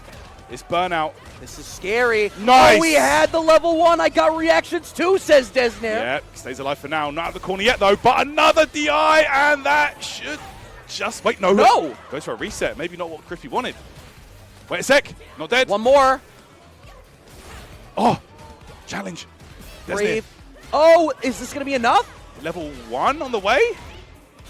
Yeah, that's dead. Deznere somehow ties that up.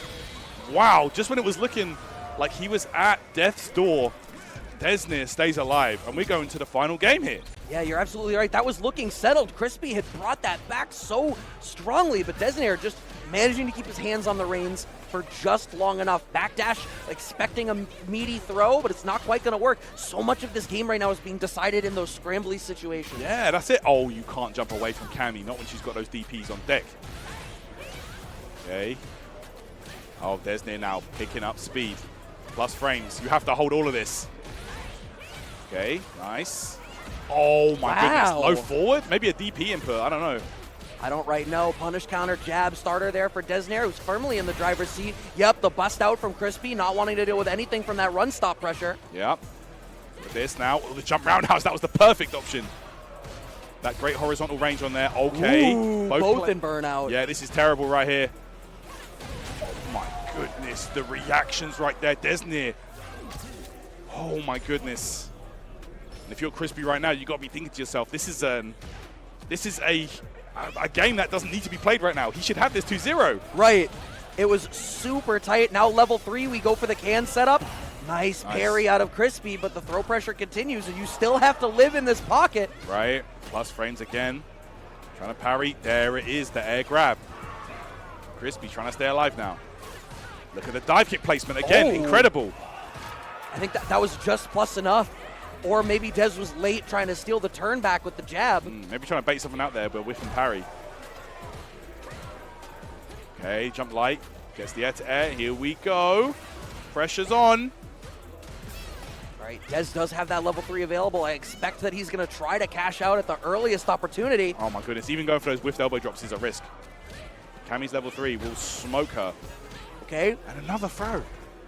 You know what? Actually, it seems like Dez is choosing to play slower right now. Just got the life lead off of those throws and is now like, whatever. I have the life lead. There's only a little bit of time left on the clock. I don't want to burn myself out, so let's slow it down a hair. Okay. Nice grab there. Oh, he tried to check it. Oh, wow. And we go down to the final round. Okay. Just a hair late on checking it. It seemed like, okay. The run kicks do connect against the DP, and that is an immediate level 3 here. Yeah, here we go. She said it's my turn to pick a track. Crispy, definitely on the back foot right now. Yeah, Deznere just needs to keep this position on the screen. Try not to lose too much real estate. They are scrapping right now. Okay.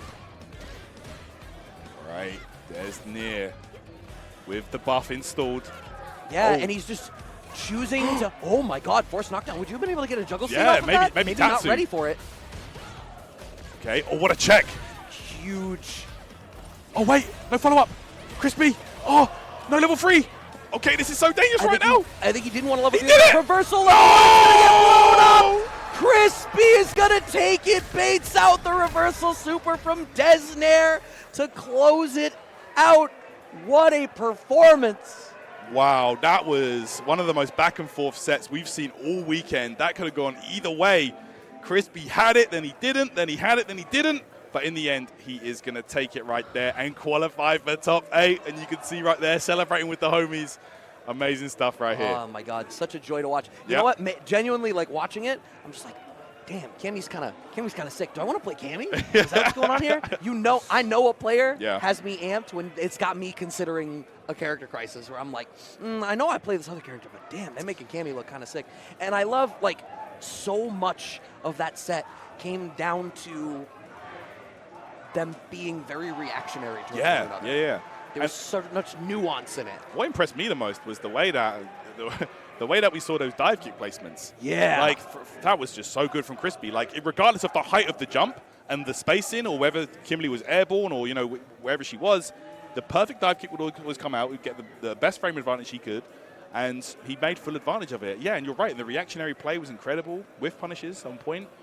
Just everything was looking beautiful. Yeah, I'm genuinely curious. If I don't get the chance to talk to somebody, hey, Kimberly players, tell me on Twitter, what do you think about the Cammy matchup? Because we just got to watch 2 Cammy-Kimberly sets through this block, and I got to tell you, Crispy seems super solid.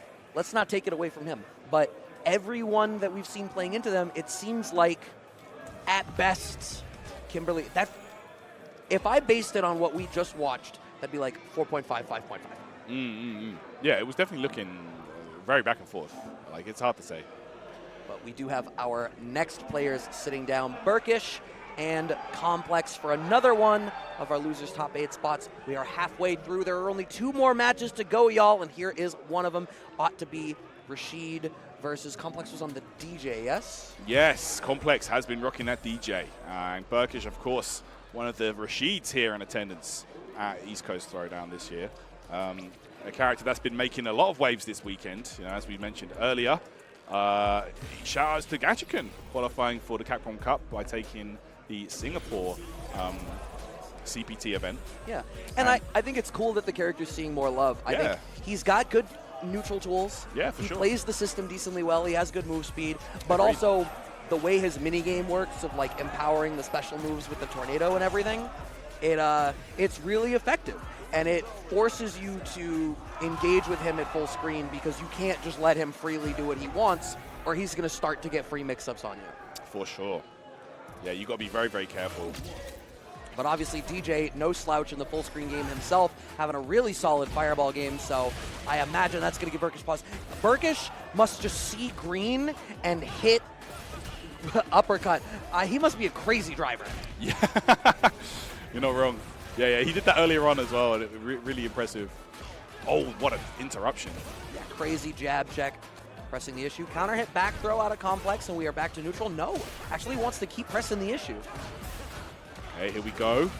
Spinning mixer. Yep, steals the frames. And again, see, this is where you need to know when to interrupt the Rashid, and it can be so difficult. Okay, that first round, yeah, not knowing where the interruptions are, and then obviously just that critical jump in over the fireball. You always need to be worried about that. And DJ HP fireball just taking a long time to recover, obviously. That counter DI coming out at the last second. Very, very nice. Okay, here we go. I'm telling you, bro, Complex got those young man reactions. Absolutely. Hey. No slouch in the damage department either, and he's so ready. The way that he cycles in the cool steps to set up these spacing traps has been so good. Yeah. It's the dimension from DJ that I've been excited to see since week 1. Okay, here we go. Oh, we got a controller problem. Did somebody not desync? Is it not them? Could it be? The old classic? I mean, to be honest, It was round start. They're right at round start, If it's going to happen ever, Yeah, 99 true. seconds is not a bad time for it. Yeah, they can let it rock, to be honest. It's up to the players, I guess. Yeah. All right, it sounds like they're figuring out what it's going to be. Okay. All right, yeah, they're going to go straight back in. It's round start. Makes sense. All right, nice. Earning back a little bit of drive gauge off of these parries for the fireball. Fully charging it, and of course he's going to get, the spinning mixer. That's plus frames for days. Nice. I like that. He's been so ready with the jump back air-to-airs in a lot of these spots. Do you know what? I like that because Rashid's normal anti-airs can be a bit finicky, especially against DJ, a character that can slightly change his jump arc with the knee shot. Spinning mixers sometimes get stuffed in those situations, so I respect it from Burkish. Nice! Huge. Oh, are we about to answer back with a perfect of our own to close that out? Yes, indeed we are. Let's go Burkish. 1 game up. Controller disconnected again. Yeah, super Rashid kick. Yeah, controller disconnection. Or maybe, I think that maybe complex converter might be. Maybe. Yeah, okay. All right, we're going back in.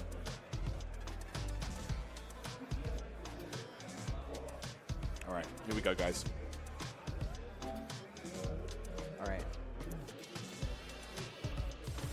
Okay, game 2. Slight pause in the action. Hey, you get that moment to reconnect, but God, Burkish. Bro, and he's going to get plus frames there. Off the forward heavy kick, drive rush. Oh, okay.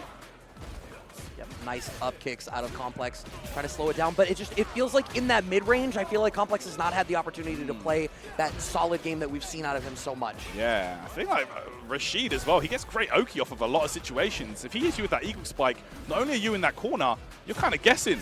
He just got away with double dash after fireball raw. No DR, nothing. Just double dash. Oh, this is terrible right here for Complex. There's the Cyclone follow-up as well, Mixer. Oh, the frame kill gets a grab, Meaty. Huge throws out the fireball. Parry, Nice. recovery, gets smoked. And Burkish is on set point, staring down the barrel of losers top 8. Bro, I'm telling you, these DLC characters, you better be ready. Okay, Eagle Spike, and again, frame kill. Look at this. Burkish on an absolute mission right here. Okay, what a jump though. Complex side swap. Yep, huge needs to make the most out of this corner situation. We're at 3 bars now, but the jab check out of Burkish. There we go. Backs off, level 2 on the way. This is where Burkish is going to make a lot of his mileage. Goes low, what a mix! And now you're at the corner. He gets the counter DI. Wow. That wasn't even on reaction. I feel like Complex just knew. Yep, he did. Burkish was trying to steal the round right there with that wall splat, but Complex fires back with a DI and a level 3 will be burnout for Burkish. This is a great spot to be in. Burkish having that meter advantage clipped by the fireball. You can try to play for chip here. Up kicks are going to do it. Complex, wow, what an answer. Just when it was looking like he was out of the fight. Firing back. Oh, no anti-air. You talked about the knee. Yeah, it's really annoying for Rashido. Okay. Oh, neutral jump shimmy. Oh, no, it whiffs. It turns into a wish punish. I mean, why not? You know, we call those a dropshin select. Beautiful stuff right there from Complex. Everything going his way. Okay, a little bit more deliberation here. The players keeping their hands warm and limber, but we are going in game 3 now. Burkish and Complex, one of these two players is moving on to the loser side of top 8. Who is it going to be? Burkish trying to press the issue, but he's caught whiffing by the big punish counter stand roundhouse. Look at that. Oh, he tried to bait out maybe a spinning mix-up, but Burkish was ready with the back throw. Okay. Oh, I like that. Parrying on the fireball, but now you're back to the wall here. DJ. Up and down. Fully charges it. Oh, interrupts the mix-up. Risky play. What a jab. The air-to-air again, like you keep speaking to. Yeah. Looking so strong. Barely doesn't get the cross-up that Burkish had wanted there because the cool step, but not in a bad spot right now. Complex nearly at the wall. He gets the full charge. Yeah, but no follow-up from that. Those fireballs really making Complex take the driver's seat now. Burkish looking a bit flustered. Here we go. Chipping away at that life. Okay. But level 2 is something that you need to be worried about, and that's exactly what's coming out. We're playing for chip, and it's checkmate. Burkish is on set point once again. Yeah, that was guaranteed right there. Burkish, set point. Here we go. As you said, Brad. Let's get it. What a set so far. Oh, he did it super early. Yeah. That was interesting. Something of an adjustment at play here. Oh. What a bait. Okay, this time doesn't go for an immediate frame. Gets the grab and another grab down and out. But is Complex down and out. Okay, Cyclone, neutral jump. Okay, the check. He's hitting buttons through the shimmies. He is not biting, he is swinging. All right, look at this now. Another Cyclone. He is stealing those frames for days. What a backdash CA. from Complex to set up this great whiff punish. CA gonna get him some of that drive gauge back that he so critically needs. Yeah, critical art. Let's see here. Oh my goodness, yo. Okay, here we go. That's going to clear that fireball, and it's going to give Rashid the approach. Burkish, this could be make or break time. The overhead. Oh, that extra layer of throw. I feel like. Oh no! He's dead. Bro, he's so dead. It's DJ. Wow. Final game, final round. I heard the wind get sucked out of the room when Burkish whipped that. I know that the local homies are watching this right now. Let's see who is going to get that top 8 spot between these two. They've been slugging it out. It's been an entertaining set. And we're going down to the final round here. Eagle Spike. Frame trap working out there for Burkish, but goes for the shimmy, gets back thrown for it. Finally in a spot where Complex bites. Oh, wait. Okay, he tried to punish him. Complex using the resources to do so, but didn't get what he wanted. Back throw, though. All right, sending out that fireball just to try to lock down the space a little bit, but still has the up kicks for these jumps. Burkish has been going to the air a fair bit. What a jab check. That was sick, and he's going to set up the level 2 as well. This could be left or right, could be overhead, and it is. Okay. Yep, and he's still got the wind power on the way. Goes for the surprise jump. It's going to do it. Yes! And Burkish is going to take it. Complex out at 9th place. And you do indeed see the local homies right in the back popping off for him. Look, Burkish has been a hometown hero for a long time. We always love. The bias is fully on display right now. As a Massachusetts native myself, I am happy to see him make it up into this top 8. And you know what? Immediately behind him, just before the camera cut, there is another opportunity for another Boston representative to be sitting down, because our final match to round out this top 8, BadStoned versus Zykles. Okay, wow. Final DJ game versus here. Kimberly, the final Kimberly. Yes, yes. Let's see if we get another Kimberly in this top 8. Let's find out. It's going to be Zykles versus BadStoned. So we're going to see more DJ on the way here for BadStoned. So much DJ here. But yeah. I think to give Complex credit, I think the way that he was using Cool Step was so interesting and inventive. Yeah, and I think over the lifespan of this game, as people get more comfortable with layering things in the mental stack, being able to represent those tools is going to matter more and more and more. Absolutely, yeah, I definitely can see that. But man, that was such an entertaining set, man. Just then, so big shout outs to Complex, of course. You know, and it's like I said earlier, this youngster has an amazingly bright future ahead of him here in the fighting game community. If he keeps playing games at the level that he is, you know, he's only going to get better and better over time. Oh, yeah. Stage nerves are going to go, and he's just going to get super, super, super strong. So, you know, shouts to him, always pulling up and doing work. So we are just getting our buttons set here for, once again, what will be the final game of this block before we jump over once Guilty Gear is over on the main stream for that top 8 for all of y'all. And we are loading in right now. BadStoned versus Zykles. Will we have another Kimberly in that top 8, or are we going to have another mass representative in that top 8? How happy am I about to be? Bias fully on display. Let's get it. Oh, immediately back roundhouse anti-air. Oh my goodness, Tricky. left, right, where the hell was she? Okay. Oh my goodness, Zykles. Okay. All right, so I feel like going for low forward in that spot is really telling. Yeah, you know, he knows that you want to shimmy, so he's trying to shut that down immediately and say to you, no, you cannot do that on me. Right, I feel like for DJ to be going for low forward in that spot because it's not cancelable, it's something that I fear that Zykles is going to know in that spot that low forward is going to anti-shimmy tool, and we're going to get like walk back DI or something. It's a great answer, and I believe it's only -6 or something like that. Like it's a really good button. Look at this now. BadStoned is picking up momentum. Zykles on the back foot here. Overhead parry, drive reversal, get back.